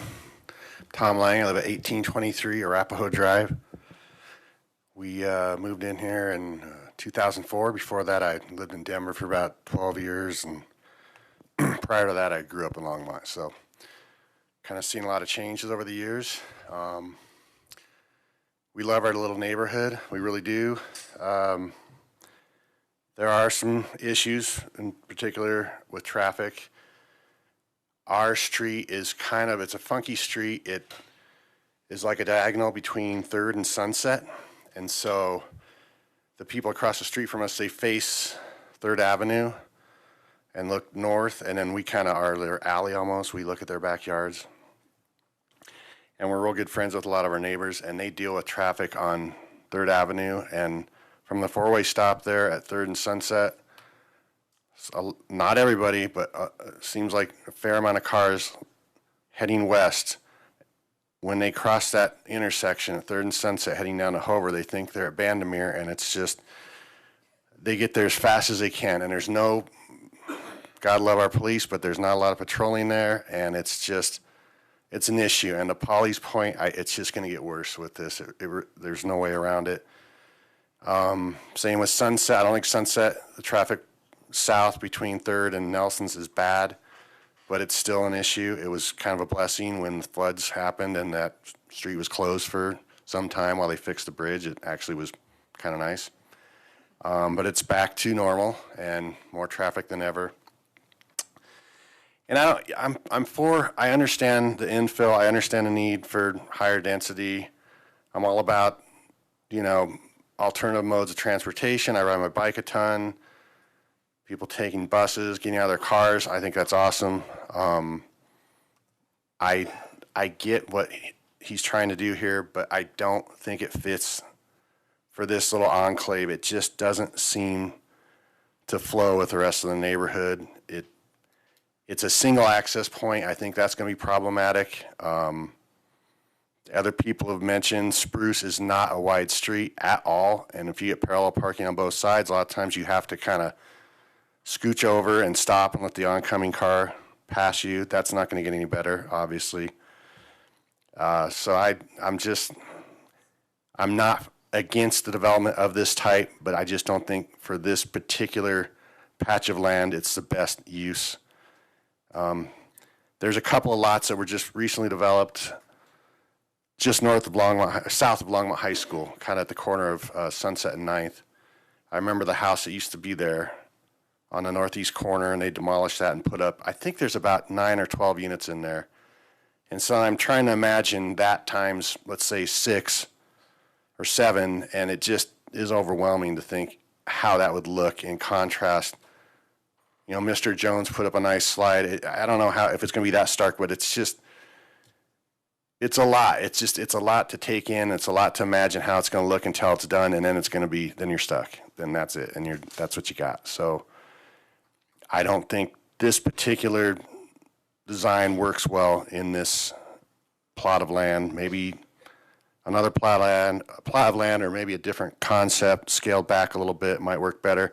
I don't think anyone here wants to, yeah, it'd be great to have a field of grass forever. That's not realistic. It's just not going to happen. You're going to develop. It's a need that needs to be met, but as it exists and as it's being proposed, I don't think it's a good fit for this particular plot, and I think that's all. Appreciate your time. Thank you. Thank you, Mr. Lane. Philippe Musquada.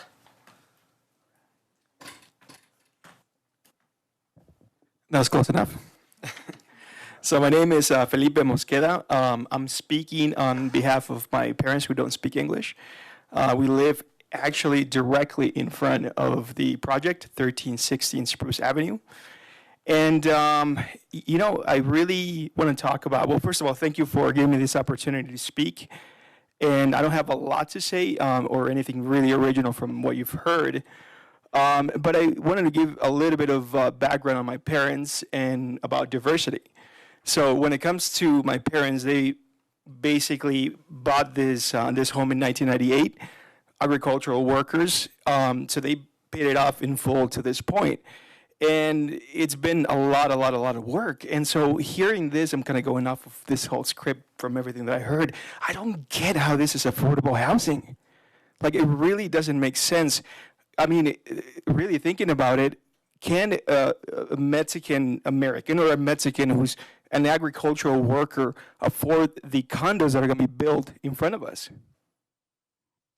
I don't think so. So I wish to express my family's deep concern regarding this development. We are situated again in front of this development, and I think some of the people that have spoken don't live directly in front of it. I mean, I think it was 219 Francis. That's not even close to where we're at. So to be clear, I'm not opposed to the progress and the development in our city or our community. I understand it's part of our city's growth, and I'm excited for it. I really am.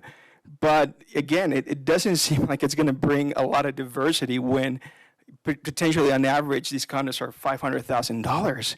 I don't see a lot of my people coming in there, to be honest. And so, however, I think it's important to strike a balance between the development and preserving the integrity and quality of our existing neighbors. I grew up there, and the Bond family was incredibly inclusive. They would invite us to ride horses, and so I really can see where people's hearts are in. But I also can see the progress, and I can see a lot of benefit to an amazing development that really is inclusive, that is looking at different perspectives. So again, one of the concerns that my family has is about a disruption in privacy, the diminishing of quality of living, as we are, truly, I don't think we're going to be able to see very much in a 3-story building in front of us, but maybe when it happens, you'll prove me wrong. So more importantly, the increase in traffic and congestion in such a small neighborhood, I mean, we've seen it over the years. 1998, we moved in there. It is going to make a big difference in terms of safety and strain in the neighborhood infrastructure. So yeah, well, again, we understand the need for housing development, and we urge you to consider at least limiting the number of apartments and the levels of the building and preserve some of the essence of the community. We urge you to do that. But I think that's what I wanted to say. It really was shocking to me to hear diversity and affordable housing thrown in to this whole thing when, you know, it's been such hard work to pay off this house and for my parents. And I really, I mean, 500 grand, how is that affordable housing? And I know 3-4 people have said it already, but it's a little shocking. And anyway, that's all. Thanks for your time, and appreciate it. Thank you, Mr. Bisquata. Next, Mona Krushwitz.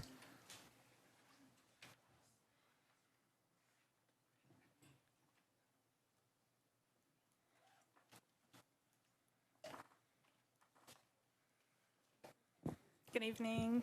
Thank you all for staying so long. I'm Moana Krushwitz.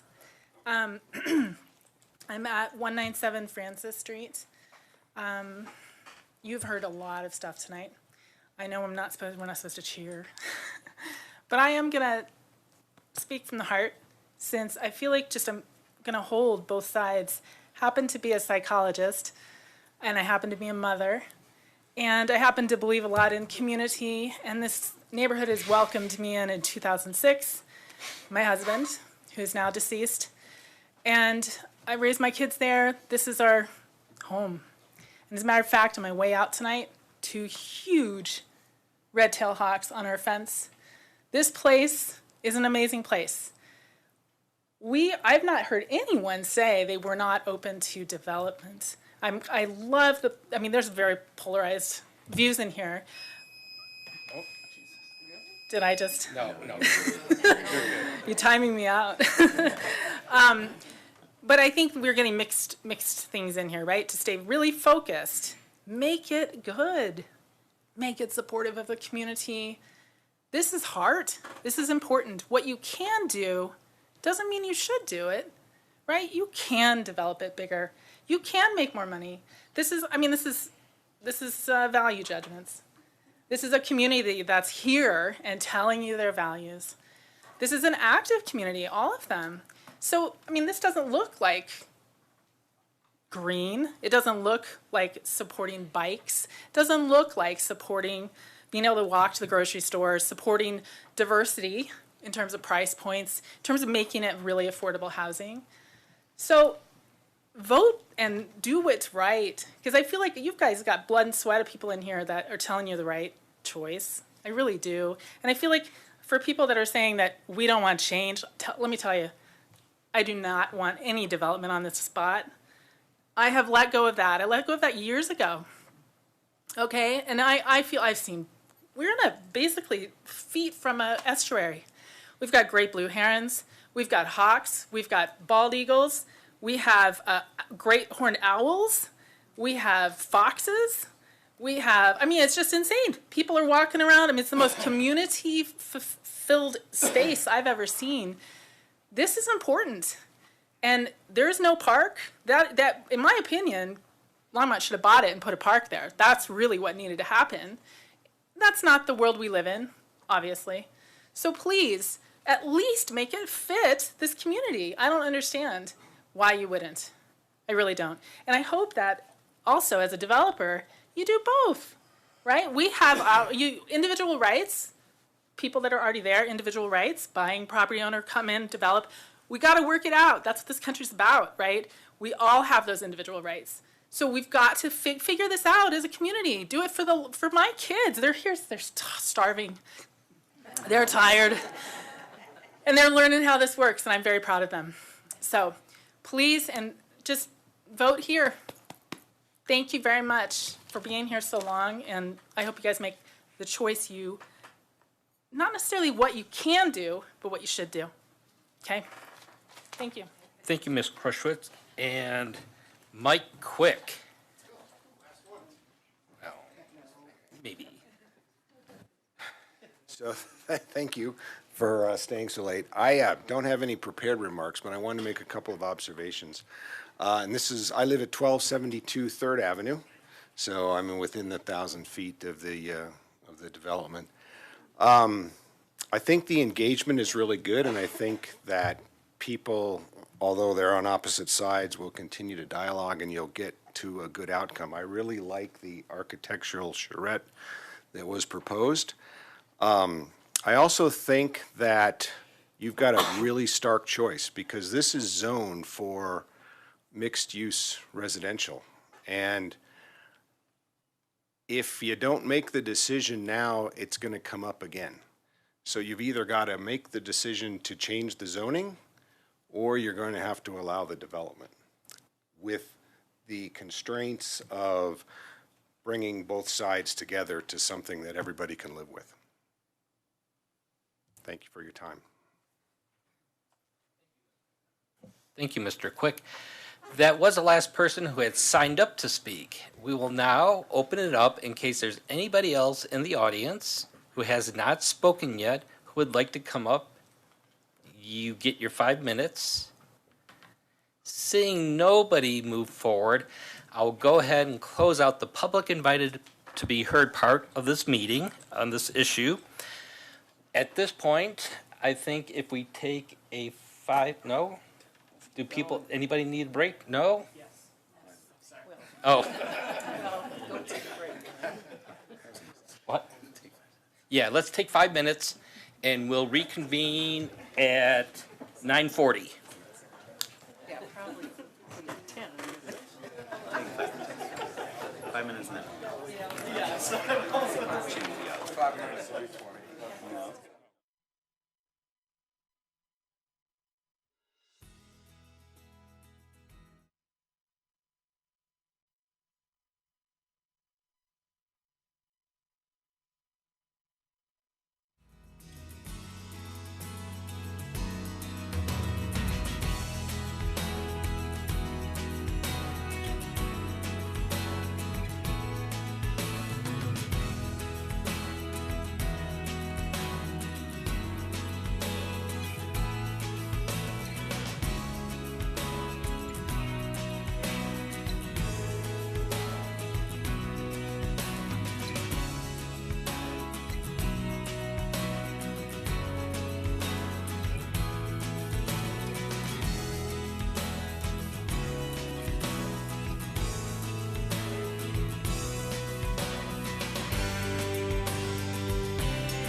ahead and get started here in another minute.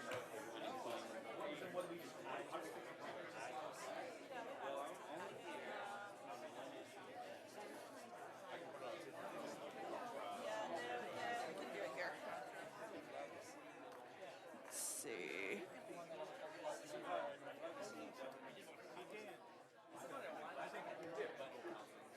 Exactly. Okay, folks, if you can please sit down. Folks. Okay.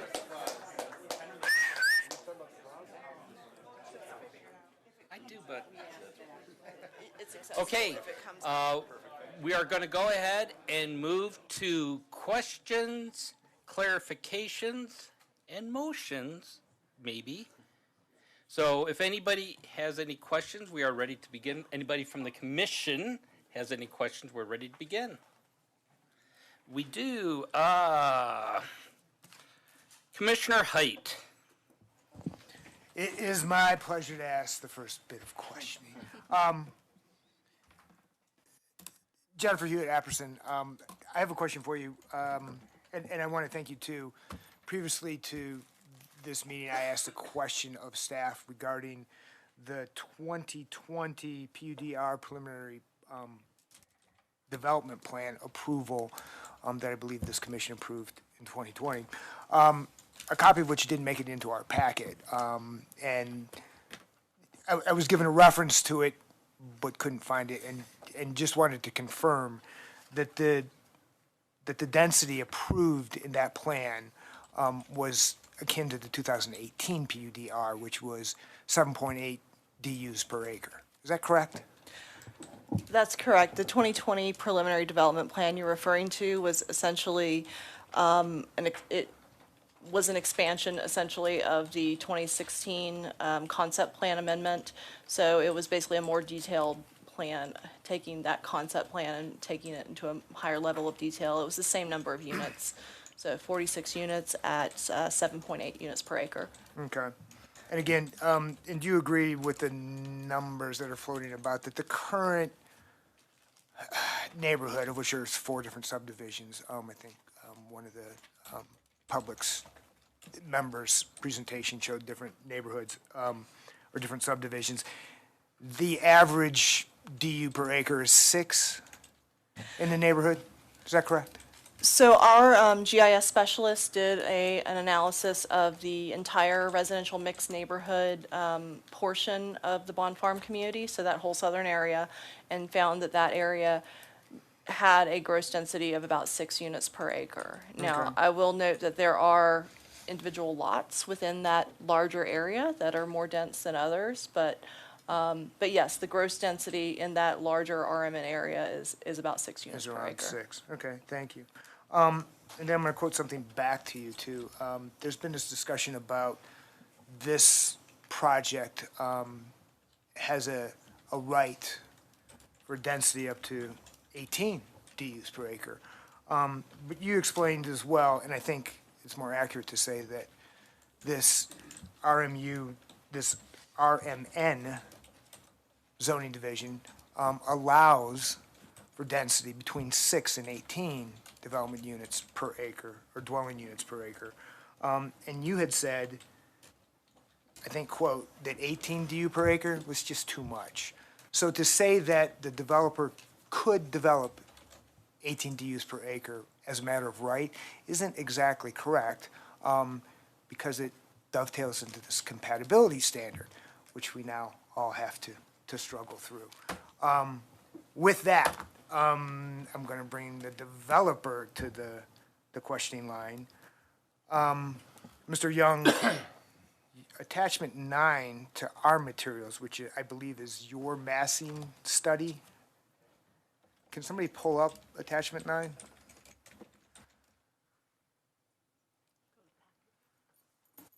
In the packet, or wherever it is.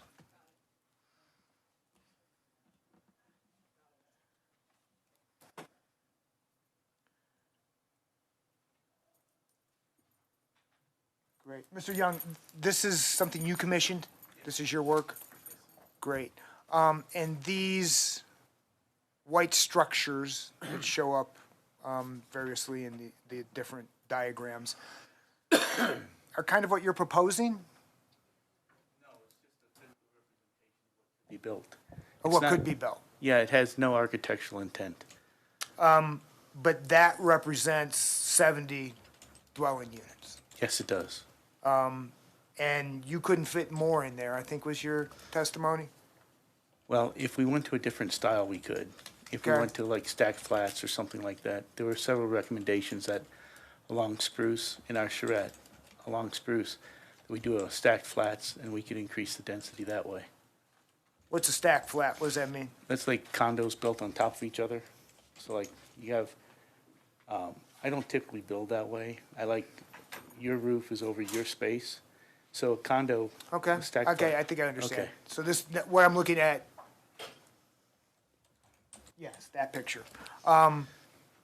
Each one of those roofs is an individual unit. Yes, it correct? is. 2 stories, 3 stories with a, 2 stories with a garage down below. I Correct. think is how you described it.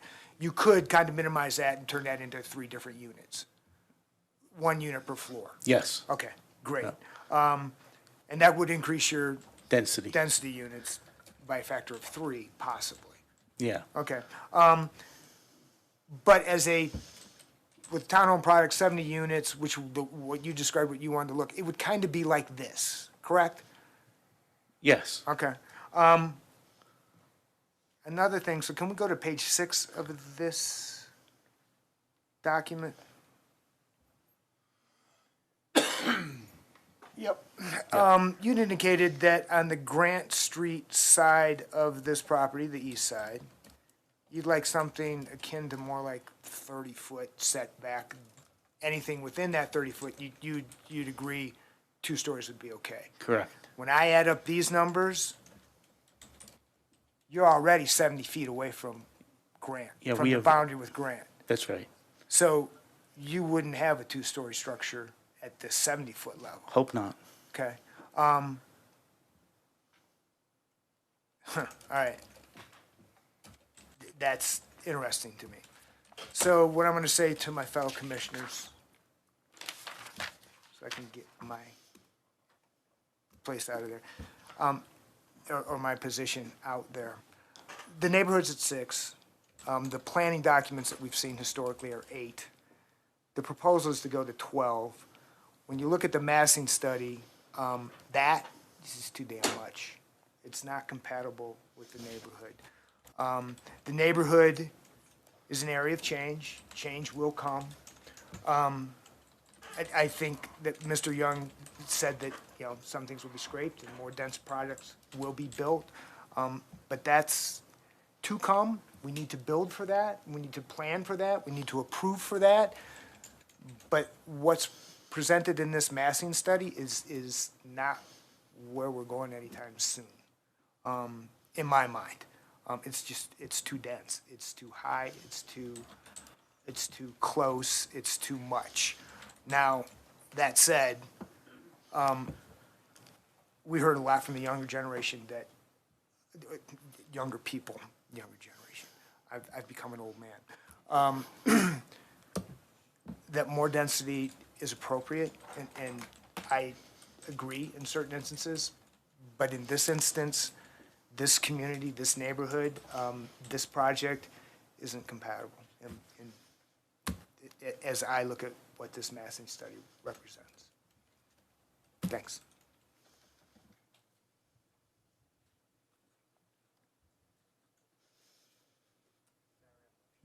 Well, okay, if nobody else has a question.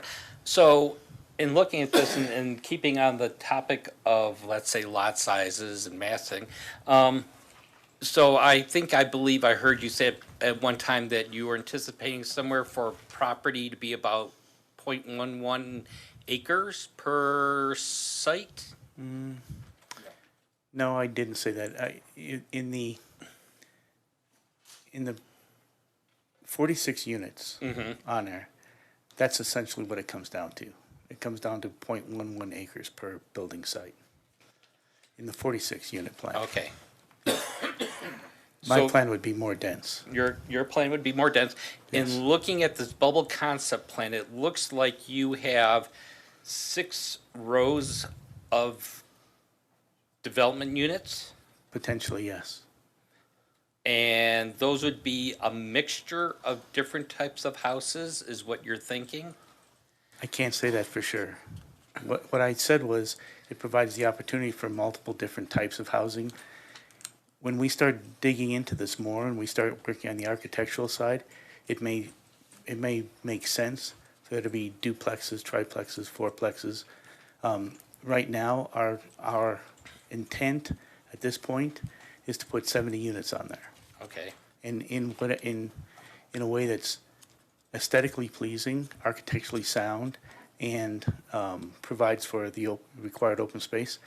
One thing I want to emphasize, in the RMN zone, it says you must have this amount of land, this amount of open space, pocket park, stuff like that. All of those things through the site plan process will be incorporated into this. So when we're going through the site plan, if 70 units don't work, then it'll be 60 units, or it'll be 55 units, or it'll be 69 units. It'll be whatever makes the most sense. Okay. What are you looking at for frontage on a lot? Do you have a number in mind of what you're looking at?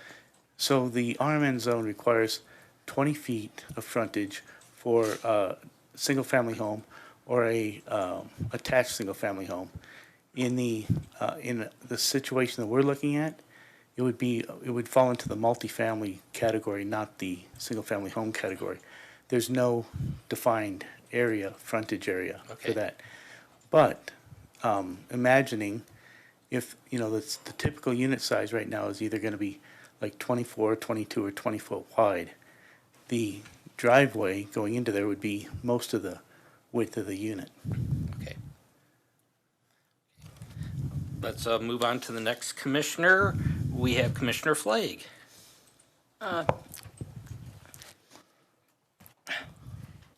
Thank you, Chair.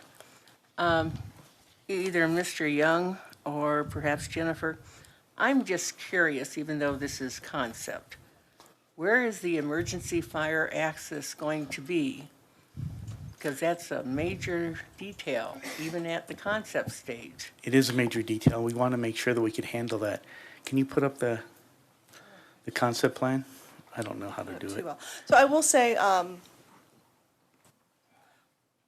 while I'm pulling up the concept plan here, I will say that fire is one of our reviewing bodies. They are a member of the Development Review Committee. So, I apologize, I cannot find it. I couldn't find it. It's in, I'm pretty sure if you go into the very first. I was just looking for the massing site characters. Oh, there we go. Attachment 7. I do apologize. It's been a long evening. So there are. So fire is a review. They are a member of the Development Review Committee. So any development in the city of Longmont has to meet their standards for access. Anything that is 3 stories would have to either be sprinklered or have appropriate access for their aerial apparatus. So I would say that fire is an extremely important player in this process. But to date, what have you heard from them? We've heard from fire many times. And? They've reviewed this and approved it. So the first access we have is directly across from Sherman Street. So you have to draw a diagonal line from there to the other part of the property. So if you've got a rectangular property, you draw a line from this side to this side, and your next fire access point has to be at least 50% of that distance away from the first one. You'll see that on the end, on the far northeast corner, there's another access point, and that's the secondary fire access. So they're both basically on Spruce Avenue. Yes, they are. And I talked to staff this morning to discuss whether or not, what would be the best way to handle that. And it was discussed with the woman, Caroline, that if we needed to, we could make that an emergency vehicle only access point. So it wouldn't have to be a public access point. So could you do that to Sherman Street instead? I don't know the answer to that. No, I don't think so. Hmm. Because I think that it's too close to, that entrance point is too close to Grant Street to be the primary access point. Okay. Also, where, as long as you've got the diagram up here, where is that park going to be located? So you'll see on the left side of that drawing, Mm-hmm. that's where the That is actually it. that is the 0.85 acre park, Okay, and does it also serve any other function? not for us. Not for you? I mean, when you ask if it serves some other function, Like drainage no, or? it does not. You'll see, if I can move that up just a little bit. I'm really not technologically handicapped. If you can see, I've allotted for drainage on the south side of the property. Mhm. And our civil's here. Oh, yes, he is. Civil's here. And so the whole site drains to that corner. Okay. And in addition to that, in order to drain the property at all, I had to acquire easements from this property down to First Street, which those easements are in place, in hand. We're hoping that those easements will also serve to allow us to make the park connection, a bicycle connection, a trail connection from Spruce down to First Street. The city's also involved in an annexation right now with one of the properties on that side, and they're extracting that additional right-of-way for the path, I believe. Okay. And what have you done to relate your park area to the Bond Farm historic location there? So, I'm not in charge of that park. It's a city park, it's not ours. And Steve Runsweiler said that that they currently didn't have plans to improve the park. So right now, it's just a land dedication on our part. It's interesting, it was brought up about the charade or the charrette that I'd said, give me the park. I had offered to improve the park. If we were allowed to take possession of the park, I would improve the park. And it might be better to reshape it a little bit if it were mine. But this is the way it has to be if it's a city park. Okay. Is there someone from Parks that is here that can speak to this? Hey, how you doing? All right. Go please. You did fine, Jenks. Counselors, Steve Ransweiler, Senior Project Manager for Natural Resources. Yes, the only requirement we really have is we need some sort of a rectangular-ish piece of property that abuts Spruce so we can have public access from the public right-of-way into the public park. That's really what we're looking for in this piece of property. The developer just mentioned some possibilities about changing the grades. I'd be open to that, or improving the grades in the park as part of the development of the property if there were opportunities to do so. It will be a challenging piece of property to develop, but not unheard of. We have neighborhood parks as small as 0.5 acres, 1.2 acres, 3 acres, so 0.85 acres is not outside the realm of a neighborhood park within our system. We currently have $240,000 in the capital improvement program set toward this park.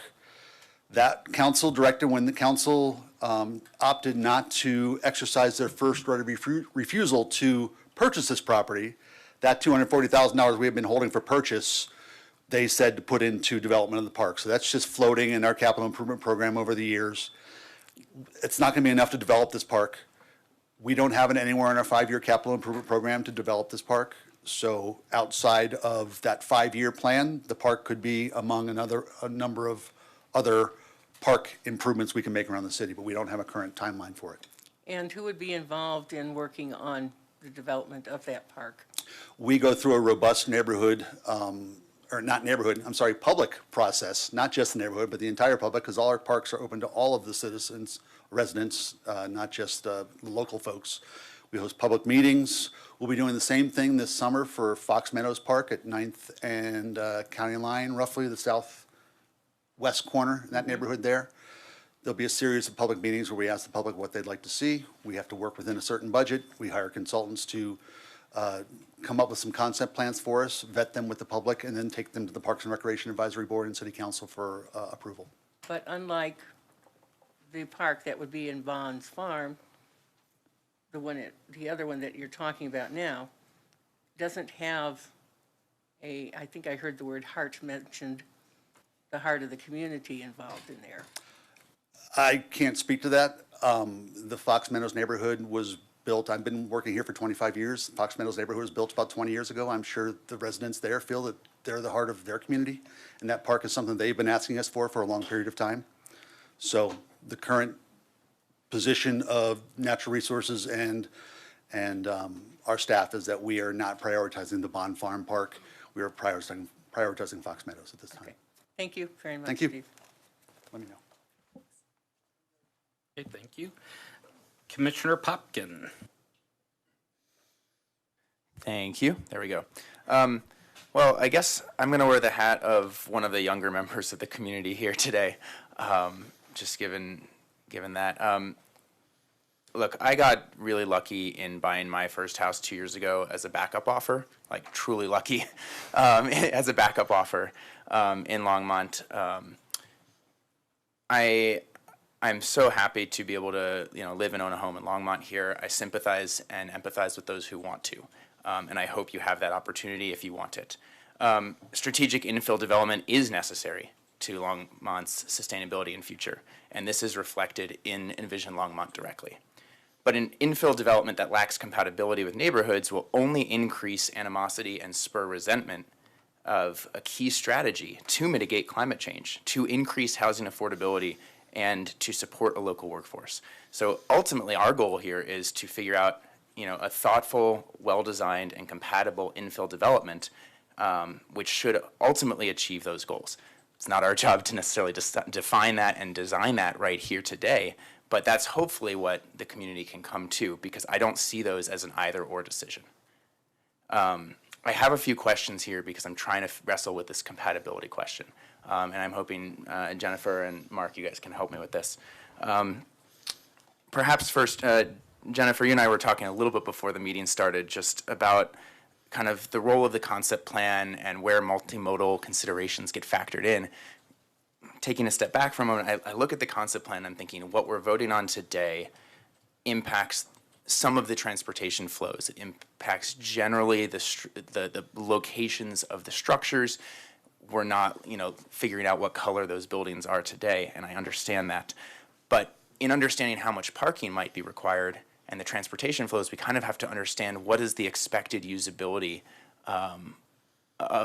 and accessibility that we should be expecting of future tenants and future residents there.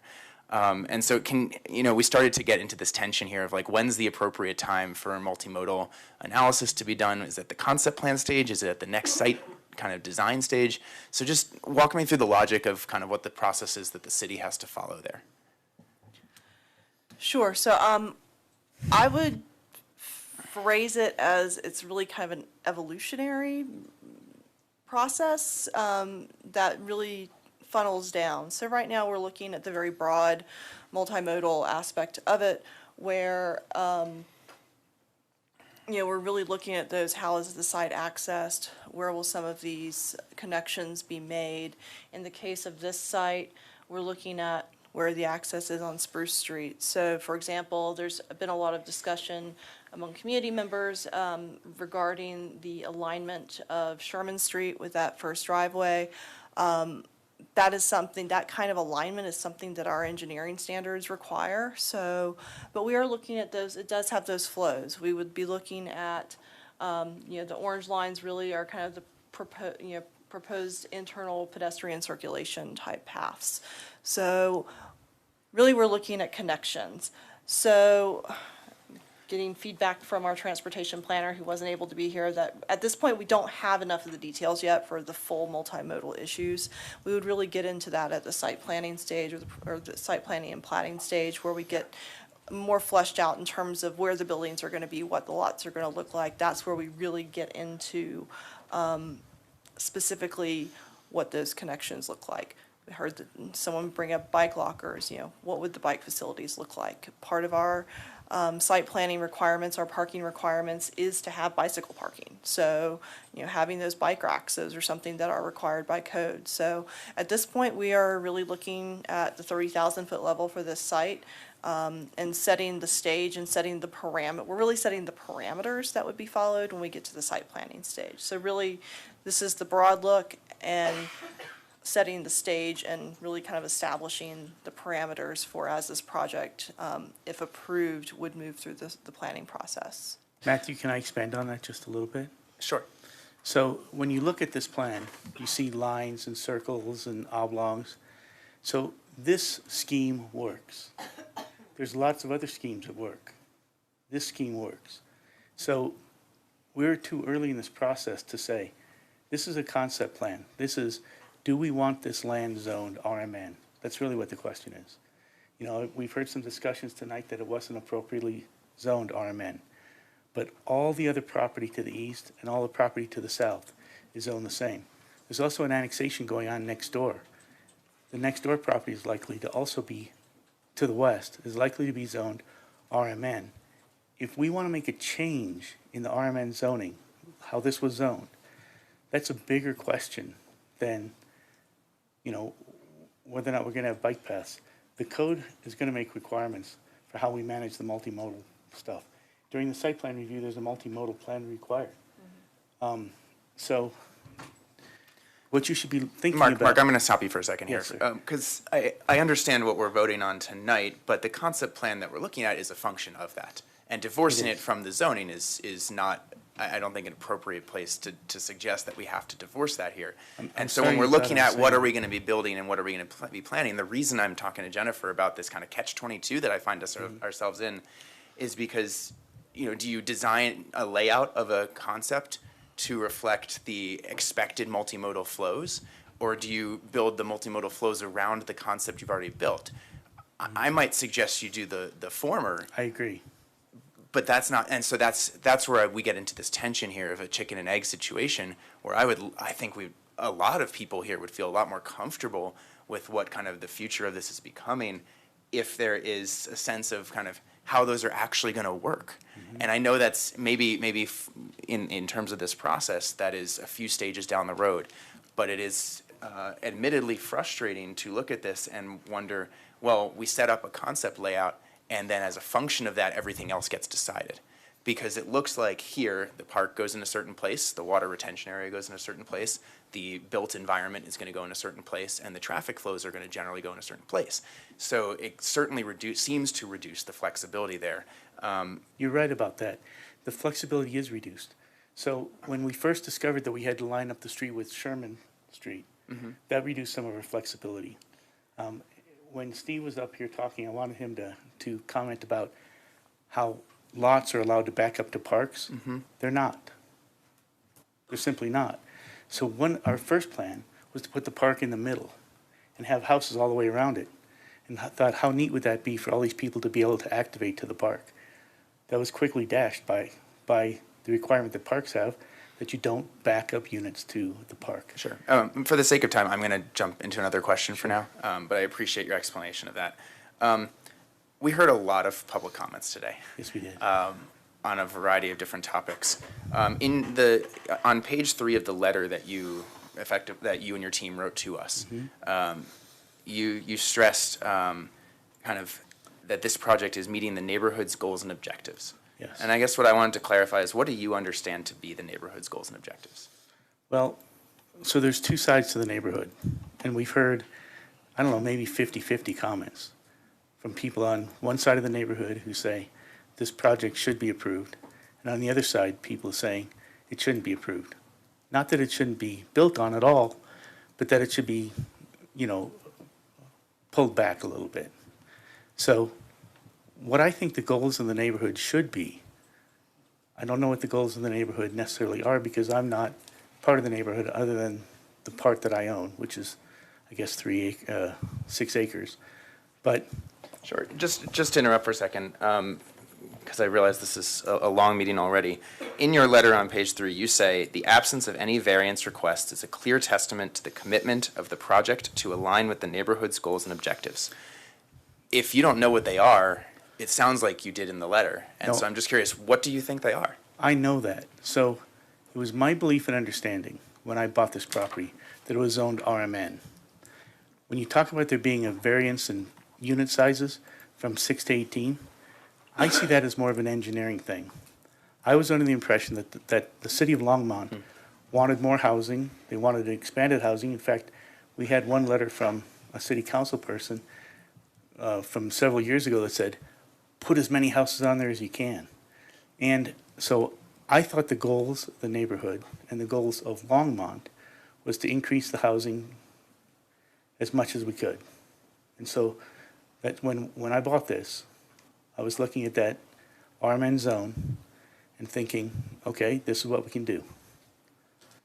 So, and I think we've heard from the neighborhood that there's a diverse idea of what should happen. Appreciate that.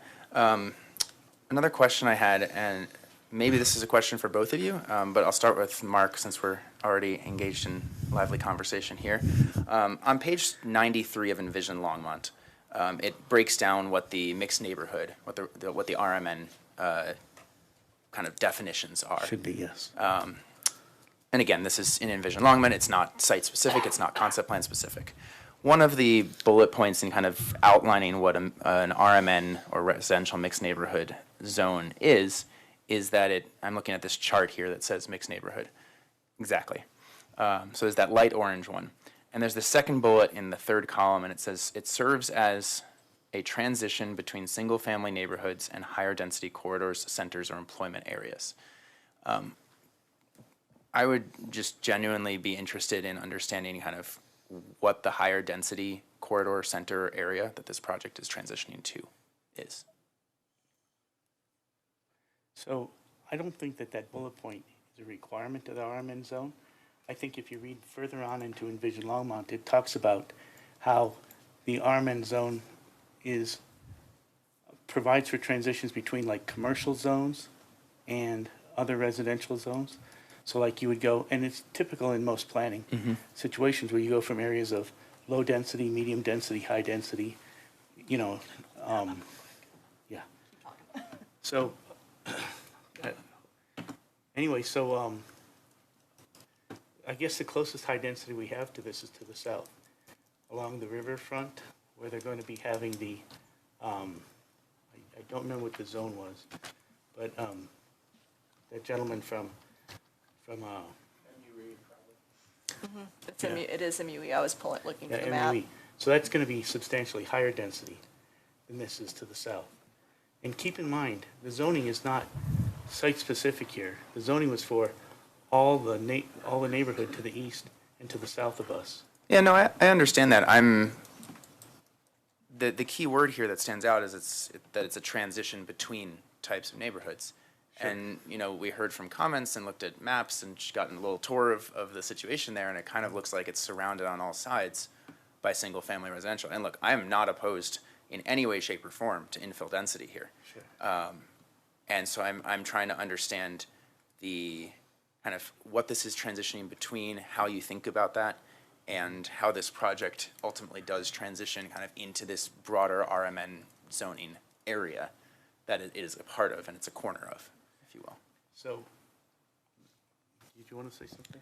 Sure. So I was just bringing up the zoning map. So you'll see this is the RMN zone, this light orange here. This gray area down here is an area that is zoned for mixed use employment. So that's kind of the transition that we were referring to. I was referring to earlier, is that you have your RSF here, it goes RMN, and then it goes MUE. If that's helpful. Yeah, no, that is. And just to clarify, are any of the surrounding, let's go like 2 to 3 streets out on any side, anything other than single family or duplex? No, I would say no. Right, and then again, this is looking forward in terms of what it's zoned for versus what currently is. Sure. Just trying to kind of understand the tension that might exist in that. I'd truly like to find a way to relieve that tension too. Use the mic. Yeah. I would truly like to find a way to relieve that tension too. You know, I don't want to create a neighborhood where people are ostracized or not appreciated or welcomed. You know, my experience as a developer goes back more than 30 years, and I've developed really interesting projects. One of them, which is in our study, which is called the character study, which is down in Wheat Ridge, Colorado, and everybody was up in arms on the project. And it was 3-story units right in the middle of an infill, and we're heralded now, that project. It took a little while for people to warm up to it, but believe it or not, property values went up. Redevelopment of the other adjoining sites went up. That was 45 units at 410 Fenton Court in Wheat Ridge. It was a long time ago. It was an old carnation farm that we remediated anyway. Yeah. I appreciate those comments, and I want to think about a couple things that you've shared, but maybe a follow-up question to that is, we heard a couple different public comments from multiple members of the community, as well as in our packets, about this suggestion of an architectural design charrette. Yes. Do you have any opposition to participating in one of those going forward, or more, one or more? No. In fact, if we want to make that a condition of approval, I'd accept it without a problem. I met with Drew and Dan before this, and I told them the same thing. And I even said, if you don't make it a condition, I would strongly consider it. I appreciate that. I'll reserve my time for now. Commissioner Lukash. Thank you, Chair. So I want to go back to the park. So if we can have Steve back down here, have a question.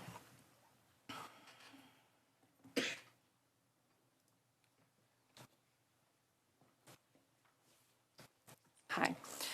So my question is this enough for a park as far as square feet? Do we have in the code anything in particular regarding parks? How small they should be? How do we define a park? Commissioner Steve Ransweiler, Senior Project Manager, Natural Resources. There's nothing in the development code about public parks. Public parks are handled outside of the development code. And we have a Parks and Recreation and Trails Master Plan that was adopted by City Council in 2013, I believe it was, right around 10 years ago. I can read you, because I did pull this up intentionally. Neighborhood parks are the basic building block of the system and provide space for close-to-home recreation activities. Existing sites range in size from under 2 acres to 16 acres. The ideal neighborhood park is central to and easily accessible from the neighborhood. Sites are often located adjacent to elementary school sites, which this one isn't. Types of features: single ball fields and/or multi-use fields, typically unlit. Open turf areas, shelters, playgrounds, sports courts, dog off-leash areas, small wheels parks, restrooms, off-street parking. We do not have a square footage basis. We are looking to try to have, per this plan, we are looking to try to have people be able to walk to a park within a quarter mile of their house without a large obstruction, such as an arterial road or a major road. In this instance, this plan identified the Bond Farm neighborhood as a gap area because, as one of the women mentioned tonight, that she had to walk across 3rd Avenue to get to Thompson Park, and 3rd Avenue is somewhat of a busy street. The little girl talked about how she can't walk her dog, that sort of thing. Isaac Walton is the next closest recreational area. It's bordered by the railroad tracks, which is another obstacle. So this is a small area. We're looking for a park. The 0.85 acres came from previous city council directions, and so that's what we're tasked with at this point in time. I'm optimistic we can make a nice park for this community. This community has also already stepped up and built some pocket parks on public land with other resources that they take care of well. And so that's another recreational opportunity for them.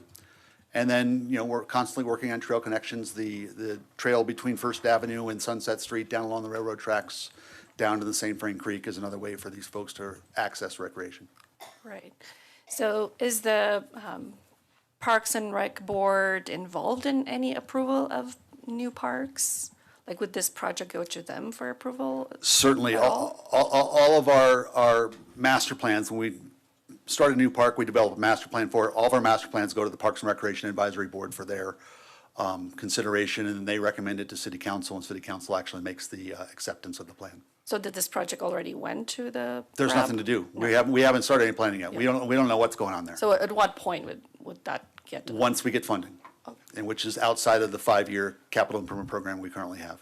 So by that time, the layout will already be decided and the acreage and everything? No, there's no layout. This is going to be a bare piece of property that the developer turns over Right. to us in a weed-free condition, if we can look around. Oh, there you are. A weed-free condition. We will do no planning on this park until we have funding to do so. Well, you have the borders. You will have Yes, the you're right. borders. We would have the outline. Yeah. We have that for all of our properties that we've acquired over the years for parks. We have boundaries, yes, for the properties we acquire, and then we fund them for development, and then we go through a public process to find out what will be there. Right. So there's no way to request for more acreage for a park. It is what it is because that's what we got. That's what we were given, right? As the city. That's a question for you. So the annexation agreement includes a provision for a 0.5 acre contiguous area of the property to be dedicated as a public park. So that was decided then? Yes, so that was decided. It was mentioned that at one point the city had first right of refusal to, under the original 2006 annexation agreement. Yeah. Right, to buy 2 more acres, but the city opted not to exercise that. So the annexation was then amended to remove that language and basically put in the flat 0.85 dedication. And to clarify, City Council opted to do that, not the city. Yes. Okay. Thank you for that clarification, Steve. And you brought up the greenway that is nearby. Right now, there's a portion of the greenway that is not accessible, it's not walkable, bikeable, is closed to the public.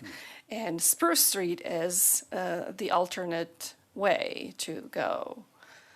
There is signage that points in that direction. Not Spruce. First Avenue is the detour coming off of Price Road. There's a section of Greenway behind Left Hand Brewery, essentially, that is closed and will remain closed for everyone here for another 2 years. So get used to it. The detour for Price Road comes up to First Avenue, comes up Bowen Street to First Avenue west to the Hildebrand Trail to Sunset Street, down to the Isaac Walton Trail, or the St. Frank Greenway Trail to Isaac Walton. So it's there. Spruce is not being part of the Greenway detour in any. There is part of signage that points to that it is a bike path. There may be. We have bike routes signed throughout this city that Right. aren't detours, Okay. but they're just bike routes. And there is also the Bicycle Issues Committee that posts other bike routes throughout the city that the city does not manage. But the official detour, which is signed and on the city website, is down, up Bowen, down First Avenue to the west, over to Sunset Street. Okay. And that won't change. That won't change. No. Good. I think that's all I have for parks. Thank you very much. Thank you. And another question around the historic area and the historic board. Do they have any say in this development? Is there any historic dedication landmarks in the area? So Historic Preservation Commission did review this in earlier stages of the project. There was a historic survey, there was a cultural resources survey done on the farm site. It's one where it could be potentially eligible for local landmark status, but there's been quite a few alterations. There's some asbestos issues that would need to be done as well. So ultimately, there is no plan for doing any sort of preservation of the farmhouse on site. So that's not part of this program. This was something that was looked at previously. And are there any other homes that could be historic and around it? around this development? As far as on the property or No. in the Bond Farm neighborhood? Yeah. Certainly, we would need to do some historic surveys. We are looking at, as part of the work plan for the Historic Preservation Commission, looking at doing some survey plans to identify areas of town that need to have historic surveys done. So we are working towards identifying those areas that need some additional attention in that regard. So this is not so Bond Farm is not a historic district of any sort. It's not a National Register district. It's not, we don't have any local historic districts in the city of Longmont at this time. Okay. And then it was, okay, my last question for this. It was brought up that there was 2 acres to be park. You know, when the Bonds were here, were still alive. So what happened with that? Sure. So I actually am looking at the annexation agreement that was amended in 2016. There was that was the first right of refusal question, is that the city had first right of refusal on 2 additional acres, on 2 acres of additional acres of property for open space. As Steve indicated, the city council opted not to exercise that right to purchase, and the annexation agreement was subsequently amended to remove that requirement. Okay, so that was for purchase for the city? Correct. That would be. It wasn't just given? It wasn't for dedication. It was for purchase. And this, the 0.5 is dedicated? Yeah, the 0.85 will be a dedication outright. Okay. Thank you. Commissioner Goldberg. Thanks, Chairman. Hi, Mr. Young. Thanks for being here tonight. I have a few questions for you, and then I'll pivot over to Jennifer shortly after. Mark, I hear you wanting to be a good steward for the neighborhood and wanting to to improve the neighborhood and serve the needs of the neighborhood, and I appreciate that. One thing that I think is important for being a good neighbor is to be really honest and genuine and transparent. And what I'm seeing is some struggling around, I know that we're only in the concept plan phase, but we have a very vague idea of what you're planning before us. And so far, the closest I've been able to appreciate it was when Commissioner Height asked, is that massing study with the bubble renders kind of accurate? And you seem to suggest yep, they're gonna be 3-story units. It might not look exactly like that, but that's kind of where I'm going. Your goal seems to be 70 units. For the sake of this room, can we go to bed tonight knowing that your plan will look something like that? All probably entirely 3-story units, similar to what we saw on that bubble map. Yes. Okay. So we've heard discussions about single-family detached, co-housing, live-work, coffee shops. We should remove any visions of that occurring in the neighborhood on your piece of land anyways. So at this point, all of our analysis points towards this, what we just talked about, as being the highest and best use for the property. That's not to say that, when I had that charrette before the charrette, we talked about me having aha moments. Some of the things that I took to heart during that, and we've done nothing to this plan since that charrette, was the possibility of reducing some of the size of the units, going to 1-car garages instead of 2-car garages. We entertained the possibility of a coffee shop, but it doesn't seem to me that it's practical from a business standpoint. I don't know that I could get anybody who would rent it, and it would just become, disused. So it's possible, and if we do this architectural charrette for the next phase, it's possible that I could have an aha moment. It's possible that the neighborhood has presented several different options to me, all of which I've taken seriously, looked at and penciled out and said, for one reason or another, that doesn't work. That's not to say there won't be another one. And that's why when I suggest that we zone this RMN zoning, it's so that we've got the versatility going forward. If I came in here and presented you 70 townhomes just like this, that would become set in stone. I mean, if you approved it, that would be set in stone. That would remove all the flexibility. I'm not telling you that I'm ultimately flexible. You know, today, right now, if I had to make a decision as to what plan to move forward with, it'd be the plan that you guys saw in that massing study. That's why we used that. We didn't want to deceive anybody. We used what we're planning on doing in the massing study so that everybody could have a realistic idea of what it looks like. So, but don't confuse that with architecture. That's not an architectural rendering. I don't know what kind of roofs we're going to have. I don't know what kind of porches we're going to have. You know, I believe in the RMN zone that there's 5 design criteria that have to be used in each house. I think there's a list of like 9. You have to have certain types of porches, you have to have certain types of railings, you have to have certain features, double entry doors. I mean, so Sure. all those things will go into it. Sure. Yeah, I think Commissioner Popkin may have mentioned, like, this isn't the time where we're deciding the color of the paint. But I do want to be honest and authentic to the audience here and to my peers up here that when we're making a decision tonight, we should be using that study that reflects the tall structures right in front of those homes on Grant and just Sure. to the south of Spruce. Sure. Yeah, and I think that's important for us Yeah. to decide. And then one other question for you, and then I'm going to pivot to Jennifer, and that is, do you know off the top of your head the height of the structures to the south of Spruce and how they compare to the height of the homes on the north side of Spruce?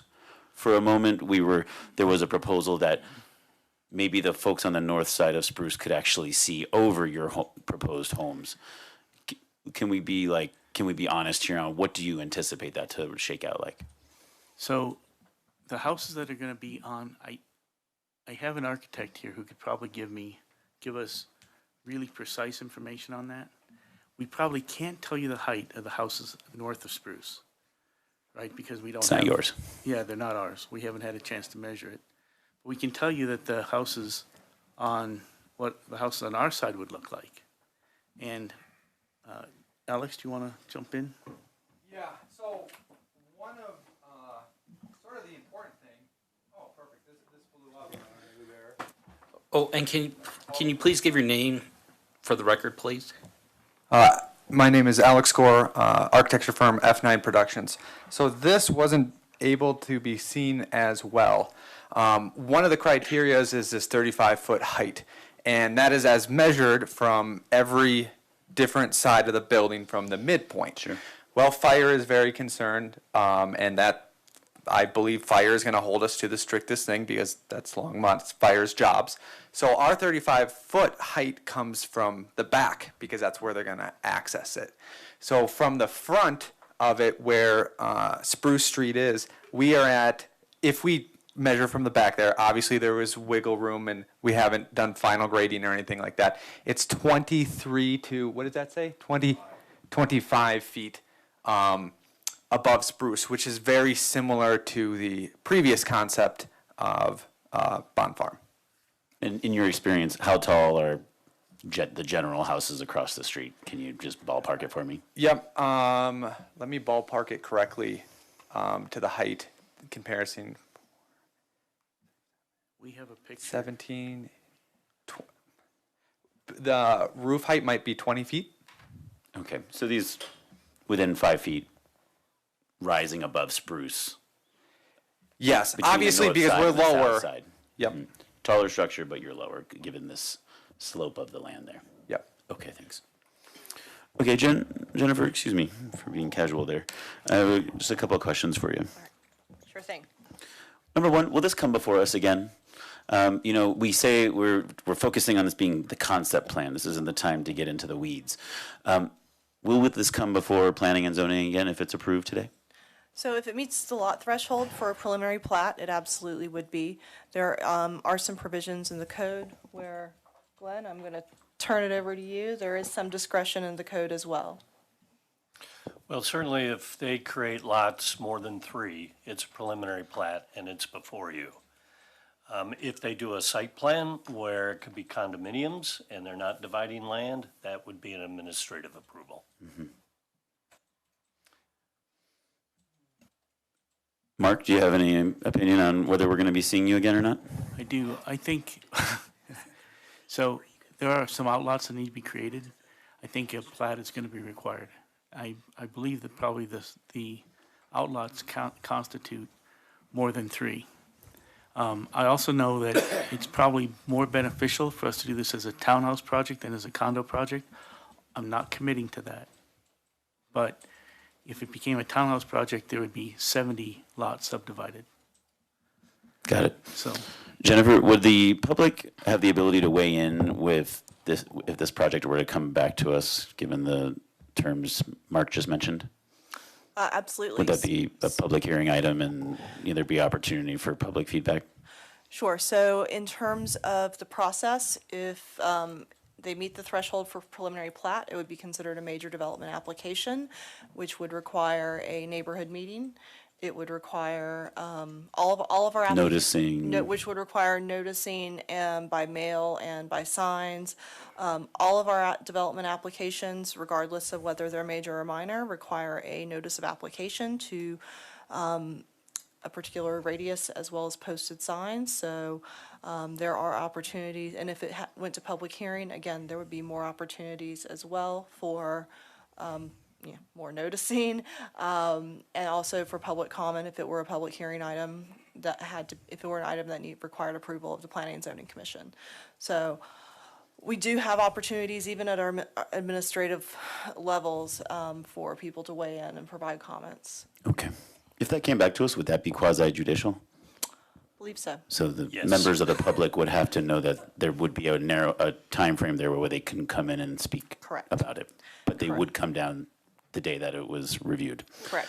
That's new to everyone in Longmont, so I just want to make sure we're all on the same page. Okay, Jennifer, you mentioned that this zoning is meant to be a transition from single family to higher density. Some of my peers have identified there's no signs of higher density around us. Is this kind of a faux transition? I guess my question to you is do the transitions have to begin right where that zone begins? Help me better understand some context on, if there's no other higher density within 2 streets, then boy, maybe we're teasing ourselves. Maybe this zone should be a little further south or across the river or right in front of Left Hand Brewing Company, not impacting Bond Farm. Talk to me about the transition phases. Sure. So we don't necessarily have any definitions for transitions per se. Sure. It really gets into that compatibility standard within the review criteria. In terms of whether this is an appropriate zoning for this area, that's a larger policy conversation that needs to happen outside of this particular process.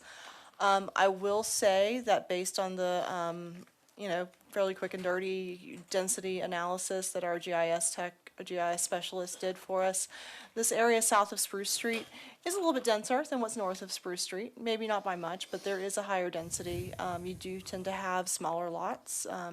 You may not necessarily have taller buildings, but you do have smaller lots. So, there are lots throughout this area that are 1/10 of an acre even. So, looking at, it's not a very uniform, the density isn't really uniform throughout this neighborhood. So, from a planning perspective, it's definitely a philosophical argument as far as, what is compatibility, and what is a transition. So I think that's the discussion we're having this evening. Okay, you're putting it back on us, I have a few more questions where you might do that again. But this one is pretty cut and dry. What are the parking requirements for Mr. Young here? We've heard some folks wanting up to 4 parking spots per home, and others saying 1's enough. What is his requirement? For single-family detached as well as single-family attached, there is a minimum of 2 units or 2 spaces per dwelling unit. Okay. I don't think there's going to be any single-family detached, right, Mr. Young? I think we've agreed this is going to be all attached. So I was just making the point For that both of them. I was making the point that for both attached and Minimum detached, 2? minimum 2 off-street parking spaces. Off-street. Off-street. Okay, thank you. There's been concerns about flooding, water runoff. What are Mr. Young's obligations as it relates to water flow and drainage? I am going to bring up our engineering folks. So ultimately, they have to address it on site. They are showing on-site detention. Josh can provide a little bit more detail. Hey, Josh.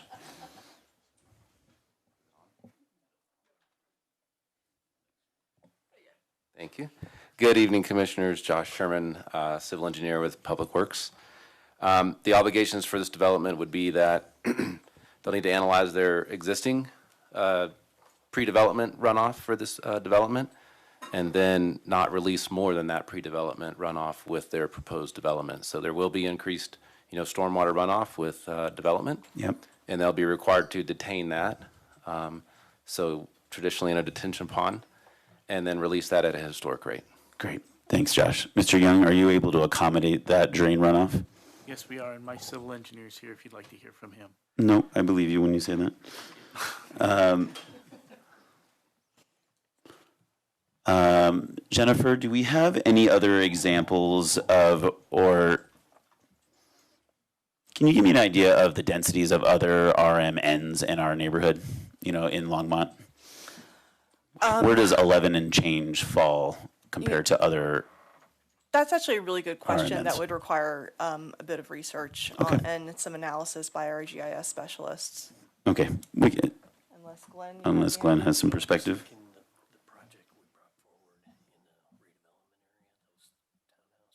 Yeah, so it's not RMN, but I can tell you the preliminary plat that you looked at back in December for the townhouse development in the Twin Peaks Twin Peaks area. Yeah, sure off. That was about 14-ish. Nelson, That was like 14, between 14 and 15. Okay, a little bit more dense than Yeah, so it's about Mr. 14 and Young's. 15, yeah. Okay. And that was in an area that permits higher density.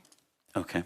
There seems to be reference to the RMNs needing to be near arterial or collector streets. Did I say that right? Is this near an arterial or collector street? I would say Third Street's pretty. Third's pretty close? Third's pretty Okay. close. These are some low-hanging fruit, Jennifer. I just want to make sure that when we're reviewing what's before us, that we're respecting the code and, getting feedback from those who've expressed concerns No. from the public. 100% agree and understand. This is something that has continued to come up today, and that's around affordable or maybe attainable housing or attainable for sale housing, whatever you want to call it. Is Mr. Young proposing affordable housing or attainable housing, something that falls into a category that, is there a category for the price point that Mr. Young will be targeting? It's not officially affordable. It's definitely not officially affordable. It's a moving target as far as the definition. From our inclusionary housing standpoint, he would be required to either have 12% deed restricted units or pay a fee in lieu per square footage, essentially, to the city. However, in terms of price points, I am going to let him talk about that. Yeah, I think, Mr. Young, you called it attainable for sale. What does that mean to you? Some people are saying there's nothing attainable in Longmont. There's just no way $500,000 is attainable. So help me understand why this would be considered attainable. Good. So what we try to do is we try to design the product to be affordable, what we call affordable by design. And that's fundamentally keeping the units smaller. So smaller units are more easy to afford. I can't tell you where, so when we say attainable for sale, and we're looking at trying to hit people that can afford like 120% of the AMI, that they can buy into about a $500,000 home. Now, if interest rates go down, they can buy a $550,000 or a $575,000 home. It's our goal to try to sell through the product as quickly as we can, to make a product that's going to be accepted to the community, by the community, that's going to be needed and desired, that's going to fit that niche. I'm looking at units, 1,200 square feet, 1,400 square feet, 1,700 square feet at the high side. So I think there'd be a variety of different price points in the community. Thank you, Mr. Young. Do you have an idea of what the average sale price for a home in Longmont is right now and how these would compare? No, but I got a guy who does. Okay, I'll take Dan? him.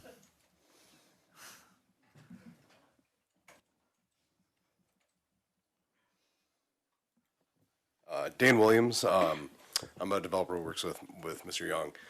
Thank you again for staying late and letting us field these questions.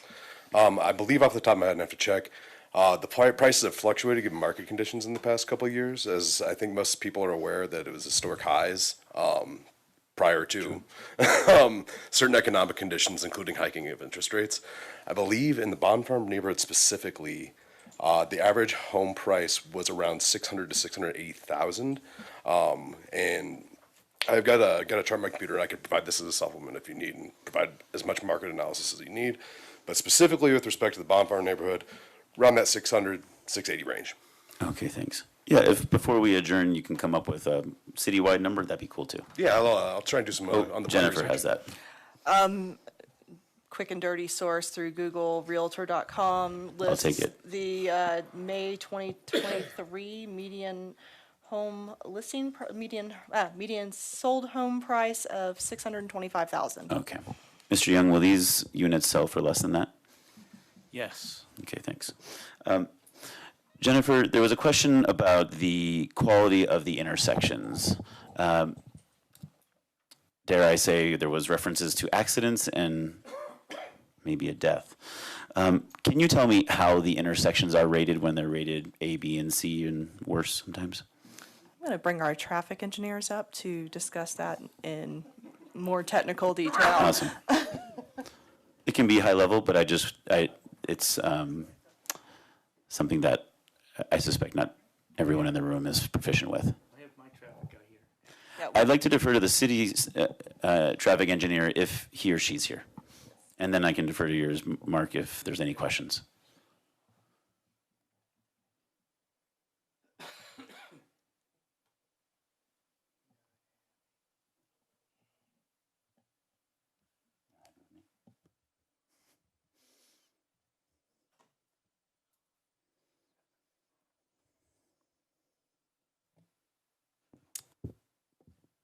Hello, Commissioner Goldberg. Hi. Caroline Michael, civil engineer with the City of Longmont. Are you asking about, if you want to ask a technical question about like calculations done for the traffic impact study, I'd probably defer to the applicant on that. But if you're asking in reference to like high crash intersections, fatality, which there was, I mean, that's a fact. August 2022, there was a pedestrian struck and killed by a motor vehicle at 3rd Avenue and Pratt Street. There are also several intersections in the larger neighborhood area that are high crash intersections. And Spruce Avenue itself has crash issues. I mean, I can't stand here and tell you that's not true. It is true. It would be dishonest to say otherwise. Yeah, Carolyn, let me back up. I think my question is really about how do we, I think in our packet it said that these intersections in the neighborhood were like rated B, and maybe after Mr. Young's development it would be a C. Can you just tell me high level, how are those ratings determined? It's so, I kind of alluded to it earlier, it's usually ranking a level of like delay, like how long are you waiting to turn or, well, turn mostly.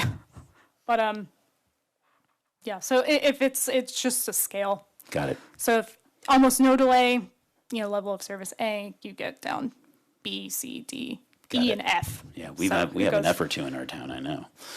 Yeah. Are accidents or incidents impacted in that number, or is it strictly a matter of time to turn?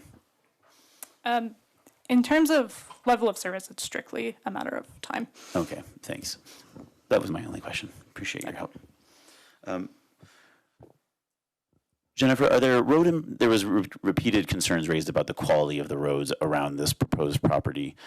Is part of Mr. Young's obligation in building this project to improve any of the roads on any of the sides of his property? Widen, resurface, improve in general? So for certain, the section of Spruce Street in front of the property, would need to be improved to incorporate sidewalks, on-street parking, et cetera. So there would be those levels of improvements. Sure. There would also be a sidewalk extension to Grant. Okay. Some of Spruce, sidewalk extension. We're not solving Sherman's challenges. There's seems to be some concerns about Sherman specifically kept coming up. Okay. Jennifer, those were my number 1 questions. Now I'm on number 2 questions. These are just a little bit deeper. Does the developer have any obligation to respect the wishes or concerns that come out of these charrettes? I would say it depends. Ultimately, the charrettes are a voluntary process Sure. at this point. Sure. And, you know, we can look from a staff standpoint at sort of broader considerations that would enhance compatibility. But in terms of specific designs, I mean, we would be looking at the code requirements. Sure. But there's no legal standard that would obligate the applicant to be bound by them. It would just be a matter of goodwill more than anything. I think that's important to remember, Jennifer. You know, I hear I've been on planning and zoning here for a couple of years now, and I've never heard the word charrette before. I had to look it up before, and now I'm hearing about the developer hosting one or attending one, and then repeated requests for additional ones, and he seems to be obliging. Then I've heard some frustrations about maybe changes not coming out of the charrettes, but I just need to be abundantly clear, or I want you to help me be abundantly clear here, Jennifer. There's no obligation by the developer or any other developer to host and or apply feedback from a charrette. No, Okay, there is no thank you. requirement for that. Okay. Whether we want to sing a song about charrette or charade, this is not an obligation. We've never required it. I've never heard it before. We've never had one hosted before. Those are typically neighborhood feedback meetings, you know, like we typically require. Commissioner Goldberg, I'm going to pause you. I'm sorry. We're coming up on 11 p.m., which is our stated time that we would end our meetings unless we as a commission decide we want to continue on. So we would need a motion from somebody to continue on. Commissioner Flake, let me get you up here. I think I got you. So moved. Okay, so Commissioner Flake moved to extend the meeting, and Commissioner Popkin seconded the motion, so we have a motion to extend the meeting. So I guess we're ready for a vote. Commissioner Height? Regrettably. Commissioner Teta? I know I'm just supposed to vote, but I'm concerned that even going over, we won't have enough time tonight. I'm going to say no. Commissioner Goldberg? Yes. Chairman Poland? Yes. Commissioner Flake? I will be an optimist that will get done, yes. Commissioner Lukacs? Yes. Commissioner Popkin? Chairman, that passes 6-1. Okay, thank you very much. And Commissioner Goldberg, let me get you back on so you can continue your questioning. Thank you. That said, I want to be respectful of my peers. If anyone wants to jump in, I have a few more to go. Is that yes? No? Okay. Okay. I think Judd Height just wanted to get done. Okay. Jennifer, in our reviewing, in your reviewing, and your team's reviewing, and then in turn in our reviewing on our commission, do we put a disproportionate emphasis on the developer or the applicant's wants and needs? That's an interesting question. I've phrased it as our job as staff is to really balance the interests, and how that's how we define that is up for a debate. I look at it as, from my perspective, it was a matter of what is the code, what's the max by code, what's the community asking for, what's the middle ground, and what tools from a site planning and code standpoint do we have at our disposal to help facilitate that middle ground and find find a balance. In the case of this project, because it is a concept plan amendment and because it requires action and approval by Planning and Zoning Commission and actually ultimately approval by City Council, it's a discretionary action, so there's a lot more leeway to apply conditions to approval, which is a big reason why the conditions that staff suggested and to the commission were crafted in that way. It's like, how can we ensure that we can do that meet in the middle? Yeah. I think what I hear you saying is your job means balancing the needs of the community with the needs of, which could involve building more homes or, making a desirable place to live, work, and play. Also meeting the needs or interest of applicants, being sensitive of folks like us that live in the community and raising our families. But we all have to do that within the confines of review criteria and really wordy codes and page 93 of a comp plan, So I think I'd just like to really go on record here that I don't think anyone is, just allow me to revisit that again, applying disproportionate emphasis on the interest of the applicant. And I believe that all of my peers up here on the commission are not doing that as well. And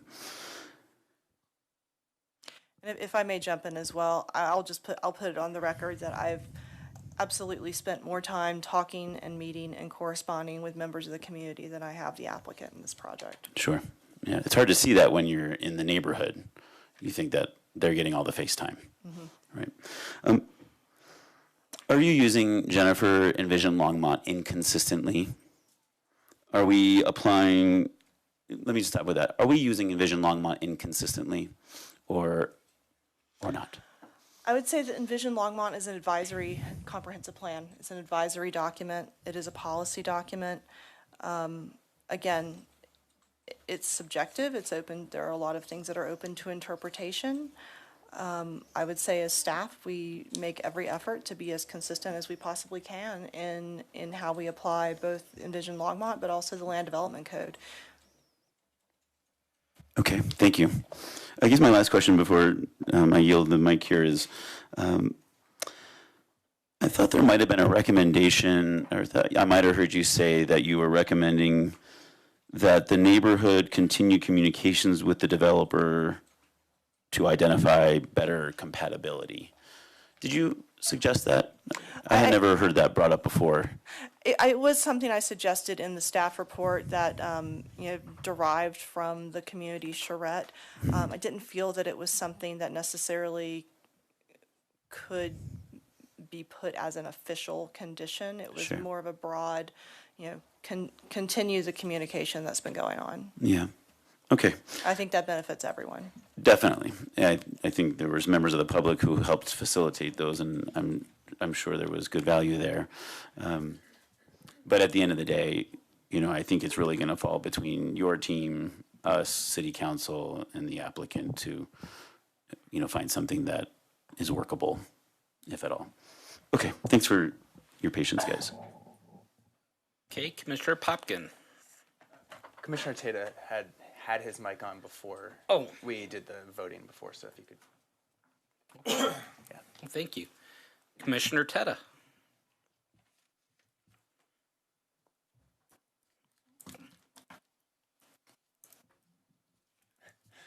Thanks, Chair Pullen. Like Commissioner Height, I feel like the massing doesn't feel appropriate, feels big, and doesn't mix well. But I feel constrained by the zoning, which we approved. And I think we all feel like infill and new housing is something we'd like to have. Some people brought up tonight that maybe the RMN zoning is wrong. And Mike Quick, in fact, posed the choice to us as being either between changing the zoning or approving the project.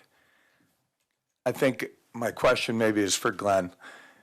Changing the zoning, is that crazy?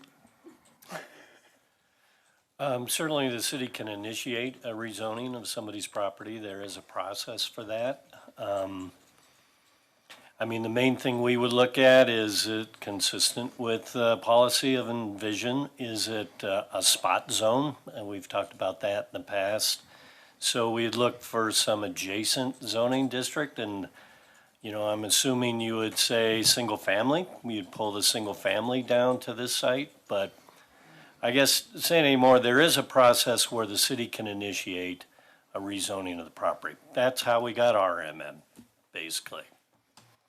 This would be a little bit more in detail because it's not a legislative matter of changing the whole map.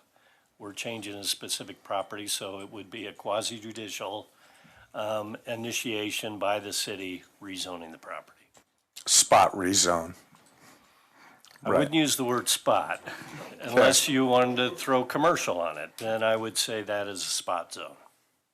Okay, thanks, Glenn. Commissioner Popkin. Thank you, Chair.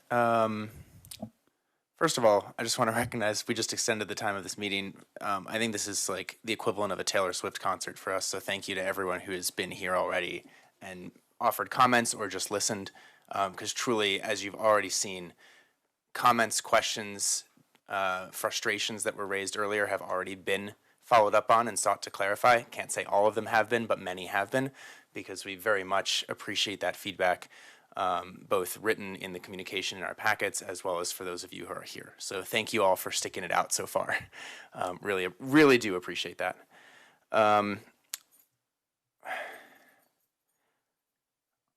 I have a question I kind of ask any applicant that I just wanted to consistently ask you, which is to Mark here. How does this proposal promote a more sustainable and resilient Longmont, as is the central vision of Envision Longmont on page 15?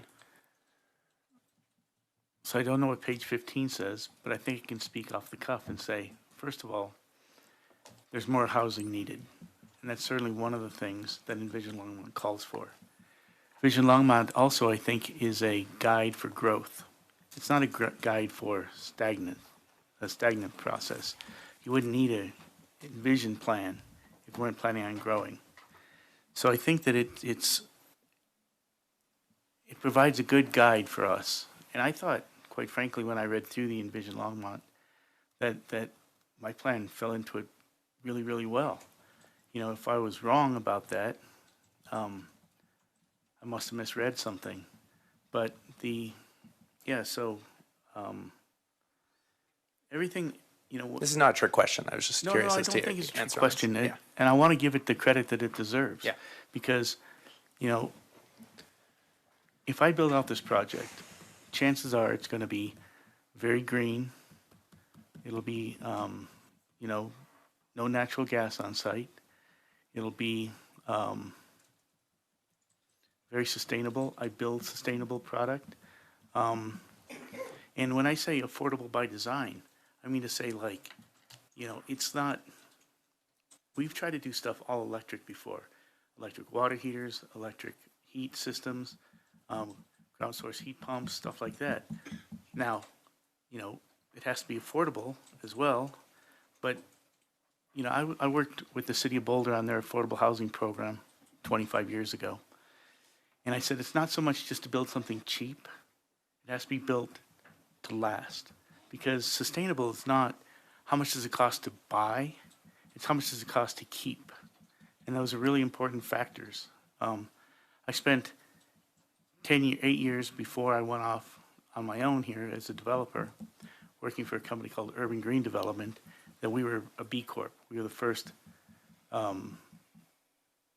development B Corp in the country. And those ideas and ideals are embodied in what I do.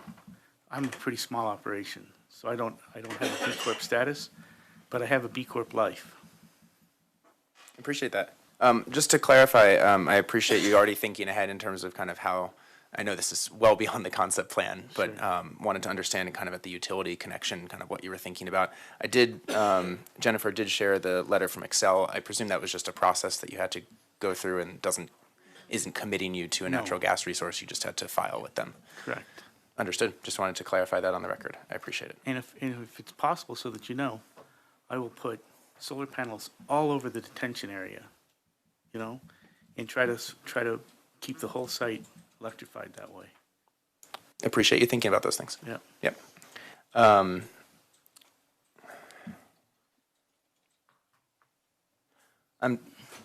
To my fellow commissioners, I'm really torn on this. There are the zoning and concept plan aligns with the words, but then we have to think about the compatibility. And when I'm thinking about this specifically, I keep coming back to review criteria number 4, which is the application will not adversely affect surrounding properties, the natural environment, existing or planned city transportation, or utility services or facilities, or the adverse impacts of the use will be mitigated to the maximum extent feasible. And to be honest, I don't know if we have enough information to know whether the adverse impacts are being mitigated to the maximum extent feasible. I'm torn. That's where I am in my head. I will yield. Commissioner Flagg? Thanks, Chair. Oh. Did I block it off? Sorry. There you go. Thank you, Chair. I'm not sure I have the same amount of confusion as my fellow commissioner. To me, the Envision Longmont is the comprehensive plan on which we hang the zoning, development agreements, development principles. It does a lot of workload in that regard. It's a guide, yes, but it is our comprehensive plan, along with various other sustainability plans and so on. And one of the things it mentions is areas of change and areas of stability, and where they meet. According to 1.3, maintain and the areas of joining, maintain and enhance the character of established neighborhoods. That's what new development in an area of change adjacent to an area of stability is supposed to do. We're supposed to encourage infill development with the same scale and character of the existing areas and be sensitive to and compatible with those areas, especially the stable neighborhood context. So as I look at what we've talked about this evening, and I've thought about it as I heard testimony from the developer and from neighborhood people and from people who do need to have a place to live, this may not be the development that you wish it were. It's not the development I wish it were, because I think that for some, a car is not a necessary item because there are bikes, and when you're younger, you can walk any place. I envy you thoroughly. So that said, I can't support this. I just can't. It doesn't meet the criteria that working with areas of change and areas of stability and the discussions that I sat in on as we put together the bones for Envision Longmont. Just can't do it. So I have no questions. Commissioner Goldberg. Jennifer, there was some questions earlier about the setback. I think 2-story has 20 feet setback, maybe 3-story has 30-foot setback. But then I heard a number thrown out about these buildings being 70 feet from, maybe this is the homes across the street. Can you just clarify, your team recommended having the homes closest to Grant be 2-story. Kind of regardless of these extended lengths for setbacks, can you just talk through, if it's 3 stories, how far are we, why did you choose to recommend 2 stories at the perimeter? Sure. So our setback standards relate to use adjacent to use. So if it is a multifamily, so our code minimum requirements, if it's a 3-story multifamily or 3-story residential next to standard single-family detached, it requires what's called a type C buffer yard, which would be a 30-foot landscape buffer before anything could start. And usually that does not include required setbacks. If it's a 2-story next to single family, so regardless if it's attached or detached, then we would be looking at a 20-foot buffer. The buffers are there to assist with transitions and compatibility. We recommended, we felt it was appropriate to limit the height of those, the end units, those units closest to the single story, regardless of the distance between them, as far as drive aisles and landscape setbacks, et cetera. We felt it was appropriate to limit those to two stories to have that have that stepped approach and basically improve that transition. For consistency. That's really what we were thinking. So again, the fact that this is a discretionary action gives us a little bit more leeway to ask for these enhanced design features that could enhance compatibility. Great. And is the 70-foot number I heard going across the street and then to the next building, to the neighboring property? Yeah, that was the approximate. They were getting at? Yeah, it was basically drive aisle plus landscape buffer plus to the property line. Yeah. Thank you, Jennifer. My final question, at least for now, has to do with our housing gap or lack of housing inventory, especially on kind of the lower price point. Can you or Glenn kind of remind us or share with us kind of what the general needs are for homes in our city versus, what our inventory is looking like right now? Sure. Glenn, you want to take that one? I heard a number today that we need 7,000 units. So what is the number, Glenn? I think that's basically it, to close that gap on affordability.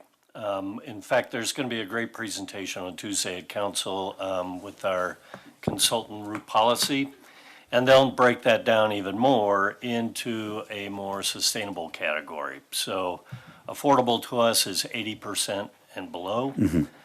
Sustainable goes 80 to 120%, so maybe more that middle tier. But can't give you what that number is per year that we're hoping to get, but there's still quite a gap on the affordable. Yes. I guess I could guess, because our goal is 12% affordable over the community, and we have about 55,000 units today. Yeah, okay.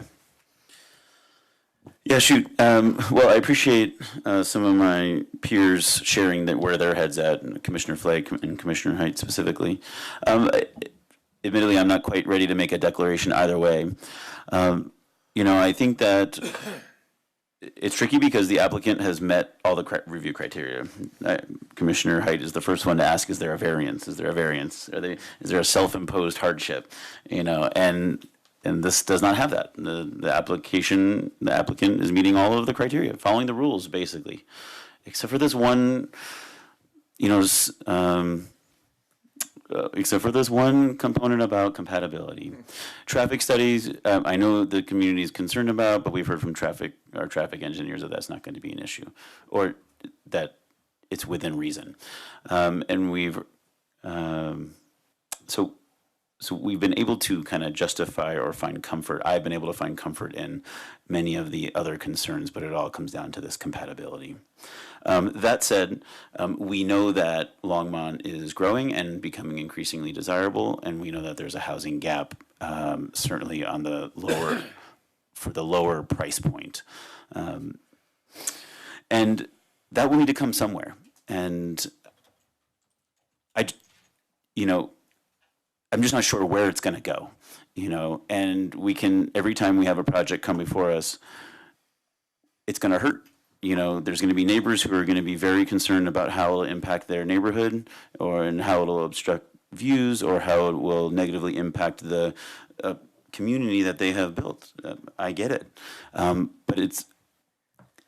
but we have a problem and we need to start solving it. And whether we solve it 1 unit at a time, or 70 units at a time, or 700 units at a time, I guess my question to my peers is, when are we going to start? And what are we going to, when are we going to start making the hard decisions? Because what we have is a application before us that meets all of the review criteria, that is committed to providing 70 needed units in our city at a lower price point. It's not even at the highest density that it could be. And so if we're not going to start, if we're going to block it today, how will we feel comfortable approving it in someone else's backyard? So maybe I'll just see if my peers have any feedback there. Commissioner Height.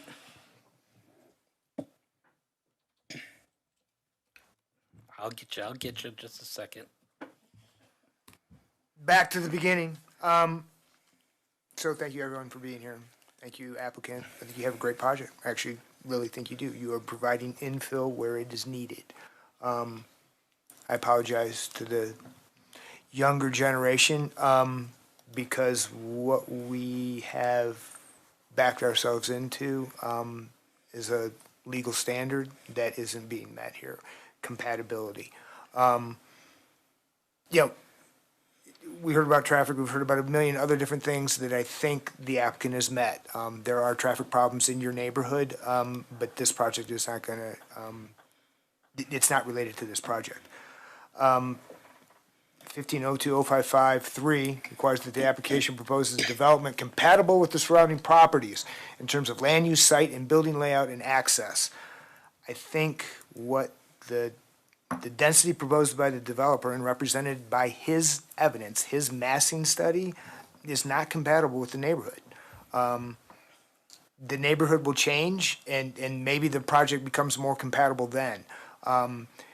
I agree with him when he says it needs to be forward-looking. I agree with you when it needs to be, that we should be forward-looking. Unfortunately, I can't look that far forward. So I'm going to propose adoption of PCR 4C, PCR 20234C, which basically provides that the applicant provided an application, well, now I've lost it. Sorry. It's a complete application. Proper notice was given. Unfortunately, the application does not conform with the applicable requirements of section 1502-055, 1502-060A3 for the following reasons. One, again, the density proposed by the developer and represented in the massing study that is his evidence does not meet the compatibility requirement of section 1502-055-3. That's my motion. Go ahead.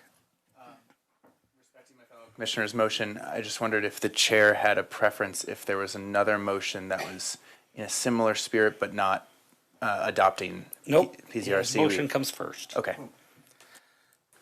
We have a motion on the floor. Do we have a second? Commissioner Flagg? I second. Okay, we have a motion and we have a second. Is there any other discussion? Yes. Commissioner Popkin. Thank you, Chair. I respect my fellow commissioner's motion there and don't disagree with the spirit. I am questioning whether that's the optimal process here. And the option I was going to toss out was a motion to table until a few of the elements that we have been discussing as a commission are resolved. And as a fairly new commissioner here, I'm not sure kind of what's the optimal process for proceeding here. I think there are some elements that make sense for this. There are some elements that we have identified that aren't aligning, but there's a lot of work that's gone into this, and there are many community members who are willing to work to kind of resolve this. And so I'm wondering if that could be part of this motion to table. if that would be welcome. Commissioner Height. Oh, I had you on. You had me on, but now I'm off. Now I'm on. Commissioner Popkin, my understanding, and legal counsel can advise us more thoroughly. We have been presented an application that's in black and white in front of us. We can't, I guess we could come up with conditions, but to condition the changing of the density that he's proposing, I think is beyond a condition. It's a rejection of his plan. And that's what that's why I'm PCR 4C denying approval of this plan, because it doesn't meet the standards. The density is too dense. That's my understanding. Jerem, what do you think?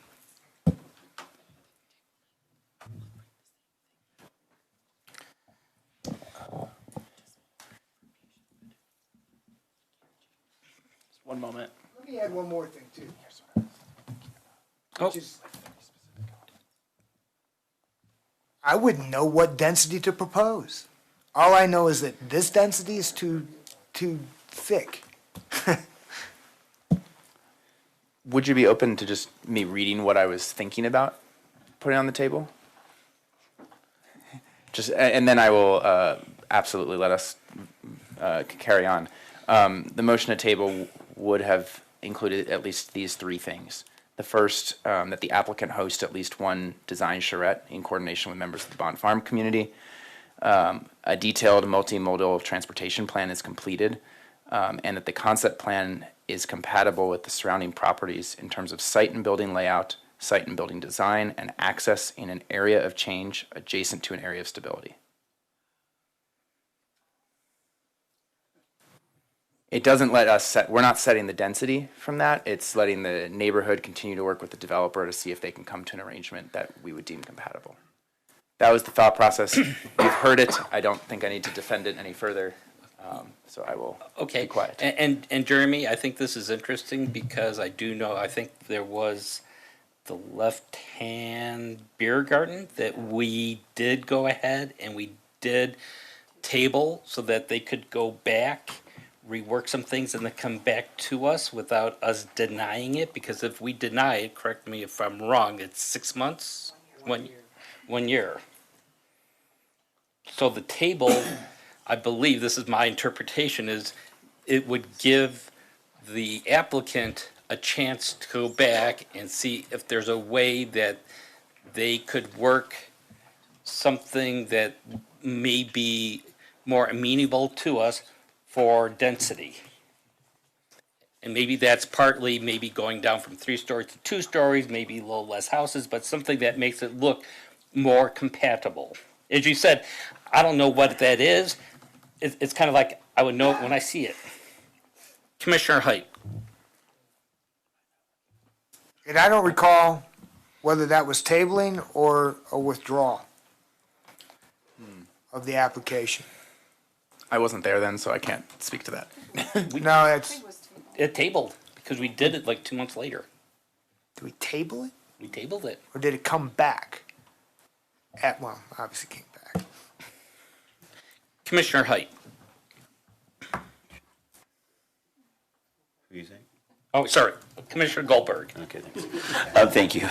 It's getting yes, I think I was going to ask Jeremy / Glenn and Jennifer, what are our options here? If we proceed with Commissioner Height's denial, then the applicant can't do anything for a year. Is that right? Ultimately, city council is the ultimate decision maker. Right. If our recommendation is to deny. Yep. Ultimately, city council is the decision maker. If city council denies the application, then they cannot come back for a year. No. Yep. So this is not the final say. This is a recommendation to city council. Okay, so that's one option. Option 2 is to, I've heard table and withdrawal. Can you guys tell me what that is? In terms of tabling, we would need a date certain. We can't just table it indefinitely based on my understanding of the code. We'd have to set a date certain for when the applicant would come back to finish this item. In terms of withdrawal, I would defer to either Glenn or Jennifer. I think that's the applicant's decision to withdraw it. He sees the writing on the wall and he can opt in the middle of the discussion to withdraw his application. Right. And that wouldn't have any like long-term impact. That wouldn't limit him for a year, or that wouldn't like rule him out for 6 months. I think with Left Hand, it was conditional use, which you were the final decision maker. So it might have made sense for them to withdraw and then make changes, come back to you, to avoid that 1 year of shut out of the process, basically. What's the role of city council if we were to table? City council wouldn't get a recommendation to consider then. If we tabled it, once the recommendation Until goes, we set a date that it would come back to us and then to You, them. you would have to make a recommendation. Today, we have to make. No. No, we just- At some point before it goes to council. Sure. Thank you, yes. and then city council, Mr. Chairman, could reject the recommendation, could remand it back to the commission for additional public hearing or additional things to consider, or approve the recommendation at that point. Go back over, so the city council could send it back to us to give the applicant a time to redo, is what you're saying? Potentially? In theory, it normally is getting more additional comments on public hearing, addressing different issues. There would be another public hearing before city council when it goes to their decision, but in theory, city council could send it back to commission for additional thoughts and considerations from the citizen board. Okay. And when this goes in front of city council, and let's say we do pass our recommendation to deny it, the applicant in that time period could change his position on density so that when he presents to city council, he could. I'm just trying to get the lay of the land here because this is kind of like new territory for us. It's possible because there'd be additional public hearing, and city council could consider anything they want at that point and completely reject the planning and zoning decision. Okay, I'm just taking a couple people's mics off so we get things cleaned up a little bit here. Commissioner Tedda. Alternatively, I wonder if we could consider approval and conditioning, not just some of the things Commissioner Popkin brought up, but density. Just go right at it and say, I looked at previous comp plans. In the 2003 comp plan, R2 medium density is 5 to 10 units per acre. Medium density.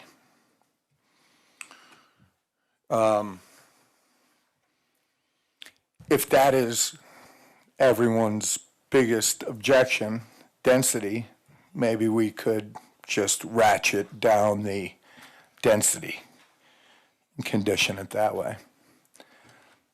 I know this is just discussion, not a motion. Commissioner Popkin, I believe. Commissioner Flake, sorry. Thank you. Thank you, Chair. Actually, I don't feel comfortable dictating density. What I cited was the massing and the compatibility. That may not be addressed by lowering the density. My point being that density can be done very well, and it can be done really, really poorly. And to me, the fact that the massing and the compatibility is such an issue is a result of unfavorable ability to do density well in this project. I don't feel comfortable, as I said, saying you have to come down to this density, because that does not a good development make necessarily. Okay. Commissioner Popkin. Thank you, Chair. Commissioner Flake said that better than I could have, so I just want to wholeheartedly second her statement there. I don't feel comfortable dictating density here because I don't necessarily believe it's inherently the problem. I think the problem here is actually design, and I know we're at a little bit of a weird moment because we're talking about the concept plan, but I think we're discussing both density and design, and that dictating one or specifying one be changed to that either could be a limiting factor, but frankly, I'd rather, in some ways, shift the conversation back to the neighborhood that's been so productively and actively involved with the developer and the developer team that has stressed an interest in really trying to align this with our Envision Longmont, even if we disagree at this moment. And so I think highlighting some of the areas of layout, building design and site design and access would more directly not only speak to some of the issues that have been raised, I think, by multiple commissioners, but also reflect the exact language in the review criteria. Okay. Commissioner Goldberg.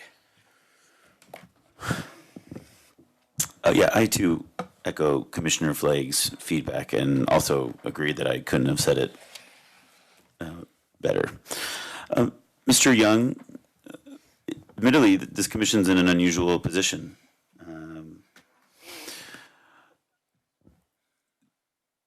I can see the writing on the wall. I don't know if you can. And it's not boding very well. If I did the math from my peers, it's not looking that hot.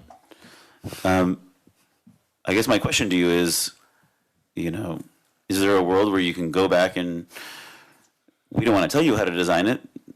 We're not telling you exactly what's wrong with it, except that it just ain't compatible. Is there a world where you could go back and come back with something that's more compatible, that we would feel more confident approving? Or is this your go and you're ready to take it up to council and it is what it is? I would prefer to go to council with this board's support. And I would like to have the opportunity to go back and think about this a little bit. If it was my druthers, I would rather be tabled to a date certain, 2 months from now, 3 months from now, something like that, so that we would have an opportunity to revisit this. That would be my preference. If you can't table it,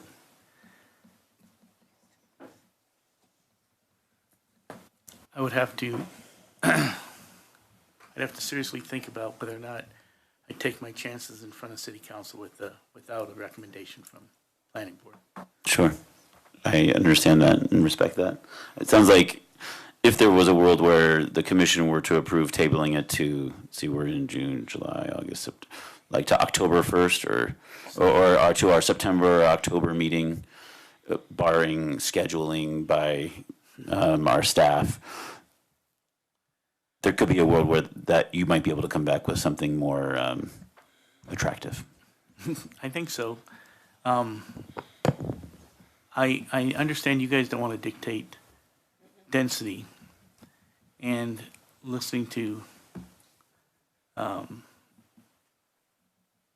other commissioners, it seems as if they might think it's more of a design issue than a density issue.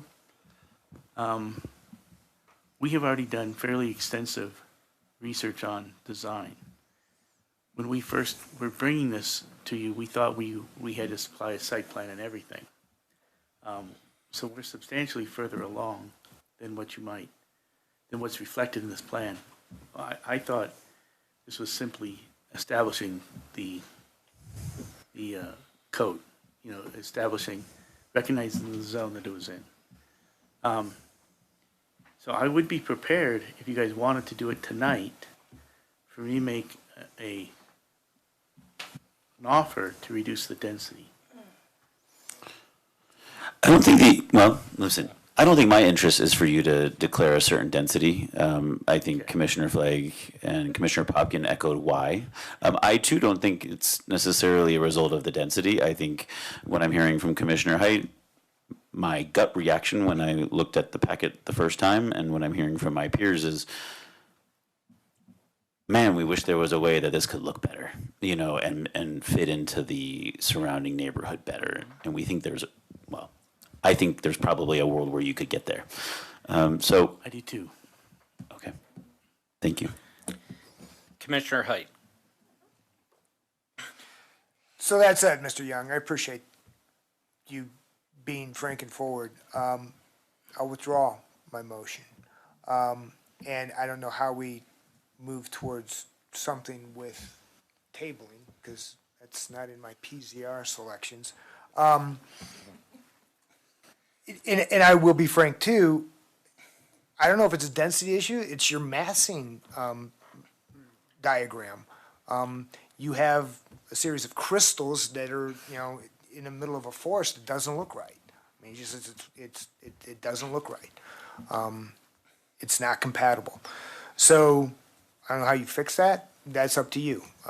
What the density is versus the design, up to you. It just doesn't seem compatible to me. So is it PZRB that allows me to add conditions? I can't find anything now. Which would be, but that's a conditional approval. So No. it's no PZR at all. It's just You table 6A until a date certain, and we set the date. Yeah, is 3 months enough? September good? That'd be fine. Okay, so the third Thursday in September.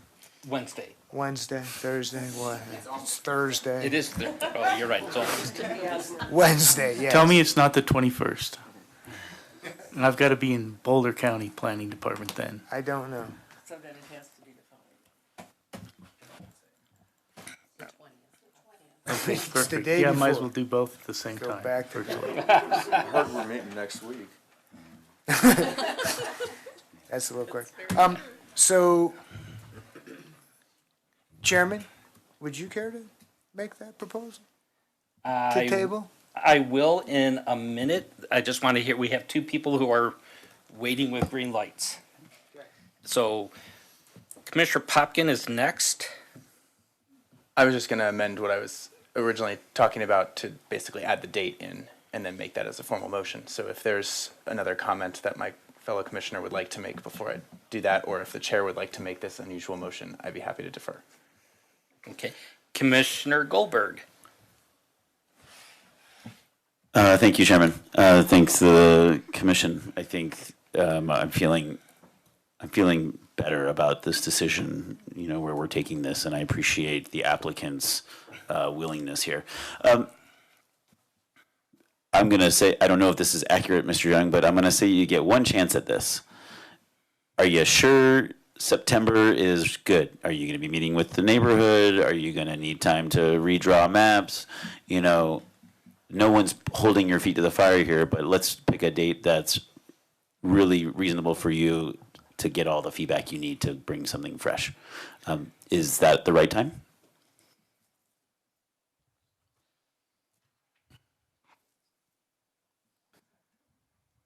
I can't speak for the availability of the neighborhood. Sure. I can speak for the availability of me. Yes. With consideration for so what I've heard tonight, I think, is going to make it a simpler thing for me to do. Okay. So I have a better sense of what the board considers compatible, right? I came in and offered one definition, and you've adopted another one. I understand that, and I appreciate that that's the way it's being seen. So I do have the opportunity to redesign the project with that sense of compatibility in mind. I think that, and as I mentioned before, we've already done an awful lot of the work towards, the site plan application. I think what I need to do, we got to pick a date, right? Pick a month. Pick a month. Let's say October instead of September. That's what I think. And then maybe Jeremy, thank you, Mr. Young. And then maybe Commissioner Popkin and the chairman have it already written, but can you just clarify specifically the protocol for postponing to a date certain? Yes, Commissioner Goldberg, I think it would just be a motion to table the item to a specific date. In terms of procedure at that point, Jane brought up an excellent point. If the applicant comes forward with a new concept plan, I do believe we have to have a new public hearing on that modifications to the concept plan. Okay. So it wouldn't just be a vote on the concept plan, we'd have to reopen the formal process of public hearing and all of that. Okay. And is that something that can occur for a meeting in October? I'm looking at the staff, not the applicant. It can happen in September. Okay, It just cool. has to happen in a public hearing. Okay, great. And then lastly, Jeremy, when we postpone to a date certain, do we apply conditions or to the applicant, or is the motion simply we're postponing this decision to October? It would simply be a motion to continue to a date certain. No conditions can be We can't imposed. apply any conditions or, oh, but only if you come back with this or that. It's Correct. strictly, we're going to see you in October. Correct. Okay, thanks. Could I ask, will we be narrowing the scope of this? We won't be talking about traffic anymore. We won't be talking about drainage, things like that. We'll just be focused on the density and the scope, the scale. I think well, Jennifer, what will they have to come up with? it's. So I guess I think the way as I hear it, Mark is asking if we will only be discussing the concept plan in terms of the site layout and density, and not getting into the engineering studies and all of that. So that's the question. I would say I can't guarantee that the engineering studies wouldn't be part of it, but I think after what you've seen here, that's probably not the bone of contention, or that's not what you really, I think what we're really worrying about. Yeah, I just gotta know if I gotta bring all these jamokes. Oh, they're having fun. Okay, It's another public hearing. yeah. I think you're gonna need them. Yeah. Okay, And everybody gets talking. okay. Do you have something to say before I, can I can we go through the motion first? Okay, I move that we postpone, we table item 6A until the October 2023 meeting. October 18th.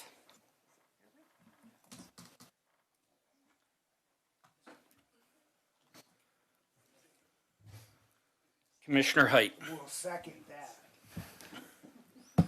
Okay, we got a second and a motion. Let's go ahead and vote, and then we can, oh, do you have a comment to? Yeah, sure, Commissioner Lukash. Thank you, Chair.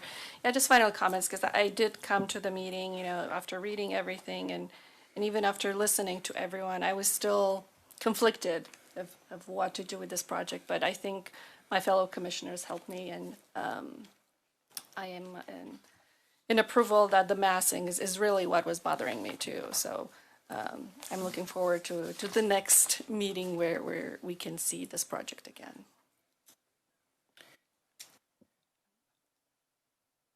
And I think as we've talked here, it's I don't know if it's us setting or the density as much as the massing, especially the massing along the two borders, I think really is, to me, that's the biggest issue. That's the biggest conflict. Okay, I think we're ready for the vote.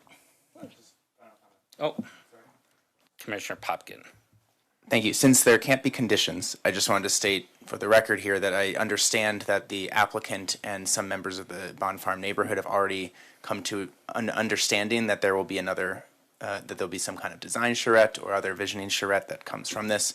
We can't require it, from my understanding, Jeremy, with this motion right now, but I hope that that does come to fruition. It seems like that would be productive. Thank you.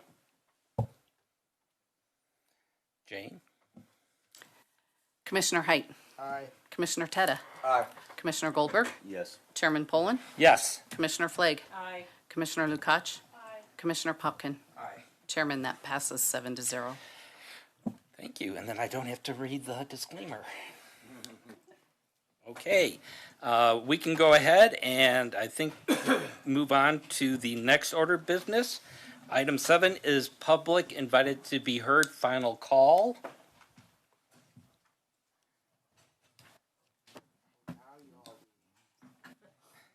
Oh, we have somebody who would like to come up.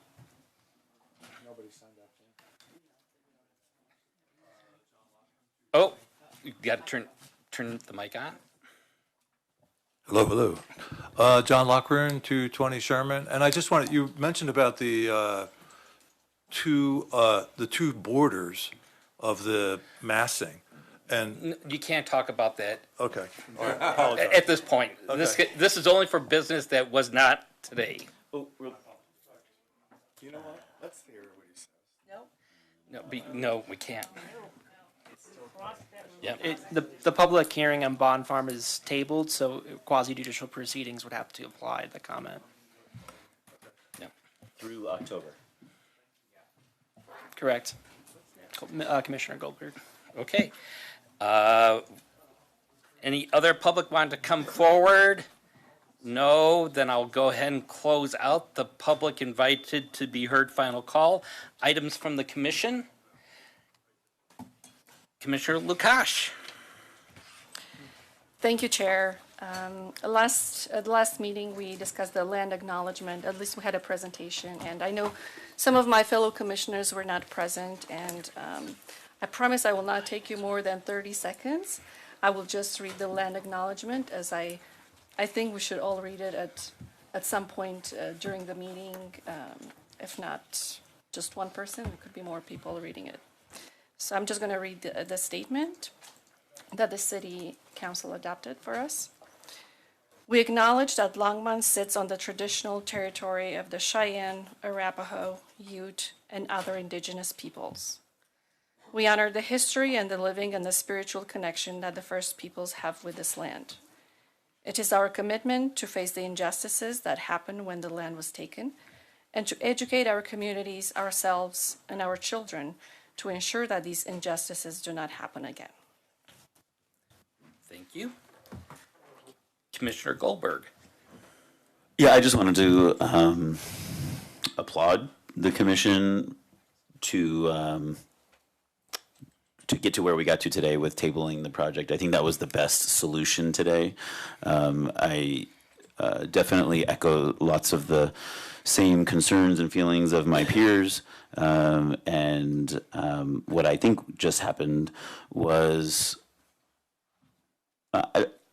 admittedly, I was surprised at the reception by the applicant, but I think what we're able to do was give the applicant a good nudge towards finding something that's more compatible and fits better in with the community, and that we can be proud to approve in October. So that compared to tabling that whole project for a year or more, this seems like a real favorable option for everyone. So just thanks to the whole team.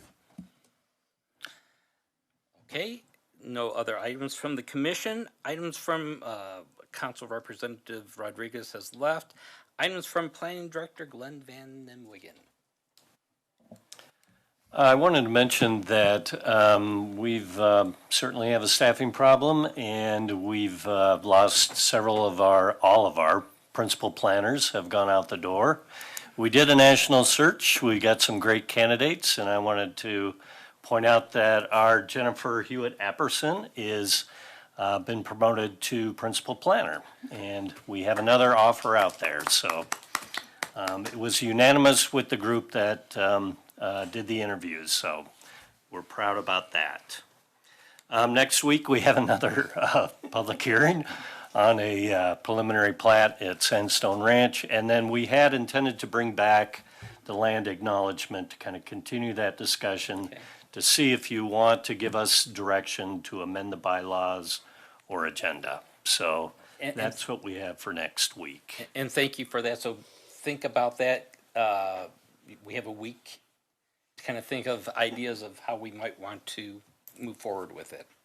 I'm sorry, could you remind us of exactly of what that is? So there are different ways that people have acknowledged the land acknowledgement.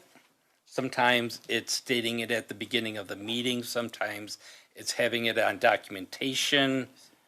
Other examples, Commissioner Lukash, help me on this. Yeah, there's different ways like we heard, if we go back to the presentation that Carmen Ramirez gave last month, there's different ways we can think, even when we have a project in front of us.